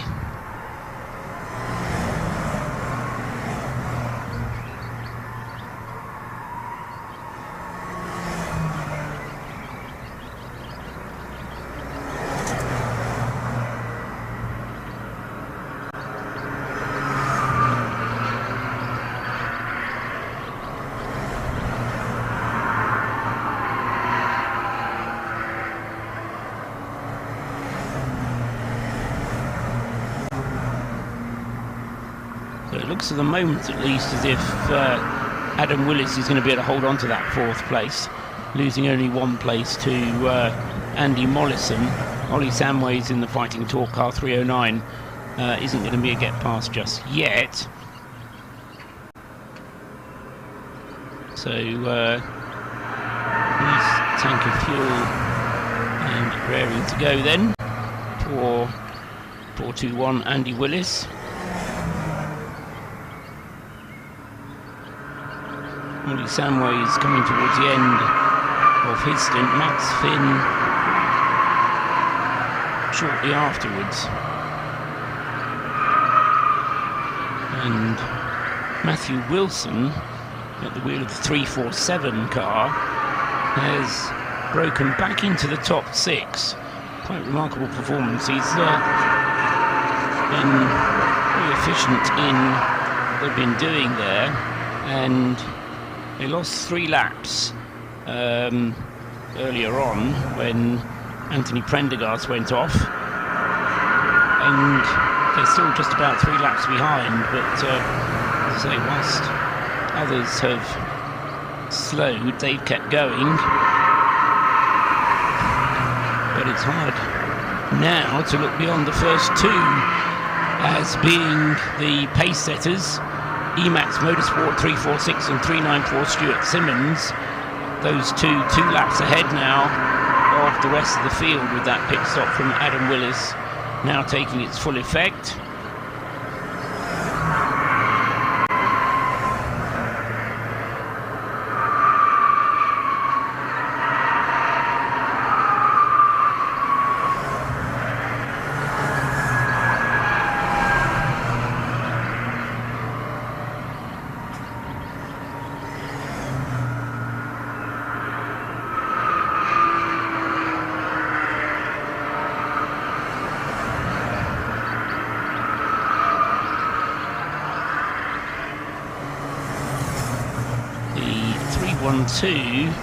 Dark and Taylor car, Matthew Maxted being given the inboard that time around.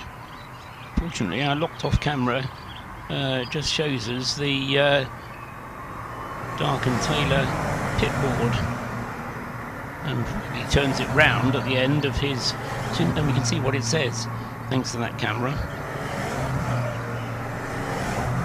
Very useful.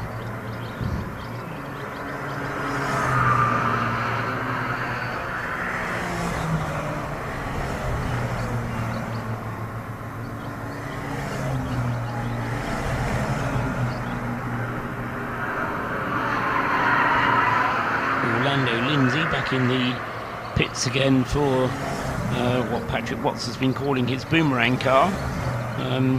When it runs, it does run okay, but Patrick an awfully long way down the field with that car, 506.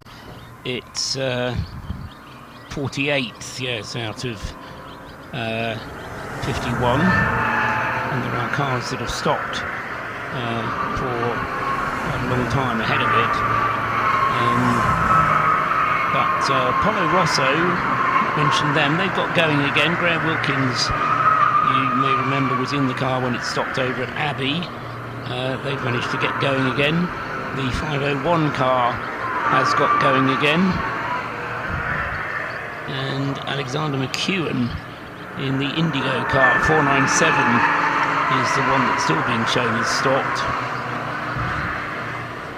And 330, another car that's been in the pits for quite a long time. I'm not quite sure the timing screen will actually tell me how long that 330 has been in the pits, because it has been such a long stop. No, there it is, and 29 minutes is the answer. So coming up towards half an hour for the 330 in the pits.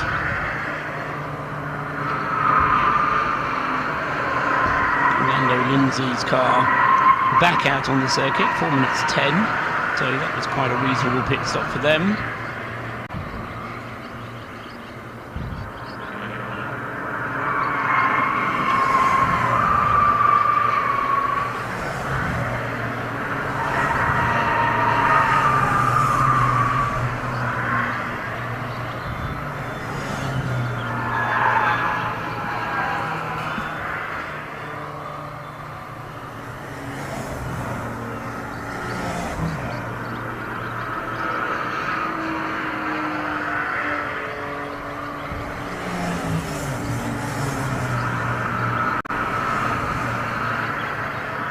into pits has come the Dark and Taylor car of Matthew Maxted. That car 312 up in the top 10 in 8th place, 4 laps off the lead lap.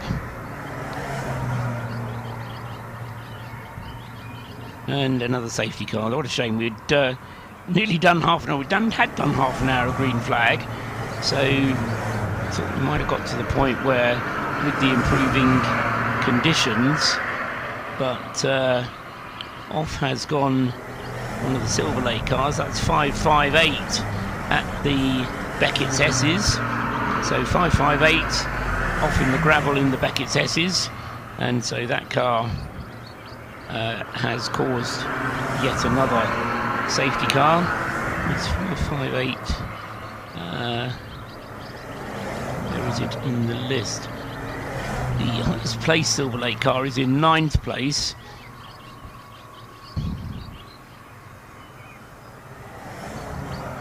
And 558 is in 44th place. So Paul Dickinson well down the list.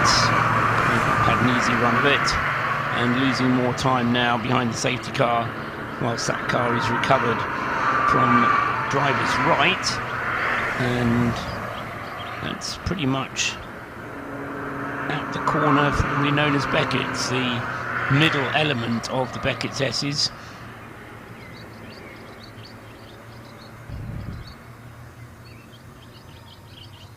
So if you count the Beckett's S's as comprising of 5 corners, which the official FIA circuit does, the first element is Maggots, the second element has no name, the third element is Beckett's, the fourth element has no name, and then the fifth element is Chapel.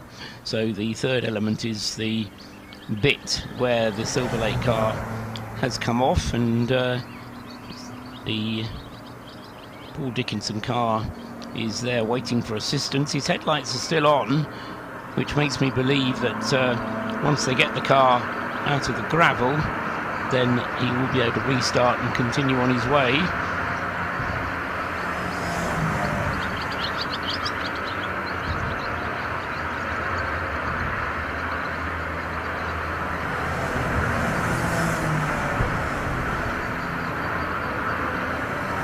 But here comes the telehandler. I was just about to say it's taking a little while for the recovery unit to get to him, but he's going to give him a forwards pull to get him onto the track again, and then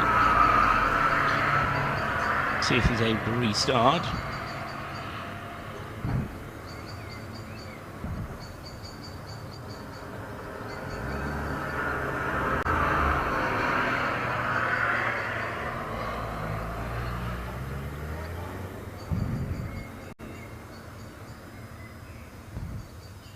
So the safety car gathering everybody up again. Despite all these safety cars, the field has got fairly well split. And into the pits has come the race leader. So Max Finn, having done 36 laps, is now in the pits. And is that going to allow Stuart Simmons to take the lead in the 394 car? Wouldn't be the first time. 394 already has led the race.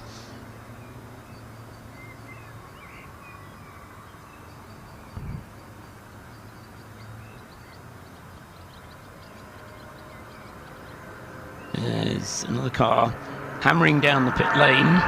That Ollie Sandways that just come in. I think it was. We'll just check on the screen.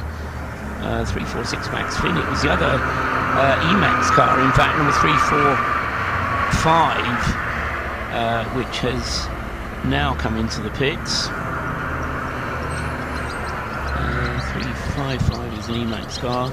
345 is outside of the top 30, but coming into the pit lane with great speed. Trying to make up as much time as possible and lose as little time as possible whilst in the pits. 2 BPC cars in as well, 437 and 537. 437 is 30th in the list, with Megan Purchase at the wheel of that car.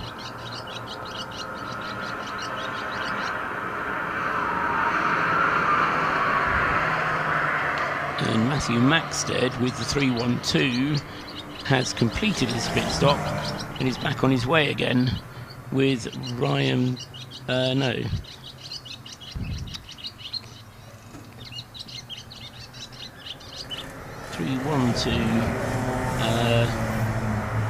being shown as Matthew Maxted still behind the wheel. Time ticking away for Max Finn, and on the assumption that this should be a driver change as well, this should be on the normal rotation. Stuart Ratcliffe taking over from Max Finn. 11 hours exactly of the race have elapsed, so we'll give you another update whilst we expect, whilst I do so, the car of Max Finn to rejoin, just coming up to 4 minutes. So 346 leading with 159.195, 195 laps on the board for car 346, but in the pits 394 is second, also with 195 laps on the board. Stuart Simmons at the wheel. Third place is car 318, Andy Mollison with 194 laps on the board. Fourth place is car 421, Adam Willis in the Trojan car, 193 laps.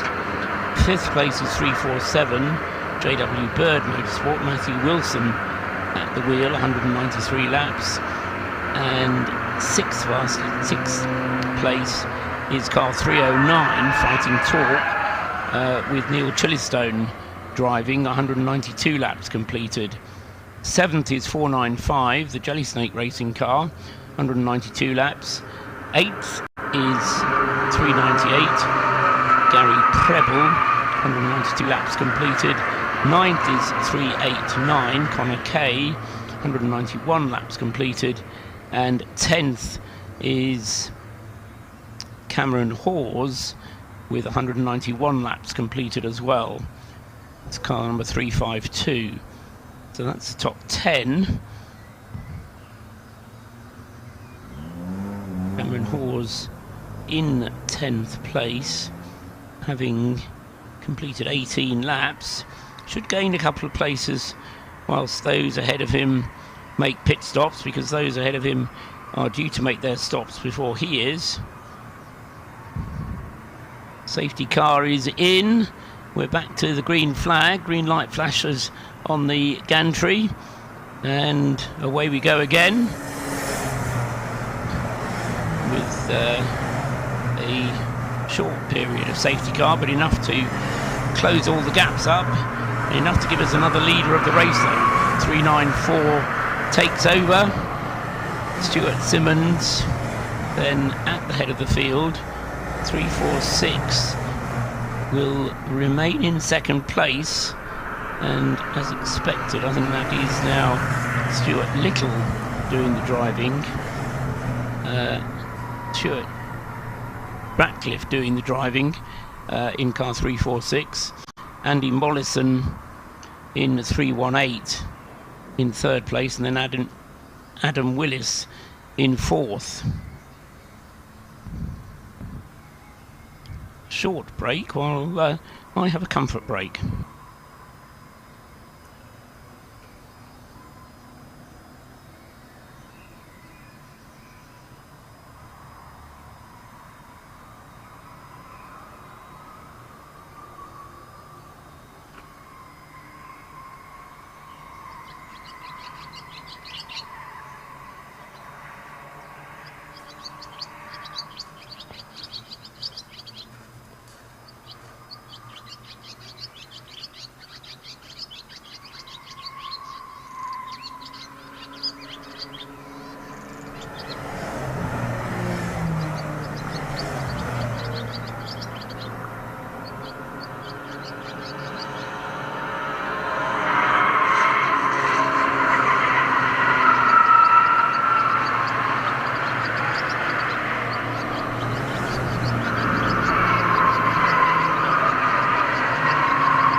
Right, so now back in position, and when I went away we had a safety car.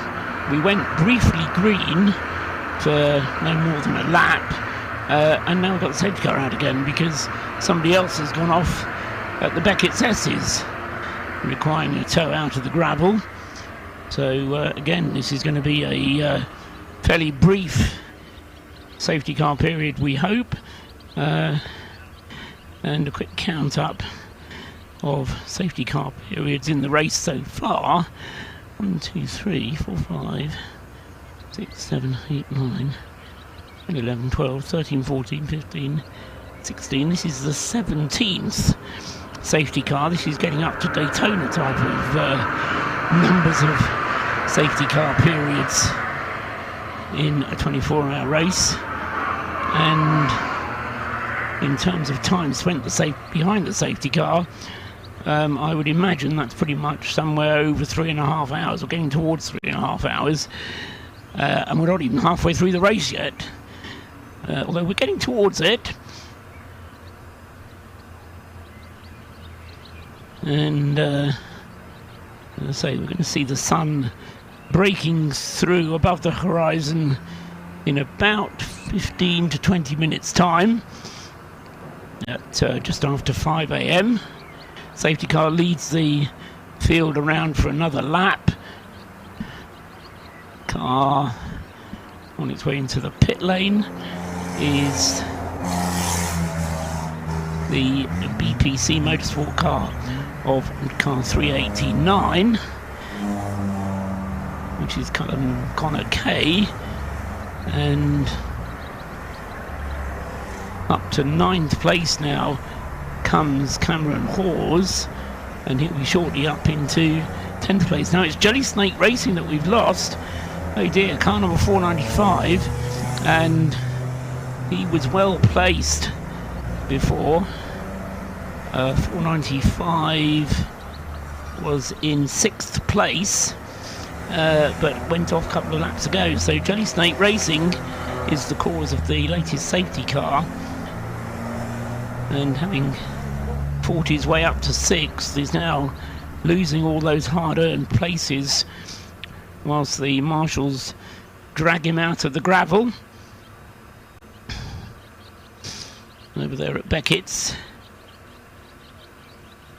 So still this race could go any way, and the winner of it after 24 hours is going to be the one who keeps it out of the gravel and keeps it on the grey bit.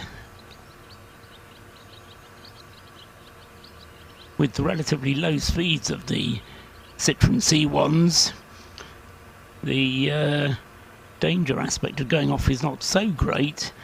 It's not to say you can't afford to have an accident, but it does mean that you can push the car as hard as it will go, find the limit, and then just come back a bit.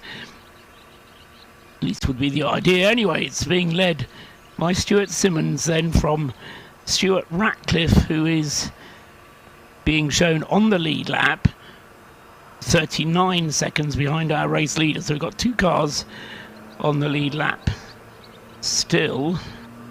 Let's double check that on my scoreboard. Yes, Andy Mollison is 1 lap behind in the WRC car, up into 3rd place.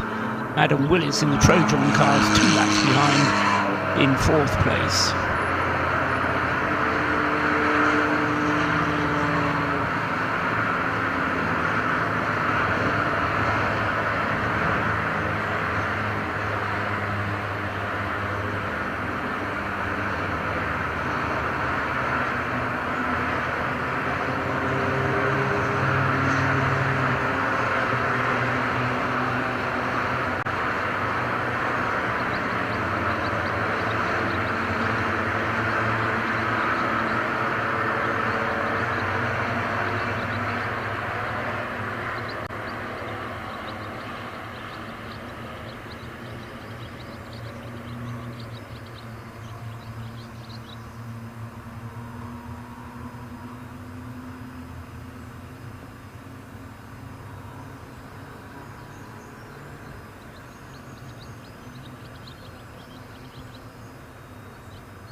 So back to green flag racing. The safety car pulls in, and the two cars on the lead lap are Stuart Simmons and Stuart Ratcliffe, the two Stuarts. AEB Motorsport, the 394 car, 24 seconds ahead of the Emax Motorsport car, 346. Then Andy Mollison next up in third place, a lap down. Adam Willis 2 laps down as he was before, and Matthew Wilson now only 2 laps down. So beyond Matthew Wilson to get this car onto the podium before the end of this race. As I mentioned a moment ago, we're not yet at half distance, and having been, I'm not sure quite how far down the leaderboard 347 fell. See if we can find that out. But it did fall a long way down from a comfortable lead. There we are. It led up until lap 32, and then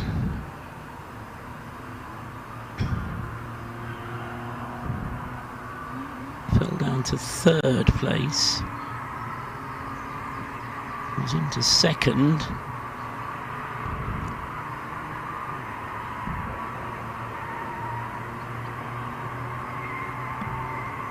It's not the 347 car I mean, is it? It's the... Yes, it's the 347, Matthew Wilson's car.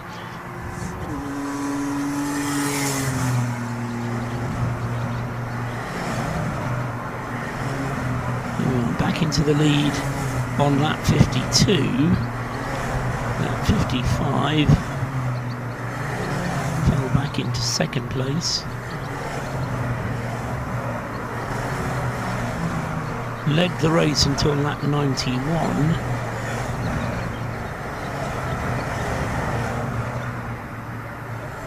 And then fell back to 9th place.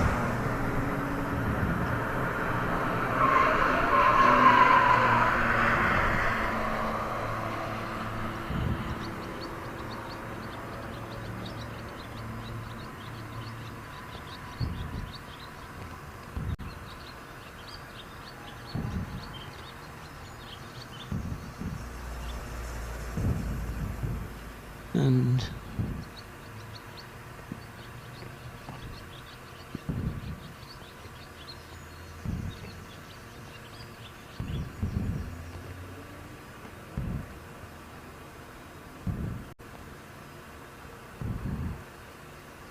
if I'm clever about this, I can do this a little more cleverly.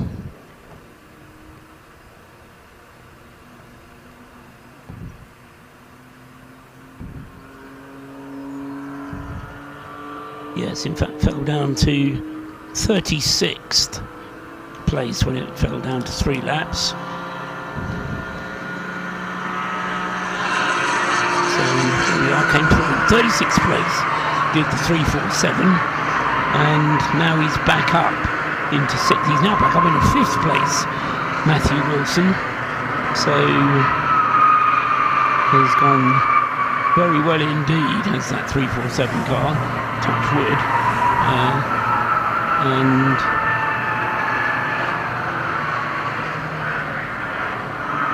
the Anthony Prendergast, who was the driver at the wheel when he went off, hasn't been in the car again since. Nick Beaumont, Matthew Wilson. It should be Philip House next, and then Anthony Prendergast after Philip House. So he will get another drive, and he'll be under strict instructions to keep it on the grey stuff for his next stint. I've no doubts about that.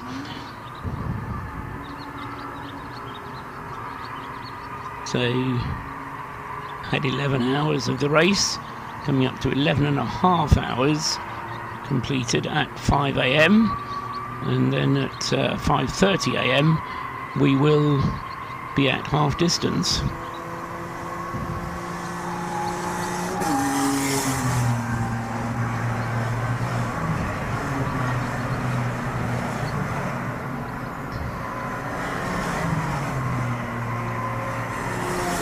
So entering into happy hour, we've had another best lap of the race, and that's Adam Willis in the Trojan Motorsport car, 421.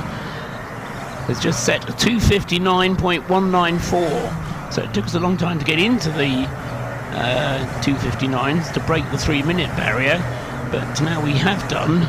We're going to start knocking on the door of the 58s. A 2:59.194 for Adam Willis then on that last lap. And traditionally, as the sun rises, that is when we get a faster lap. We've had a personal best from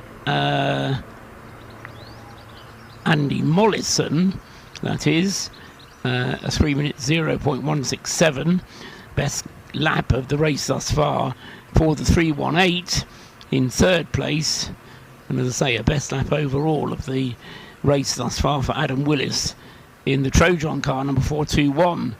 What's the gap between Adam Willis? Well, he's over a lap behind. No, he's not. He's just on the same lap as the car in front of him, but the interval is not quite 3 minutes. So they're in the same train of cars, but Adam Willis is just ahead on the road of Andy Mollison. The train of cars in the leading group going through Abbey at the moment.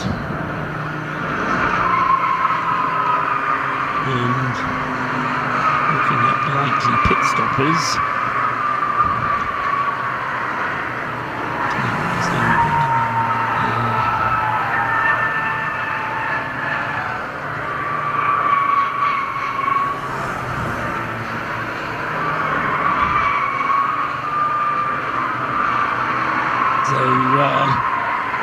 Stuart Simmons has completed 30 laps, and I think having had his time in the sun, he's going to hand me into the pits before too much longer, probably around about 5:30. And Stuart Ratcliffe has only just gone out there in his car, so he's got plenty of fuel aboard, the Emax car, 346. Adam Willis has also got plenty of fuel aboard, whereas Matthew Wilson in the 347 is running out a little bit, and he's going to be looking for another pit stop. Again, about half an hour or so away from now.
And another penalty we are being advised of for the 598 this time, a stop and go penalty for contact under waved yellow. So again, 598 is not one of the leading runners.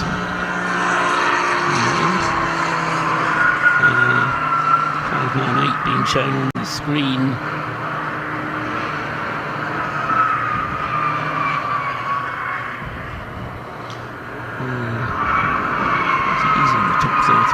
Yes, there he is. It's a Calamity Motorsport car, car 598 in 24th place.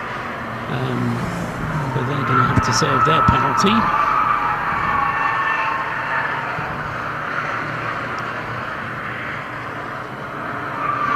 Glanville is now back in the 507 car, and he's 23rd place, just ahead of the Calamity Motorsport car.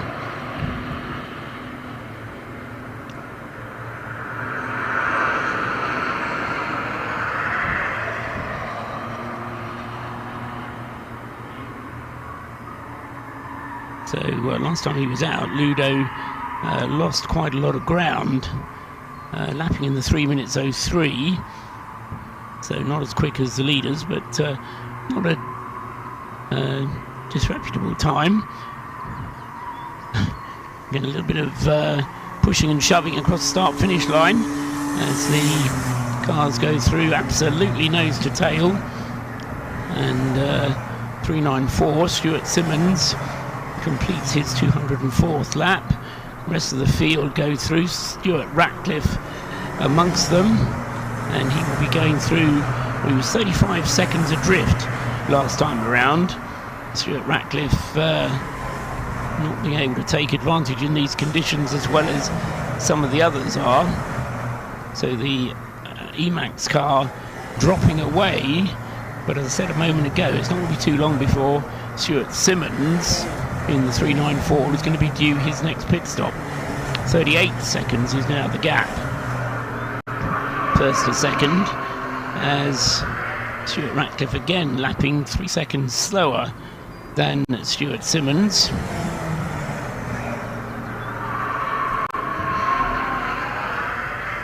And one lap behind, Andy Mollison is slowly closing in on Stuart Ratcliffe as well.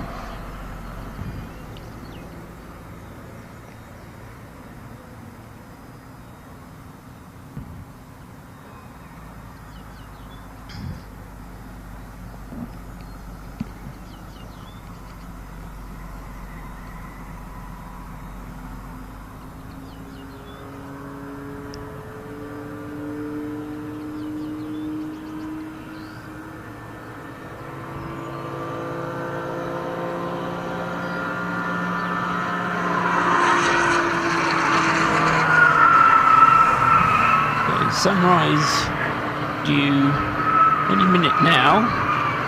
So looking away to my left, the sky very pink, and at some point over the course of the afternoon I'm going to get the sun beating straight at me. I've been on the right side of the sun so far, but the box here is facing the sun as we go through the morning.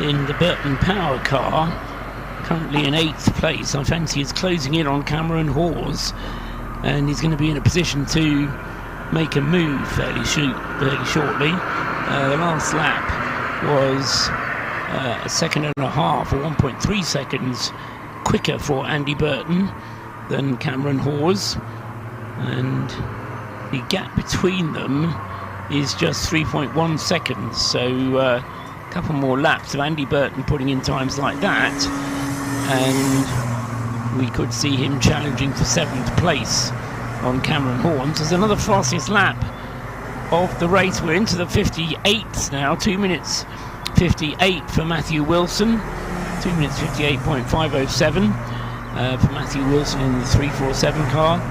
Puts him as the fastest car out there, and this recovery drive that they're completing has brought him up to 5th place.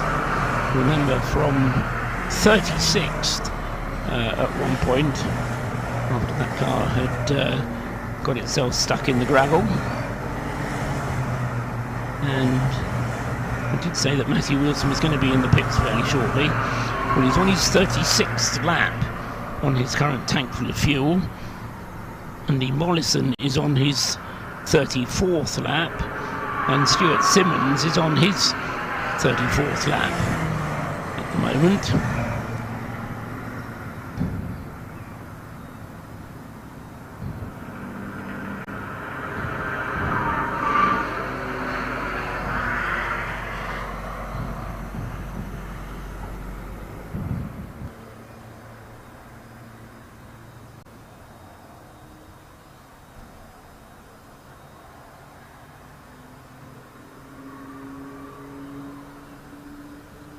as 558, the Silverlake car, Paul Dickinson, coming into the pits, now to 46th place.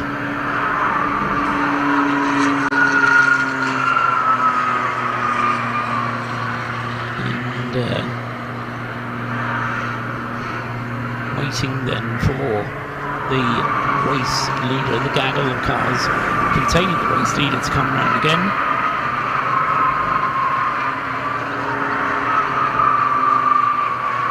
And it has Adam Willis at the head of it, I reckon. So Adam Willis in car 421.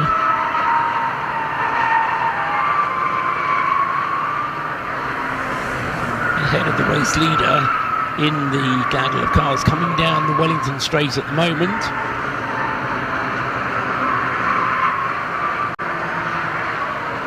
So a big slipstreaming bunch of Citroen C1s turning left through Brooklands and now through the long right-hander of Luffield, seeing bits of the circuit that have been disappeared for the last 8 or 10 hours. And yes, it is 421 then.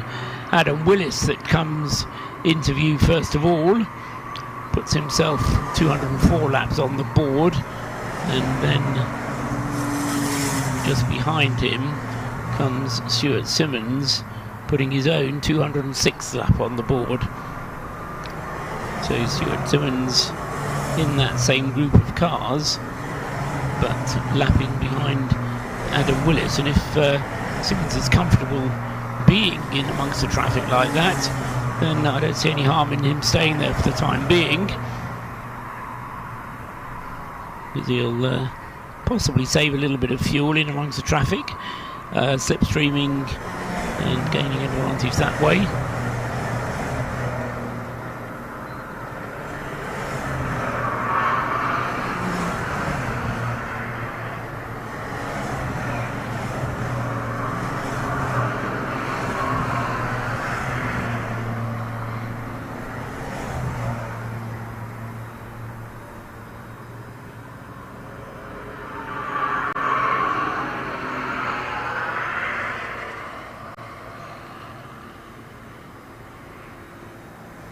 Ian Stinton in the Dark and Taylor car 312, currently in 9th place, just behind the Burton Power car, which is still closing in on Cameron Hawes.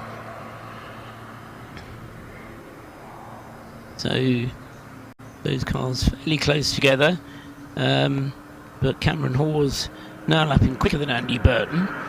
Last time I looked, it was Andy Burton who was quicker than Cameron, but Cameron's last lap of 3 minutes 01.331, best lap of his stint so far. Andy Burton only doing a 3 minutes 03, and Ian Stinton behind him doing a 3 minutes 02.4.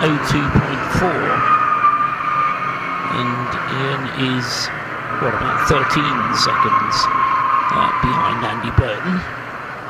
That's the bottom bit of the top 10, with Adam Preble in 398 in 10th place.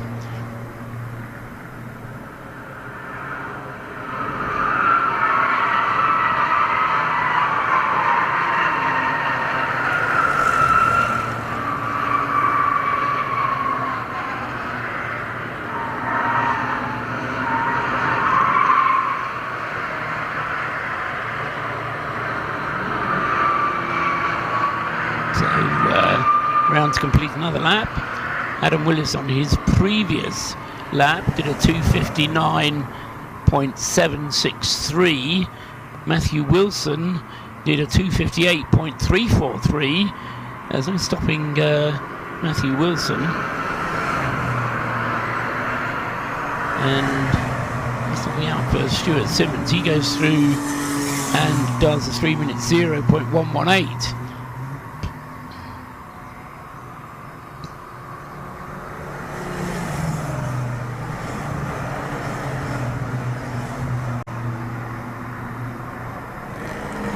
So the positions pretty much staying the same. In amongst that group. 394, 346 and 318. Now, does that mean... No, because for some reason my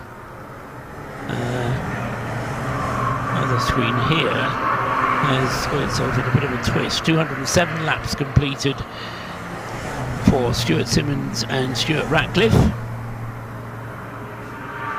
206 laps completed for the third place car, Andy Mollison. 205 for Adam Willis and Matthew Wilson, and then 309 Neil Chillystone, car 309, has completed 204 laps as well.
Well, we're over half distance now, and the erstwhile leader is into the pit. So Stuart Simmons in car number 394, completing 216 laps, and now comes into the pits. In second place is Stuart Ratcliffe. In third place is Andy Mollison, and he's also into the pits now. So first and third are both in the pits. Adam Willis is in fourth place in car 421, and in fifth place is Neil Chilliston in car 309. Matthew Wilson, having set the fastest lap of the race so far, has that honour, but he's been into the pits and handed the car over to Philip House, and as a result of that they've lost a position. But Philip House, as I say, now out in the car. And pit stops then. Let's look at the pit stop for Philip House to take the car over from Matthew Wilson. A few minutes ago that car came in, and it was a 4 minutes 43 second pit stop, so well on schedule.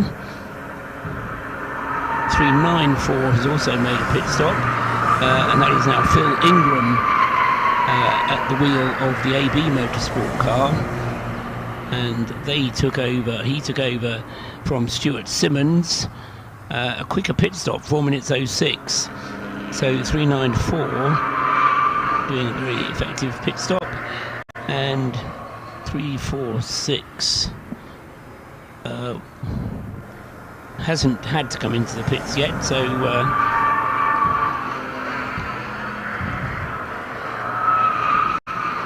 it's happened there. So 394 back into the not back into the lead of the race, because Stuart Ratcliffe in the Emax car in second place has come from second into the lead of the race. So Ratcliffe then, using the fact that he had more fuel aboard, had pitted more recently.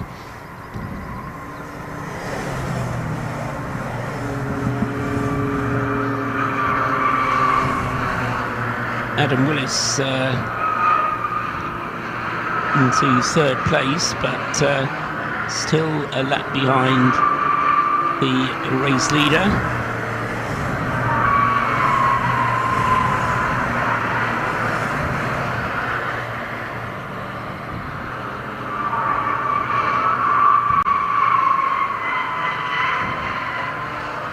And David Drinkwater now back behind the wheel of the 318 car. He's completed 215 laps and is in fourth place, but also only one lap behind the leader. So any of those four cars in with a chance, I would say, still behind that, and you're looking at 2 laps behind, or in the case of Philip House in the 347 JW Bird Motorsport car, he is now 3 laps behind.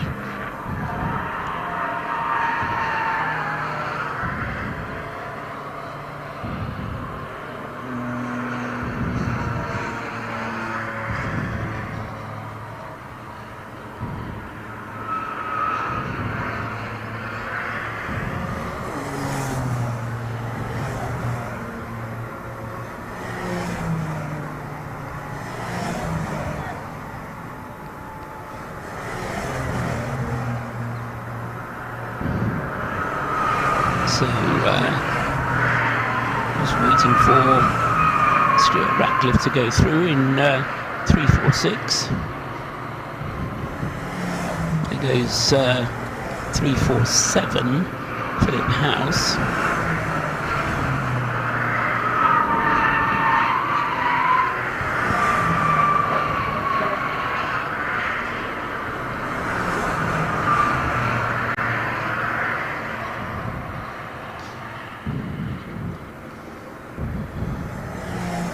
And Stuart Ratcliffe is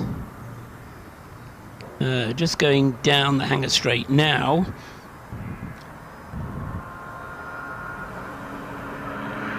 in 346.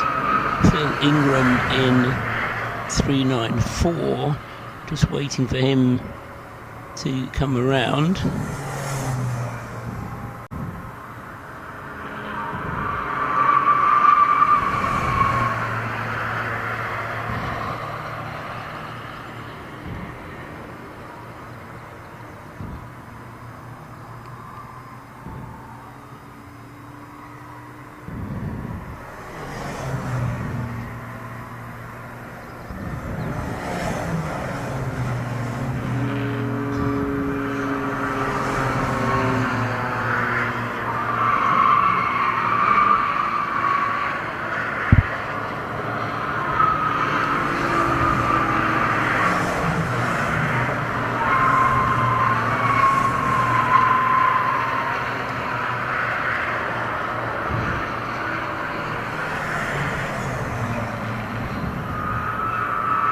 So 394 Phil Ingram is just on the lead lap, and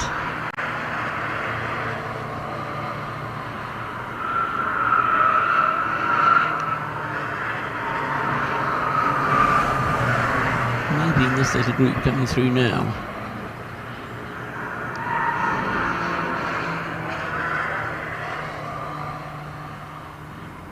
Not in that little group.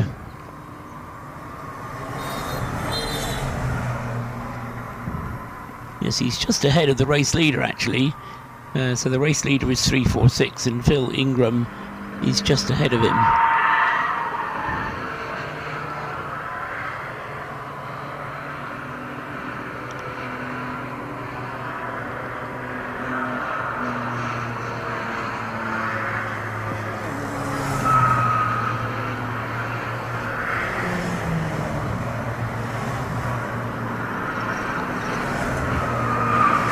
Goes, and almost immediately 346 goes through.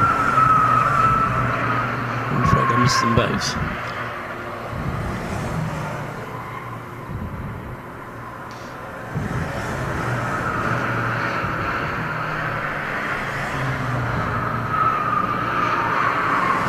Stone putting in a personal best in the Fighting Talk Car 309. Out of 5th place, P259.547.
And 352 peeling off and into the pits. That's Cameron Hawes in the ABC1 entry.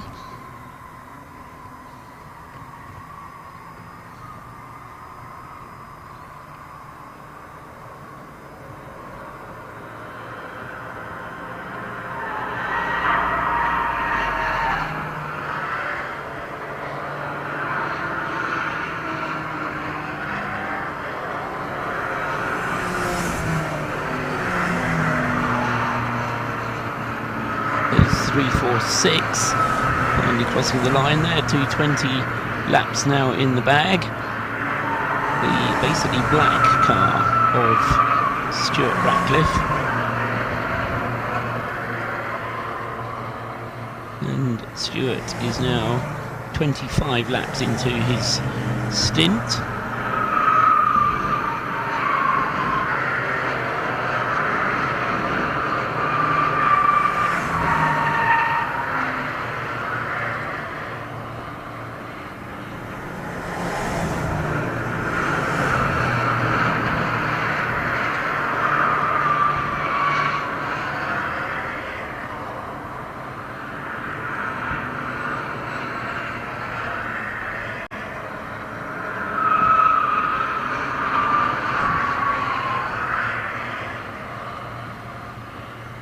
So Cameron Hawes has got himself, as I say, up into 7th place, but Ian Stinton is only half a minute behind, and so will have gone through whilst Cameron is in the pits.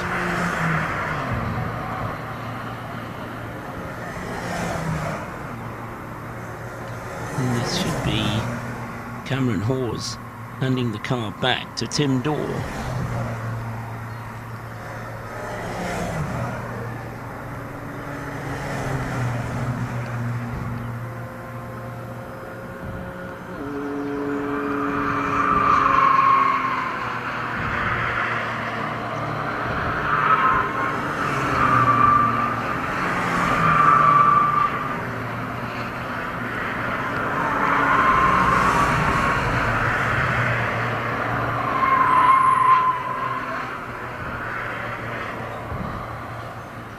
So Philip Ingram just clinging on to the lead lap by the skin of his teeth,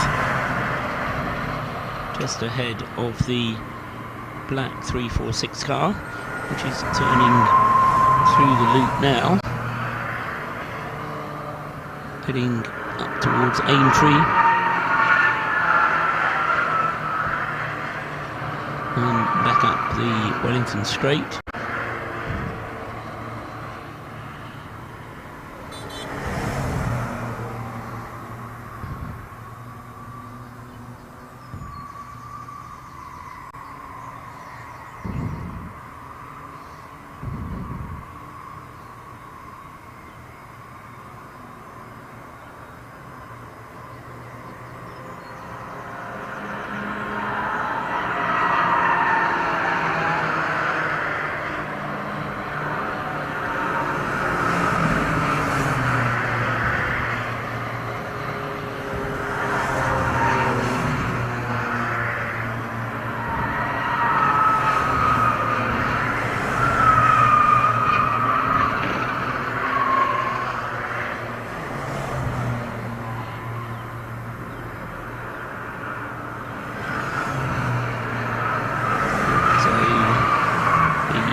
Still Stuart Ratcliffe in the Emax car, 346. Phil Ingram in 394 in 2nd place. Adam Willis in the Trojan Motorsport car, 421 in 3rd. 4th, David Drinkwater in car 318. 5th is Neil Chillistone with the Fighting Torque car, 309. Philip House is 6th with the JW Bird car, number 347. Ian Stinton, 7th. In the Darkin Taylor car, 312.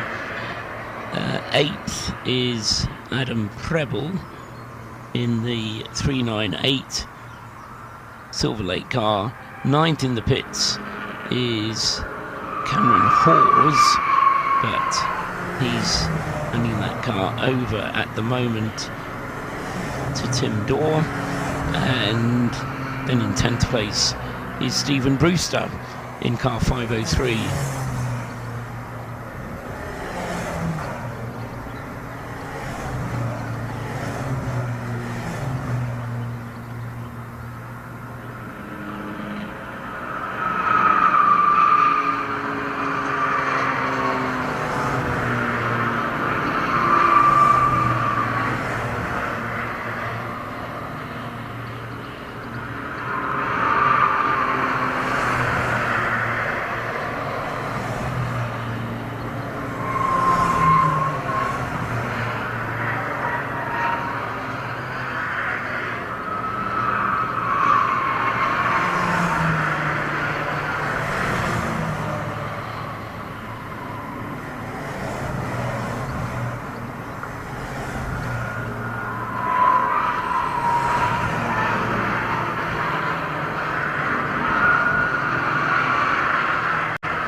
Another hour has passed, and my voice is beginning to give out, I'm afraid, but we will battle on regardless. It's now over, quite, just coming up to 13 hours elapsed. We're over half distance, and still the battle is finely poised, but the advantage to the Emax team of 346 and Stuart Ratcliffe, who holds the lead and is now coming towards the end of his stint. Within the next 15 minutes, I think we'll see Stuart Ratcliffe coming into the pits in 346, and that will hand the lead back to Philip Ingram in the 394 car. 394 Philip Ingram at the moment is still just on the lead lap, but circulating on the road just ahead of Stuart Ratcliffe, so stays on the lead lap. And behind those two, in third place, David Drinkwater in the 318 car. He's 2 laps back from the race lead and is at the head, or is a minute and a half ahead of Neil Chillistone in the Fighting Torque car, 309. Charlie Bingham in the 421 Trojan Motorsport car. Philip House in the 347 JW Bird car, that's in 6th place. And those 4 cars, say in 3rd, 4th, 5th and 6th, are all 2 laps behind the race leader.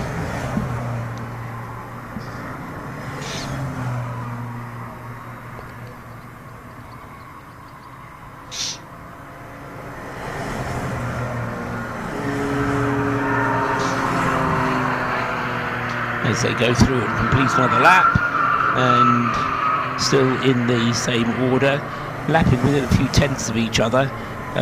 Last lap time for Stuart Ratcliffe there is 3:01.59. Last lap time for Phil Ingram in the AB Motorsport car, 3:01.285, and for David Drinkwater in the WRC car, 3:01.717. So all very well matched indeed. Neil Chillistone's last lap time was 3:01.205, and Charlie Bingham a 3:01.163. So very closely matched indeed, those cars. Heading down the Hangar Straight is the race leader, as I say, with second place man Phil Ingram just ahead of him on the road. So behind Philip House in 6th place in the JW Bird Motorsport car is Ian Stinton in the Dark and Taylor car, 312, which is continuing now to have a trouble-free run. Then in 8th place it's Adam Preble in the Silverlake car.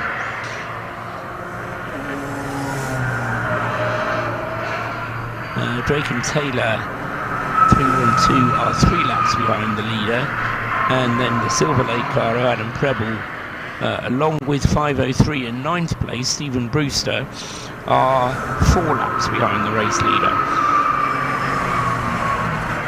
5 laps behind the race leader in 10th place is Andy Steele in the Emax Motorsport car, as is in 11th place Tim Dorr in the ABC1 entered car. Those as I say, 5 laps behind the race leader. 6 laps behind the race leader we have Colin French in the Burton Power car. That's dropped away a little bit. It was knocking on the tail end of the top 6, but I don't know if they had a longer pit stop or something, but that car has dropped away. 13th is James Hitchin in the Rabsport car. He's also 6 laps behind the race leader. And we've got 5 cars all on 7 laps down. That's 389 in 14th place, Ed McDermott for BPC Motorsport. In 15th place, 418 Jonathan Salem in the WRC car, second WRC car. Ludo Granville is the next one up. Except we just had a bit of a change around up ahead, because 453 Barry McMahon and 427 Mark Owens have improved.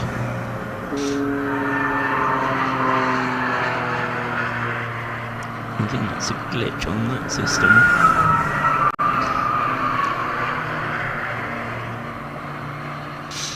So just to recap, 335's James Hitchin is 13th for Ravsport. 14th is 389 Edward Dermott for BPC. 15th is 418 in the WRC car, Johnson Salem. 16th is Barry McMahon in the 453 Bianca Auto Developments car. 17th is Mark Owens with the AF Racing car. 18th is 315 TSR Racing, and that's John Collison at the wheel. And then 19th fastest, having just made a pit stop, is Ludo Glanville. So Ludo Glanville in the PWR, the Patrick Watts racing car, into the pits in car 507 in 19th place.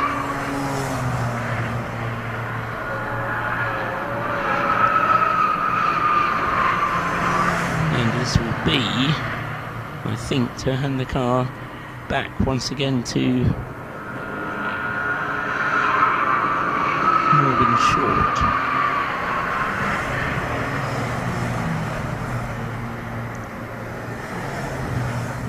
But we are going to have to just fiddle with the system again there to get that one right.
So just to check back with that 507 car then, strikes me that Marcus Short has missed a stint.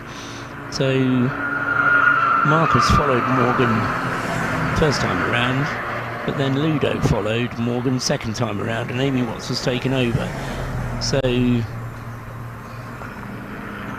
wonder if Marcus is having a lie-in. Certainly when I was his age, I appreciated to have lie-ins, and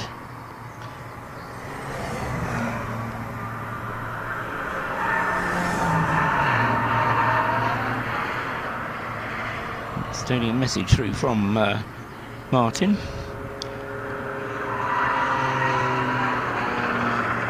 Damaged a track control arm and a left front tyre.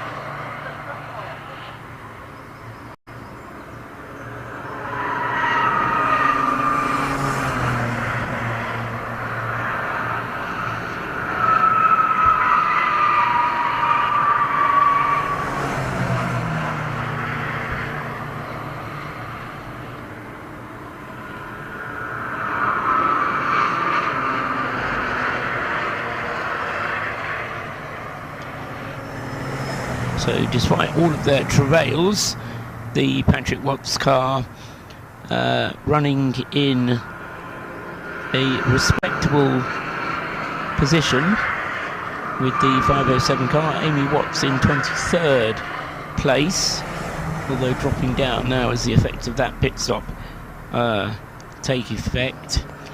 The car then not running as it should, according to Martin Short, and they have to make a decision now with 10 and nearly 11 hours of the race still to go to fix the car properly or just limp round. Well, I think from the point of view of actually enabling the drivers to enjoy themselves, they need to fix the car properly and make it properly drivable.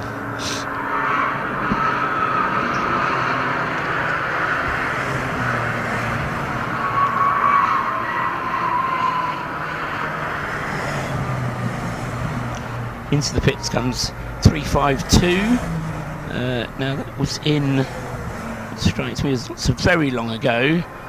5:47, 6:36, so less than an hour ago, yes. And Tim Dorr brings the car in after less than an hour out on the circuit. The 352 car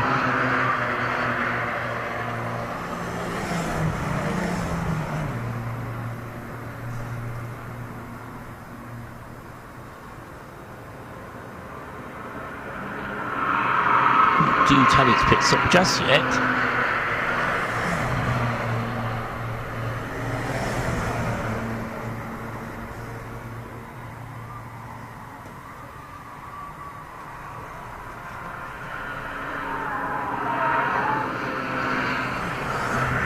But it has come in any case.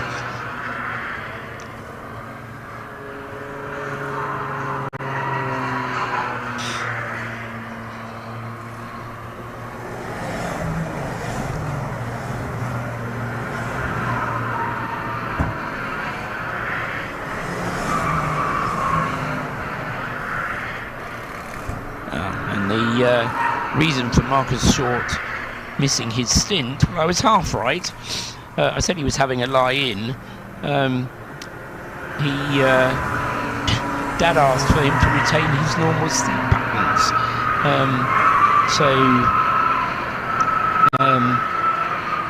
Yeah, whether that consists of having a lie-in on a Sunday morning, probably does, or at least until after 6:30. And into the pits comes the race leader. Stuart Ratcliffe then is in the pits after a stint of 40 laps.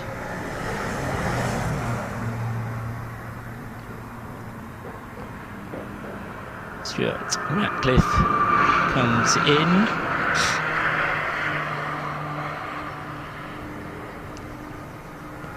And that will inevitably hand the lead back to Phil Ingram.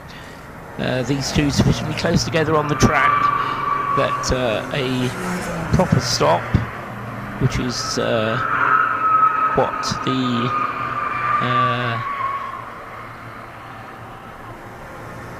Emax car is due, is going to take it more than that 2 minutes. So it's one of the Littles. James Little is due into the car next, and the scoreboard tells me it is James Little, and he does lose the lead. So Phil Ingram back into the lead then for AB Motorsport, car 394, and the gap will tell you once James Little is out and up to speed, but it will be around 40 seconds, I reckon. David Drinkwater continuing to be pretty safe in third place. He's got a margin of a lap to the race leader, and a margin of 2 minutes and 14 seconds, 2/3 of a lap, back to the fourth place car behind him, which is Charlie Bingham for Trojan Motorsport. But Philip House is only 15 seconds behind Charlie Bingham. So 347, Philip House in fifth place, is not that far behind Charlie Bingham in the 421 car in 4th place. Last time around, Philip House gained a second, very nearly. The gap just 15 seconds, so we'll keep an eye on that gap between 4th and 5th. Ian Stinton in 6th place is just 10 seconds ahead of Adam Preble. So that's another gap to keep an eye on.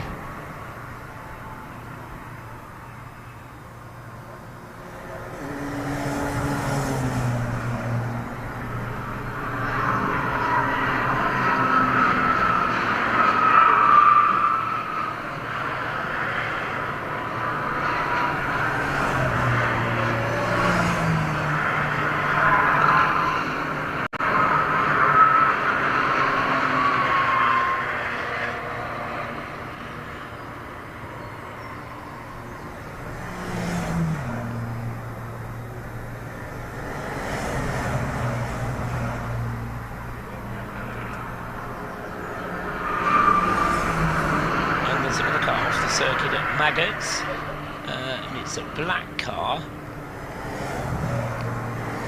but that doesn't narrow it down very much, I'm afraid, but we do get waved yellow flags, and he's gone well off into the gravel, and I think that's going to require another safety car to be able to tow that one out of the gravel. We were doing reasonably well, actually. Haven't had a safety car since very nearly 2 hours, so it's inevitable though that car is going to need one to recover it from the gravel. So Maggots seem to have been the two places which have come out most often.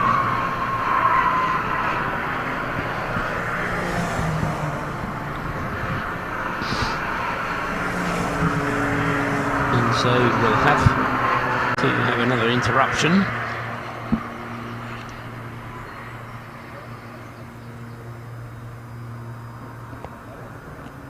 So it will be annoying for the Emax team, having just had a pit stop. Could have benefited of Stuart Ratcliffe just staying out for a couple more laps, and then he could have come in under this imminent safety car. I say it's an imminent safety car. Well, it hasn't happened yet, and the rescue units are already in attendance. So we're still being showing a local yellow in the area of the Beckett's S's.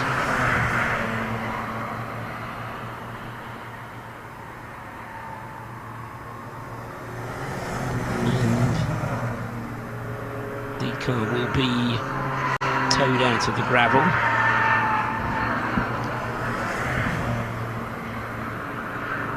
It's just unfortunate I can't identify it for you. The screen is not giving me a yellow triangle just yet, and the tow operation, although I can see it happening on the closed circuit TV, isn't giving me a close enough shot of the car to identify it. Telehandler unit is in any case now pulling it.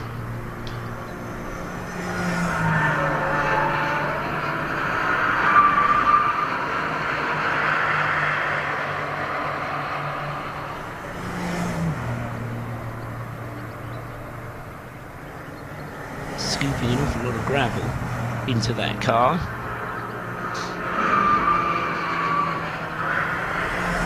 Through the deepest of the gravel now, so should be alright. The last bit, and still we're not quite clear enough to identify the number on the side.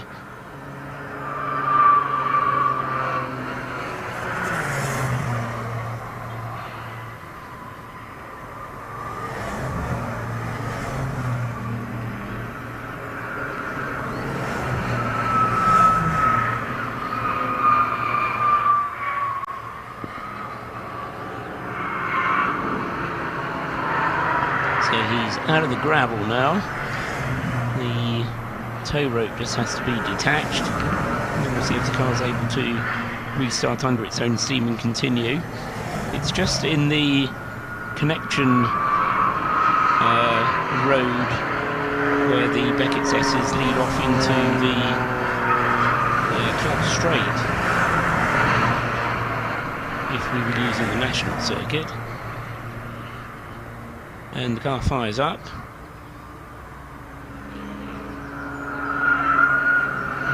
And there you go.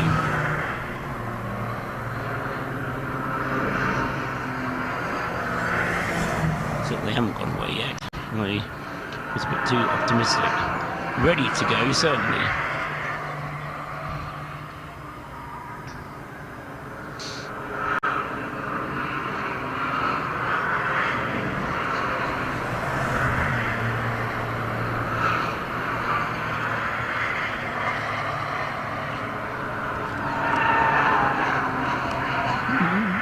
And rejoining, not necessarily checking the circuit first, but he got away with it. So circuit is clear again. That one handled just with a local yellow. I think if we'd been under nighttime conditions, that would have called for a safety car, but handled with a local yellow that time around.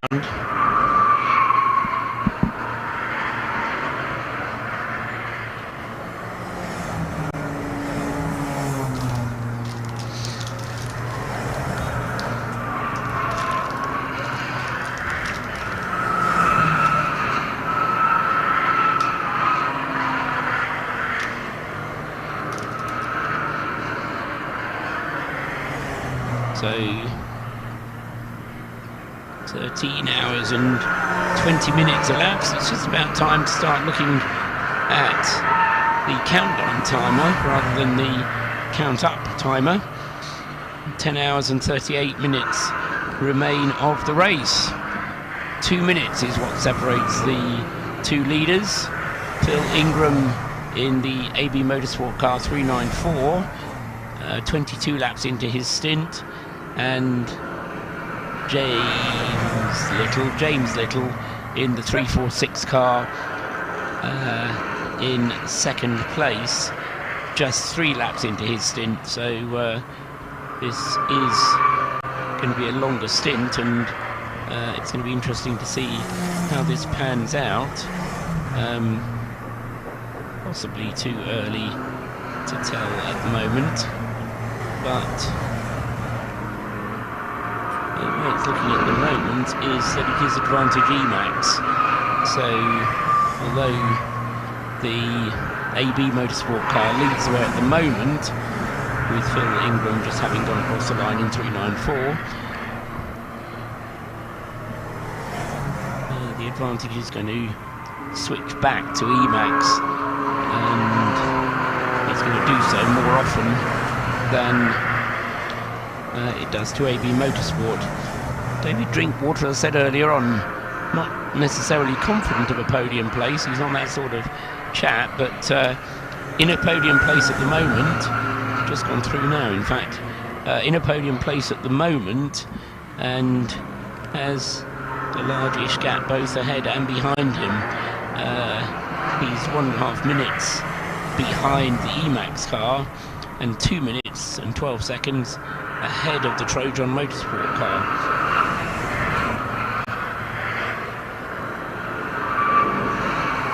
But 3 cars now on within a lap of the leader.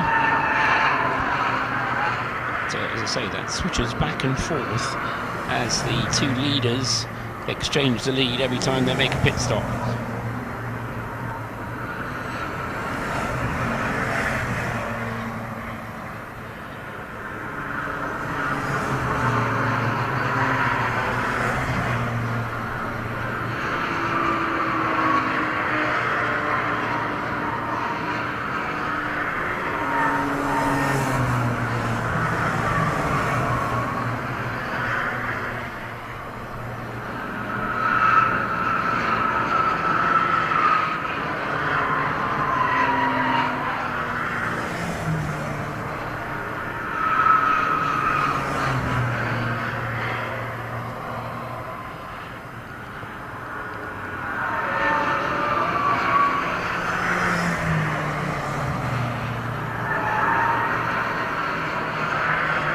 James Little going through and completing his 239th lap. And his lap time a little bit quicker on that last lap than Phil Ingram's car was. So Phil is going to have to keep pushing on, trying to cement this second place. Still getting notified of more and more penalties, mostly for refueling, but we've had some for speeding in the pit lane. We've had 1 or 2 for driving standards, causing a collision, that type of thing.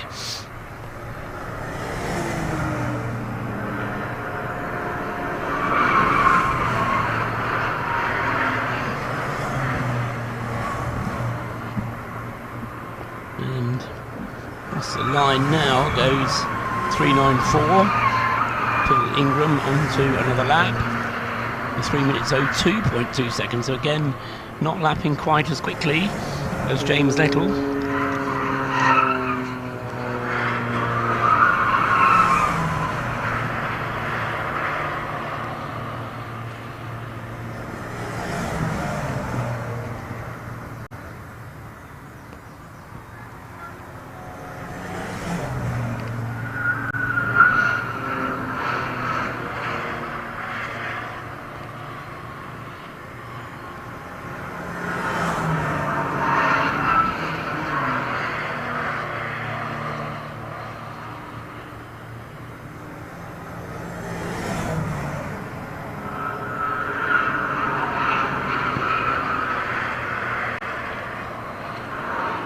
Race control has now issued a message saying they're giving the black flag to car 330.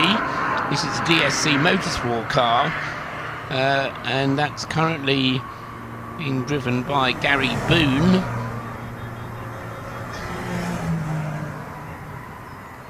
And he's done something sufficiently wrong to be called into the pit lane. So, R330 will have to go in and see the clerk of the course. Of course, that will lose him some time. But that's him now coming into the pits as we speak. So the 08 that it says on the side of the car, number 330, comes into the pit lane. Hazard lights on, marshals waving him down, and there's a man from the team there to see him as well. And so Gary Boone, well, it's either a repeat offence.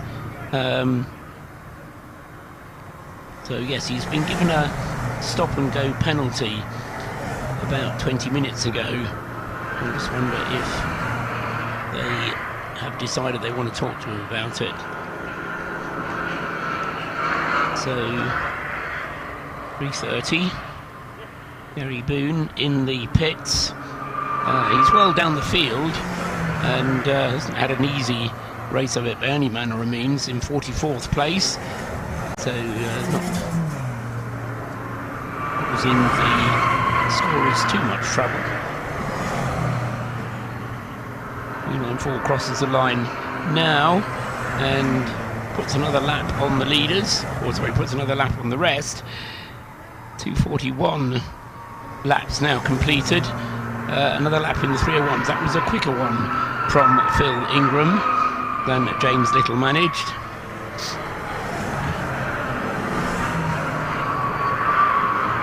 And into the pits comes the 6th place car, the Silverlake entry from car number 398, and that is Alan Preble,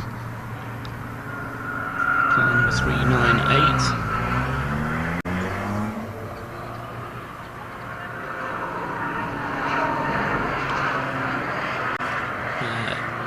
It's Adam Preble, car 398, coming into the pits.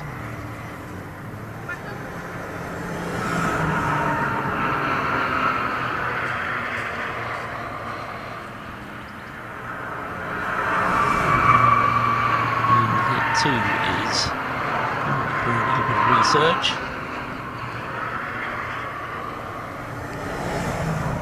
398.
I think just about sorted out 398 now, as in the pits, the car 330 car still sitting there. The driver, I think, out of the car and has had to go up to race control. No doubt to be shown some video evidence.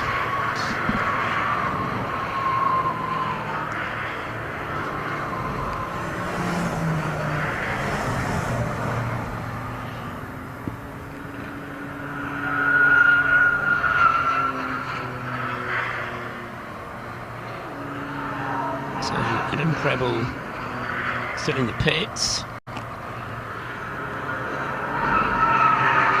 But what is noticeable now, the further we get into the race, is it takes longer and longer for a change to happen when a pit stop happens, because the gaps between the cars are slowly stretching out. Yeah, nearly coming up to 4 minutes now for Adam Preble in the pit lane.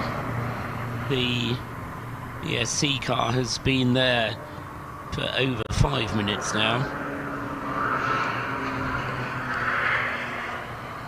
And for 398, this should be Chris Southcott, who's due to take over from Adam. 4.5 minutes now, coming up towards the time where he should be coming back out onto the circuit. Anything between 4.5 and 5 minutes can be regarded as a good full service stop.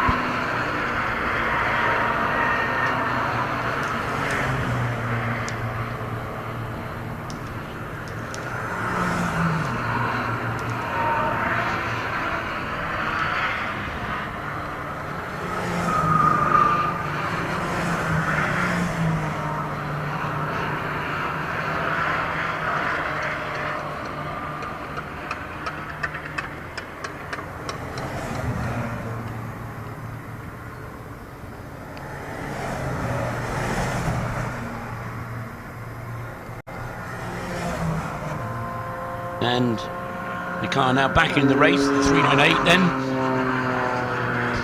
with almost 5 minutes of the pit stop time, and a problem on the circuit for Ian Stinton in the the Dark and Taylor car. Ian Stinton 312 being shown as stopped on the circuit.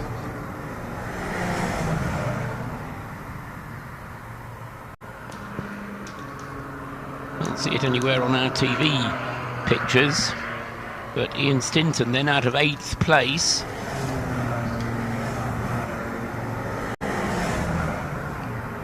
He'd been out for 47 laps, so he had quite a long stint with Ian Stinton. When was he last passed?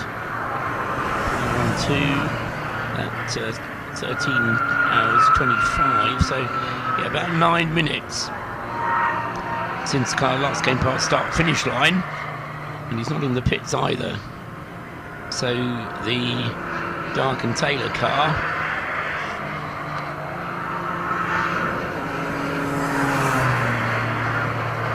looking down into their signal pit, which we can do from here. Can't actually see anybody down there at the moment, so they must be aware the car is missing.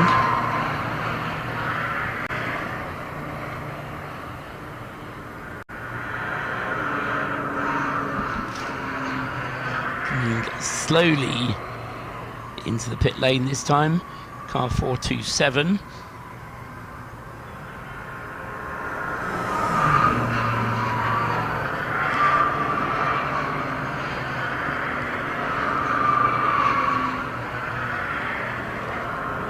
And suggests coming in at a pace which suggests that the car has a problem. 427.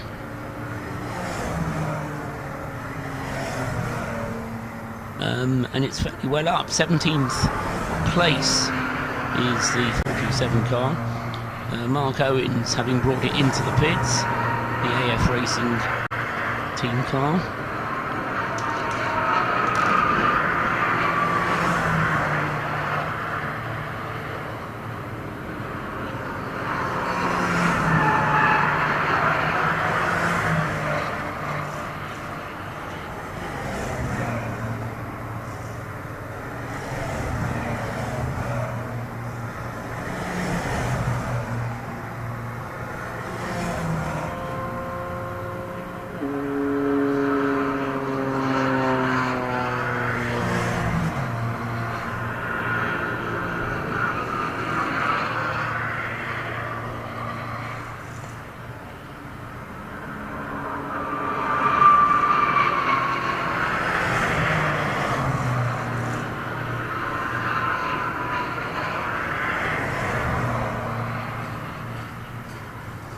There goes Phil Ingram across the line again. 394. That's 3 minutes 02.3. Again, not as quick as the James Little Emax Motorsport car. So not only has James Little got more fuel on board, but at the moment he's lapping more quickly than the race leader Phil Ingram.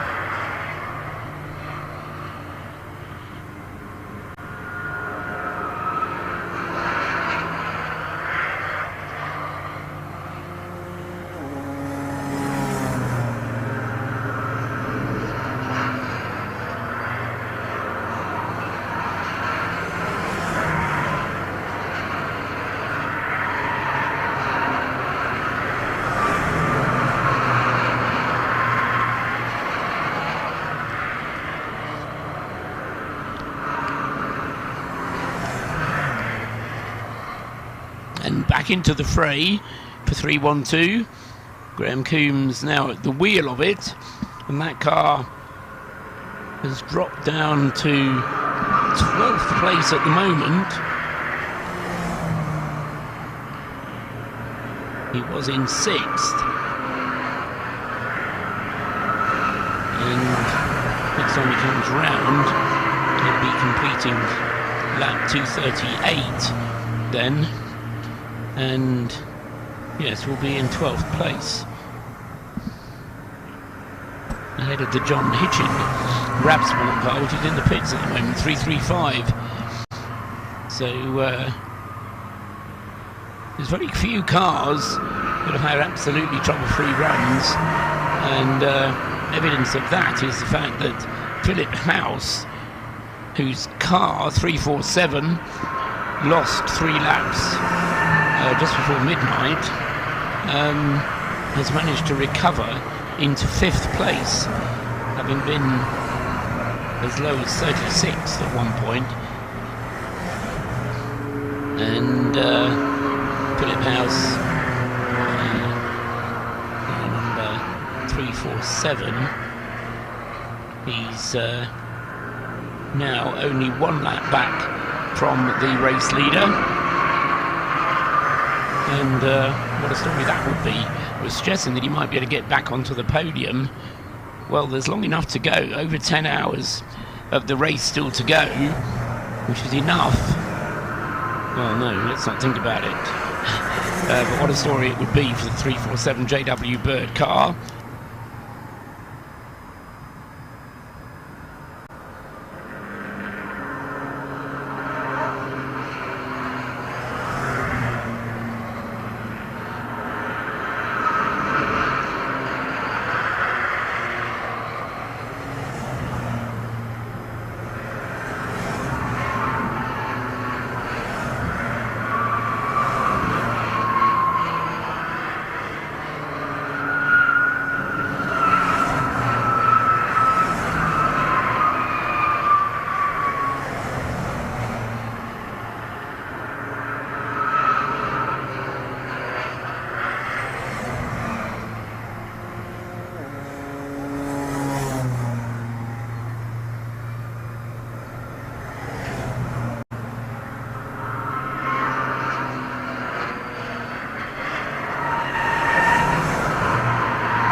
Imran goes through and starts another lap. The mainly white car with purple identification on it. 246 laps now completed. All fill and enough fuel, I reckon, for about another half an hour or so.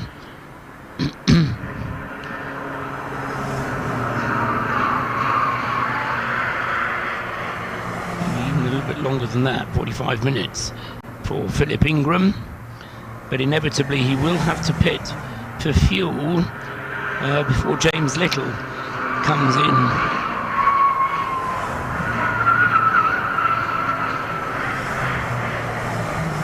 For his stop, and James Little's average lap times 3 minutes 1.562 compared to Philip Ingram, who's done a 3 minutes, or whose average for this stint is 3 minutes 1.998. No safety cars during this stint for either of them.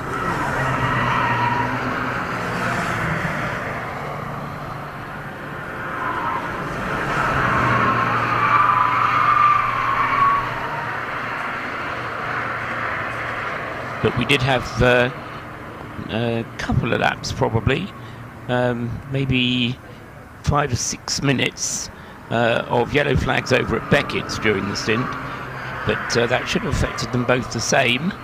So James Little, over the course of the stint, 0.4 of a second a lap quicker than Philip Ingram. That will play nicely towards him. David Drinkwater is roughly on the same schedule as Philip Ingram. Last time around, when they came into the pits, 394 and 318. 394 for AB Motorsport and 318 for WRC, pitted at the same time. And I'm not at all surprised to see them doing that again this time around.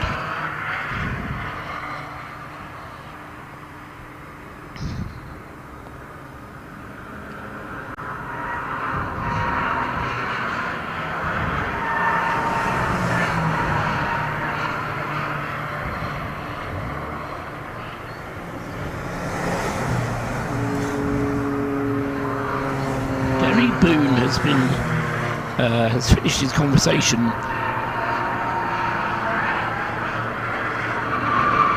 with the clerk of the course, and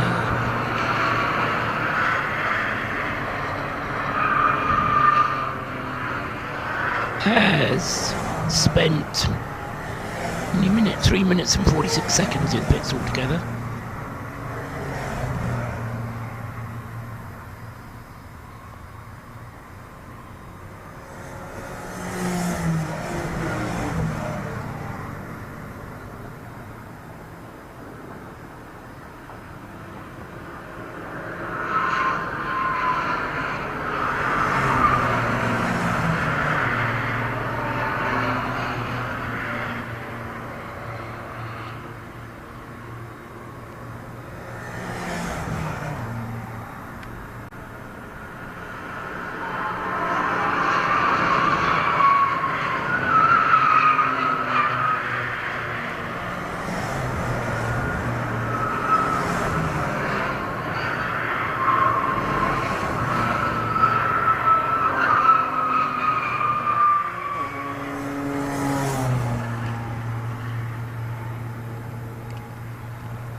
So Gary Boone just said he spent 3 minutes 46. That was the regular pit stop. The pit stop which involved the conversation with the clerk of the course was a little bit longer than that, was very nearly 11 minutes wasted in the pits. So that hasn't helped the cause of the DSC Motorsport team at all. Still languishing down in 45th place, just ahead of the Scuderia Polo Rosso car, which was one of our erstwhile leaders and now languishing far down the order, as is Patrick Watts with the 506 and the Jelly Snake racing car. So 495 in 44th place, Gary Boone in 45th, then James Matthews in 46th with car 310, Patrick Watts in 47th with car 506, not really where any of those cars would have expected to be, and I fear today's going to seem like a long day for them.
And into the pits then comes the race leader, Phil Ingram. Is that a stint as well as I was expecting? Probably not, is the answer.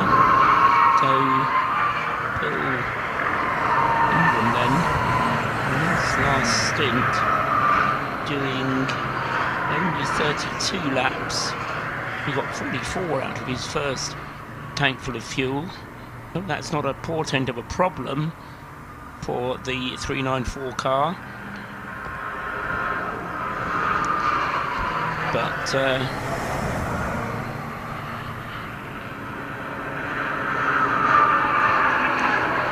just 32 laps then, Phil Ingram into the pits with the race leading AB Motorsport car.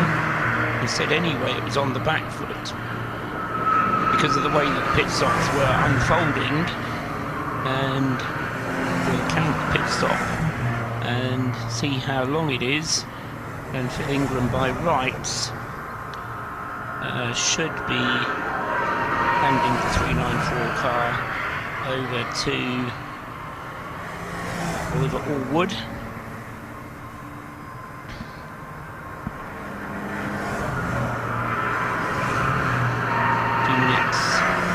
In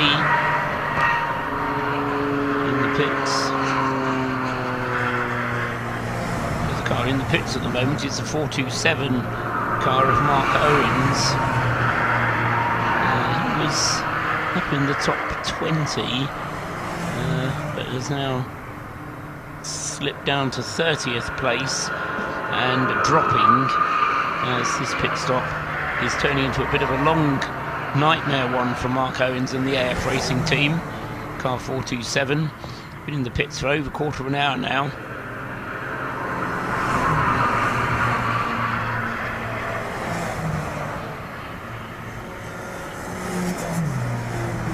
And the AB Motorsport pit stop still unfolding.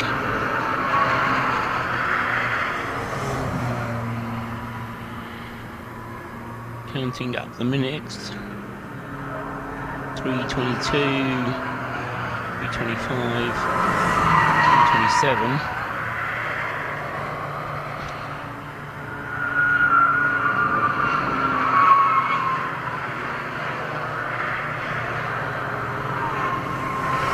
While the leader goes through, James Little, and takes the lead back again as he goes past the pit lane. So 346 back into the lead again for James Little. So in terms of the lap chart, Phil Ingram spent a total of 12 laps in the lead of the race, and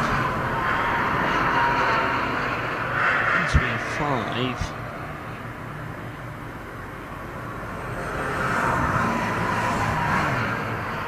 218 is 18 laps, so 12 laps in the lead for Phil Ingram, 18 laps in the lead for James Little in the Emax car. AB Motorsport, the clock's all ticking away, over 4 minutes, coming up to the 5-minute mark. Anything over 5 minutes and it's beginning to look like a long stop, but the clock has stopped at 4 minutes 45, but the car not yet showing as having exited the pits.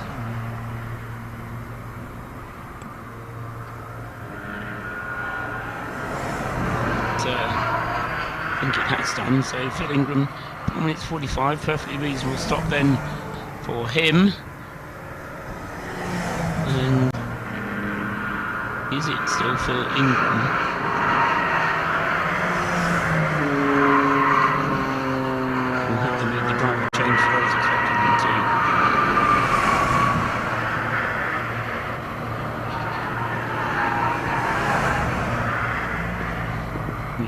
To Ollie Allwood.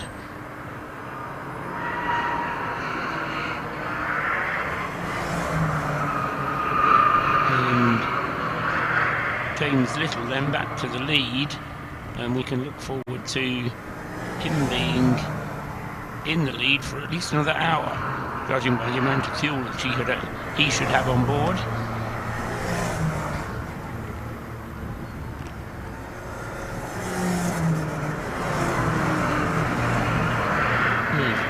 Ingram.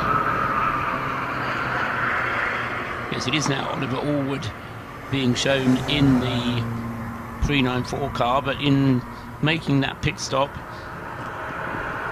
not only has he lost the lead, but he's also lost second place to David Drinkwater.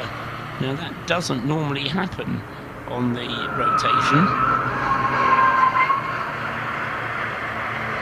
So David Drinkwater said it was quite a gap between himself and the car in front, quite a gap between himself and the car behind. Well, I'm quite sure if that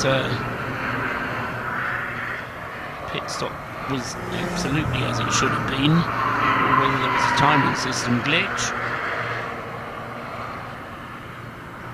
But in any case, Ollie Allwood then has rejoined, but in third place in the mainly black 394, mainly white 394 car for AB Motorsport. Waiting for the new leader, James Little, to come into view over there at Luffield. Here he is. So the 346 car takes over in the lead.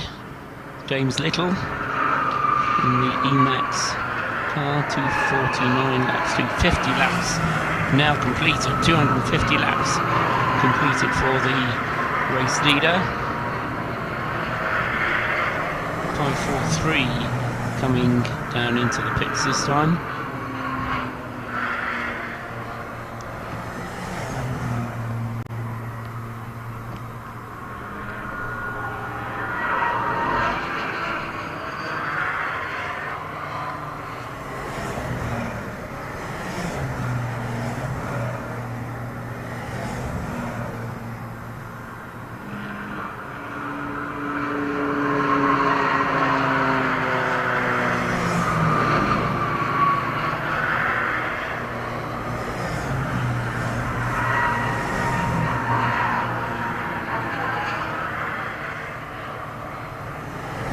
Drinkwater up to second place on the lead lap, and what is he, about a minute and 22 seconds behind, just waiting for the car to come through.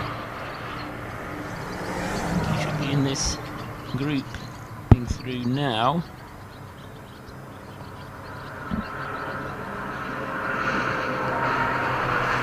Yes, David Drinkwater then R318, the multicoloured car, 1 minute and 21 seconds behind now, as a slightly faster lap from Drinkwater. And so he goes through 3 minutes 0.484 on that last lap, as compared to a 3 minutes 1.465 for James Little, the race leader. Allwood still getting up to speed following his pit stop to take the car over from Philip Ingram.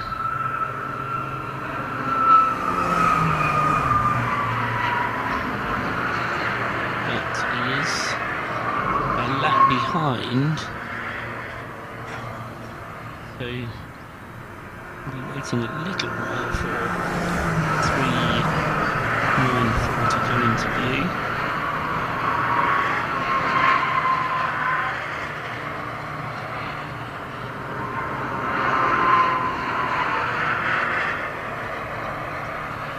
As we reach another hour on the scoreboard, 14 hours now complete, 10 to go.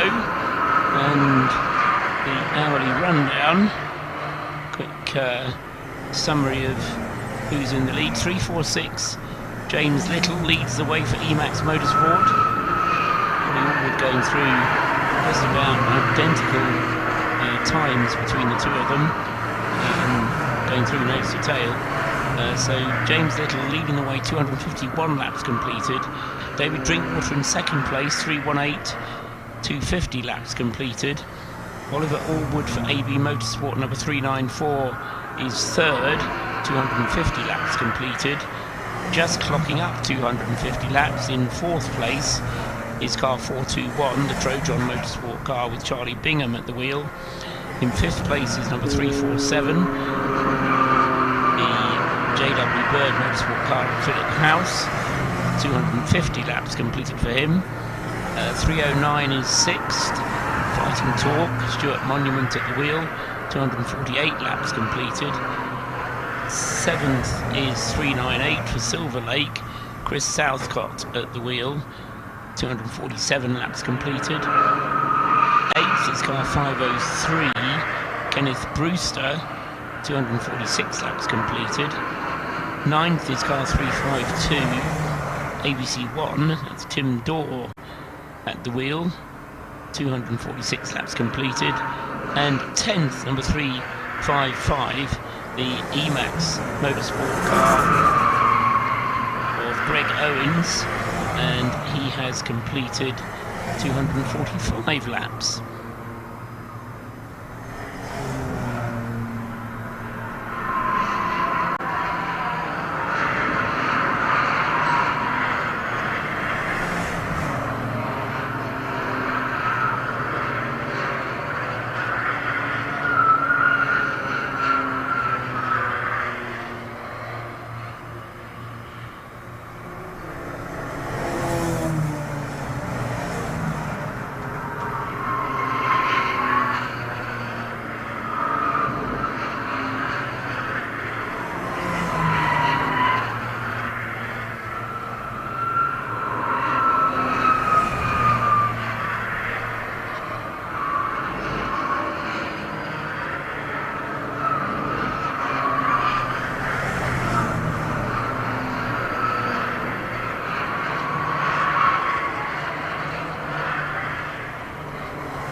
pit stop time for David Drinkwater, and also for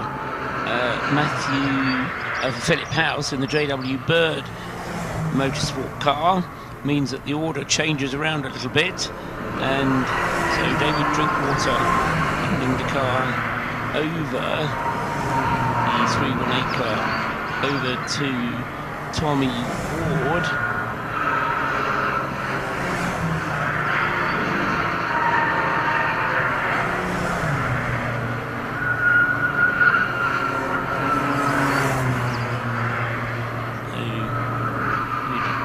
No longer in the car. Toby Ward takes over the driving of that one, and 347 Philip House is no longer behind the wheel of that car.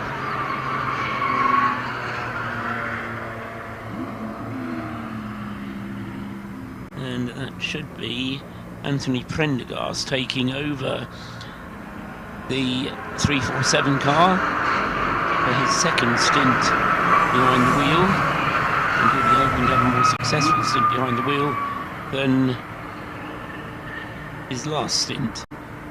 So the situation has kind of reverted back to how it was, with now the Trojan Motorsport car of 421 moving up into third place as a result of David Drinkwater's scheduled pit stop, and Johnny Bingham in the 421, still enough fuel for half an hour at least for him to drive the car. The David Drinkwater car with Toby Ward at the wheel goes ahead of JW Bird Motorsport.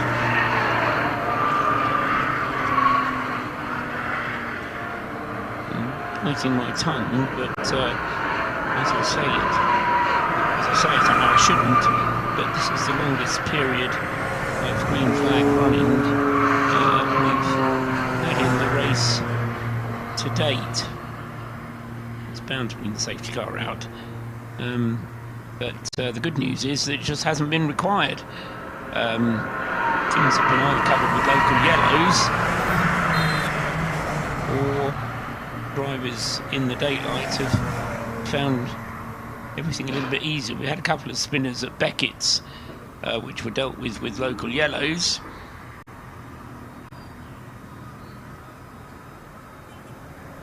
And apart from that, as I say, it's been clear green flag running for the... has it been? For the last 3 hours, very nearly. So James Little, he'll be able to continue on that tank full for another 40 minutes yet. And 394 in second place with Oliver Allwood, Charlie Bingham third with the Trojan Motorsport car.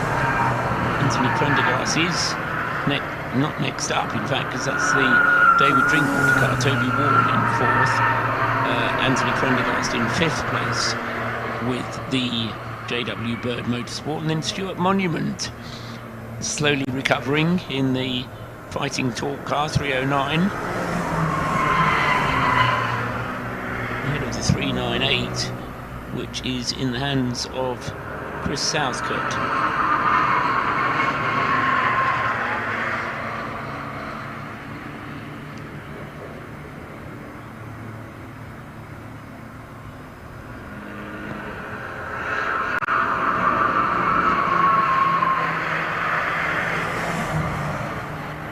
Now, Chris Southcott then on his 14th lap of the stint. Adam Preble was the previous driver in that car. Needed 43 laps, so if Chris can do another 30 laps, that will take him up to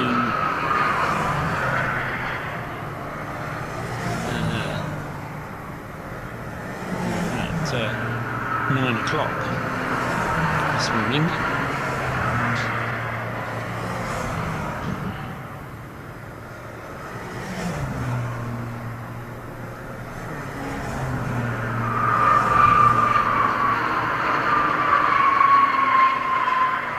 and I knew it would happen. There's an off at Maggots at Beckett's, in exactly the same place as we must have lost 5 cars already in this race. And I say lost, we haven't lost them because what happens is that the telehandler unit comes to deal with it, JCB, and he tows it out of the gravel. The driver is out of the car. The car gets towed out of the gravel, and then 9 times out of 10 the car's able to restart.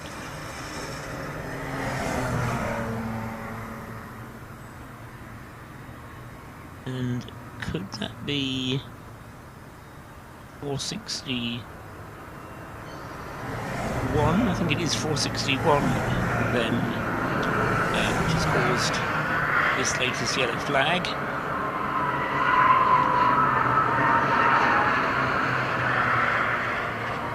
And yes, it says 461 on the side of the car, but don't actually have a 461. So wait and see whether this has to be dealt with a local yellow, or whether we're going to need a safety car.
Just a quick update with 14 hours and 44 minutes of the race elapsed, 9.25 hours still to go. We've just been discussing the strategy for the rest of our day as far as commentators are concerned. Tony Coles and Gary James already back here, up here with me in the commentary box, just briefing them as to what's been going on, and we'll be going back on air with the live stream at 9 o'clock, and my understanding is that the PA will be turned on at 9 o'clock as well. So if you haven't yet sorted out the fact that we are broadcasting on 87.7 FM, then you're able to hear the PA on again from 9 o'clock, and we'll then be going through until 5:30 and the end of the race.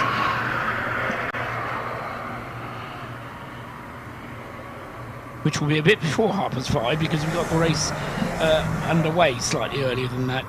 As far as the race positions are concerned, it's still James Little leading the way for Emax in the 346 car, and they have now completed 265 laps and are a full lap clear of the rest of the field. So I did say a few hours ago that Emax were looking good. Well, they've now established a one-lap lead. It's not a big enough lap. It's not a big enough lead so that they can hold on to the lead through their pit stop cycle. But it is looking good indeed for Emax. And James Little will be handing over to Jake Little very soon. In second place is the Trojan car 421. Charlie Bingham is at the wheel of that car,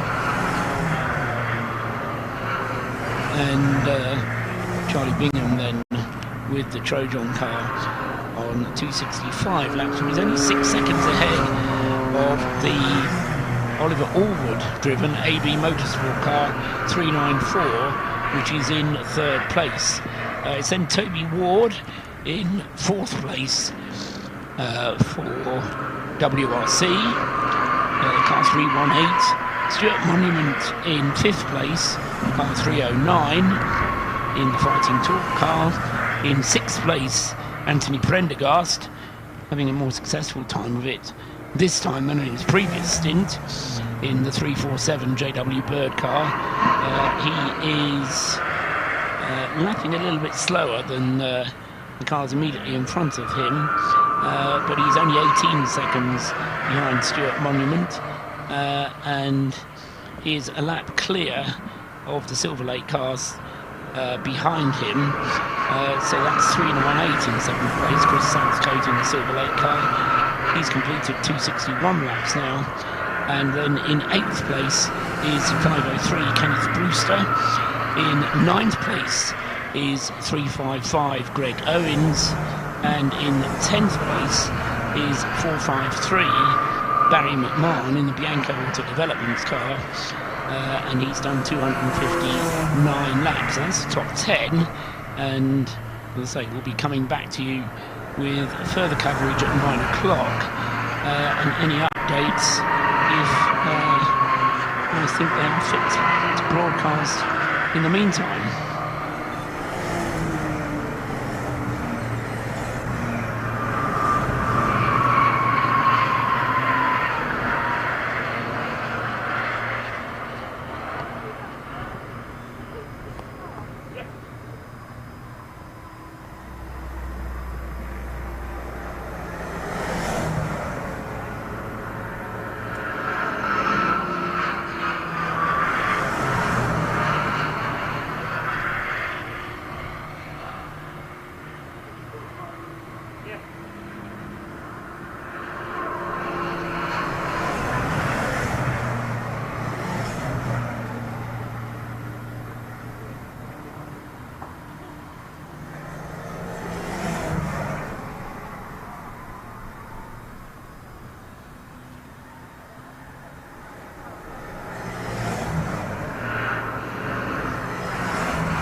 Well, long briefing, but I think we know what we're doing now.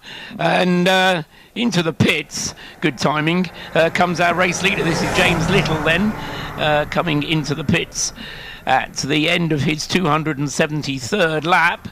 And we will monitor the pit stop as we have been doing. Say James Little having had a good stint in the lead of the race once Philip Ingram was out of the way in the 394 car, the AB Motorsport car. So it was James Little, and it was 38 laps that James managed to do. In 394 in second place is Oliver Allwood. Another adjustment that I need to make.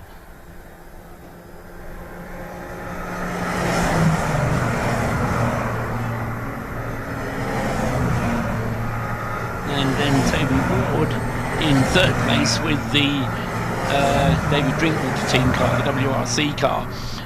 2 laps behind now the David Drinkwater car, as is the Trojan car, which has Chris Freeman back at the wheel of it now. So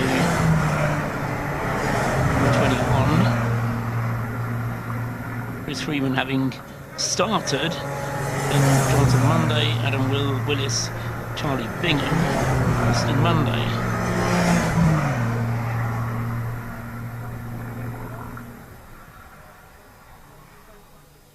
And so we just need to that one.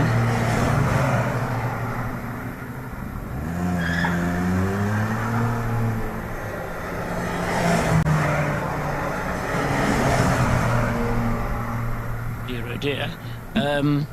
So that's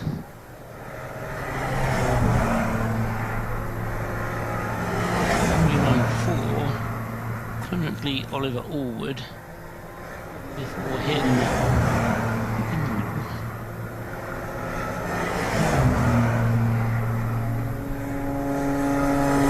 before Philip Ingram was Stuart Simmons, I do believe.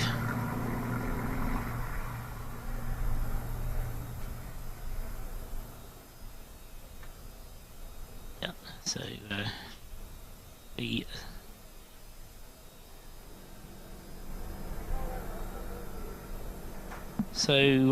the pit stop continues for the Emax, and it's already finished, in fact, 4 minutes 44.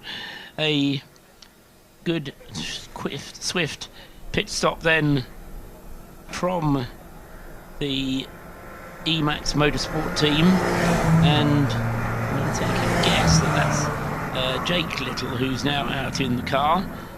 It was James who brought the car in, and pick it up.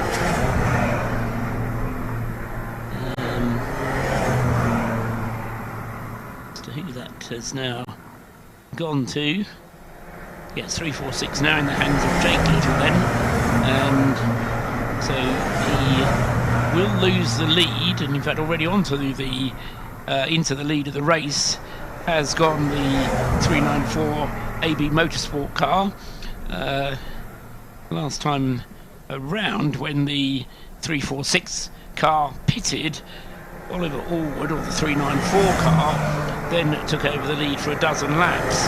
He goes through now and goes onto the lap chart in the lead of the race.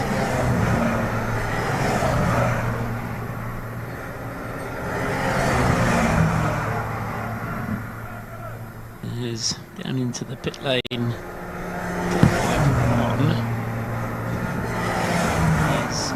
One of the stragglers. It's the MLP Developments car.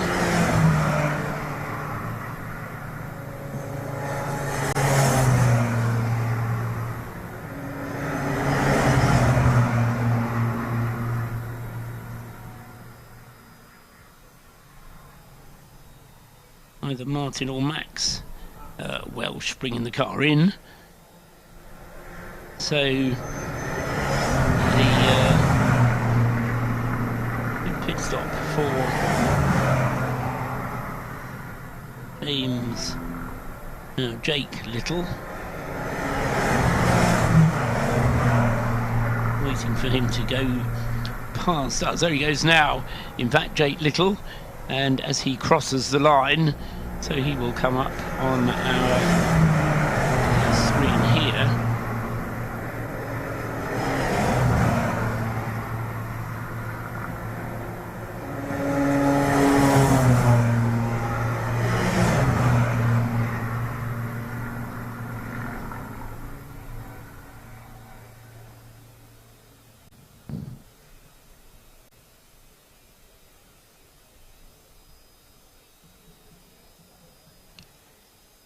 Eventually.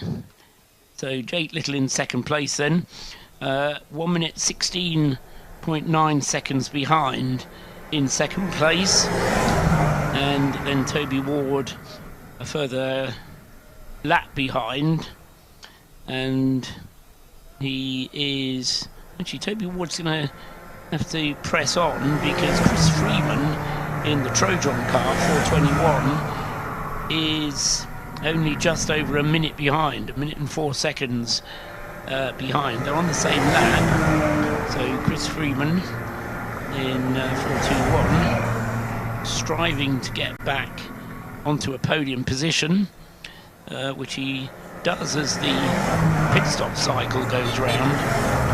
But the Trojan car then, for the moment, suffering from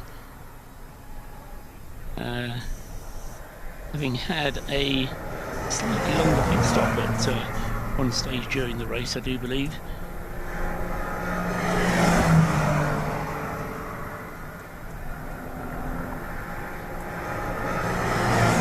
It's a pretty reliable run from the 421.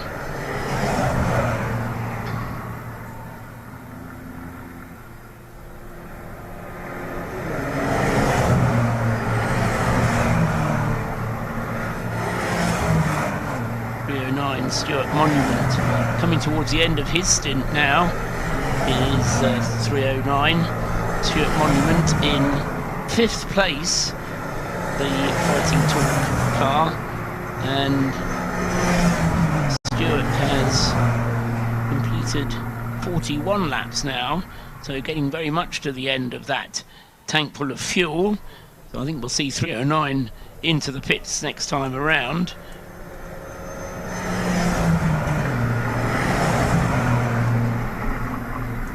Going through the Beckett's S's at the moment, onto his last lap of the stint, I would imagine.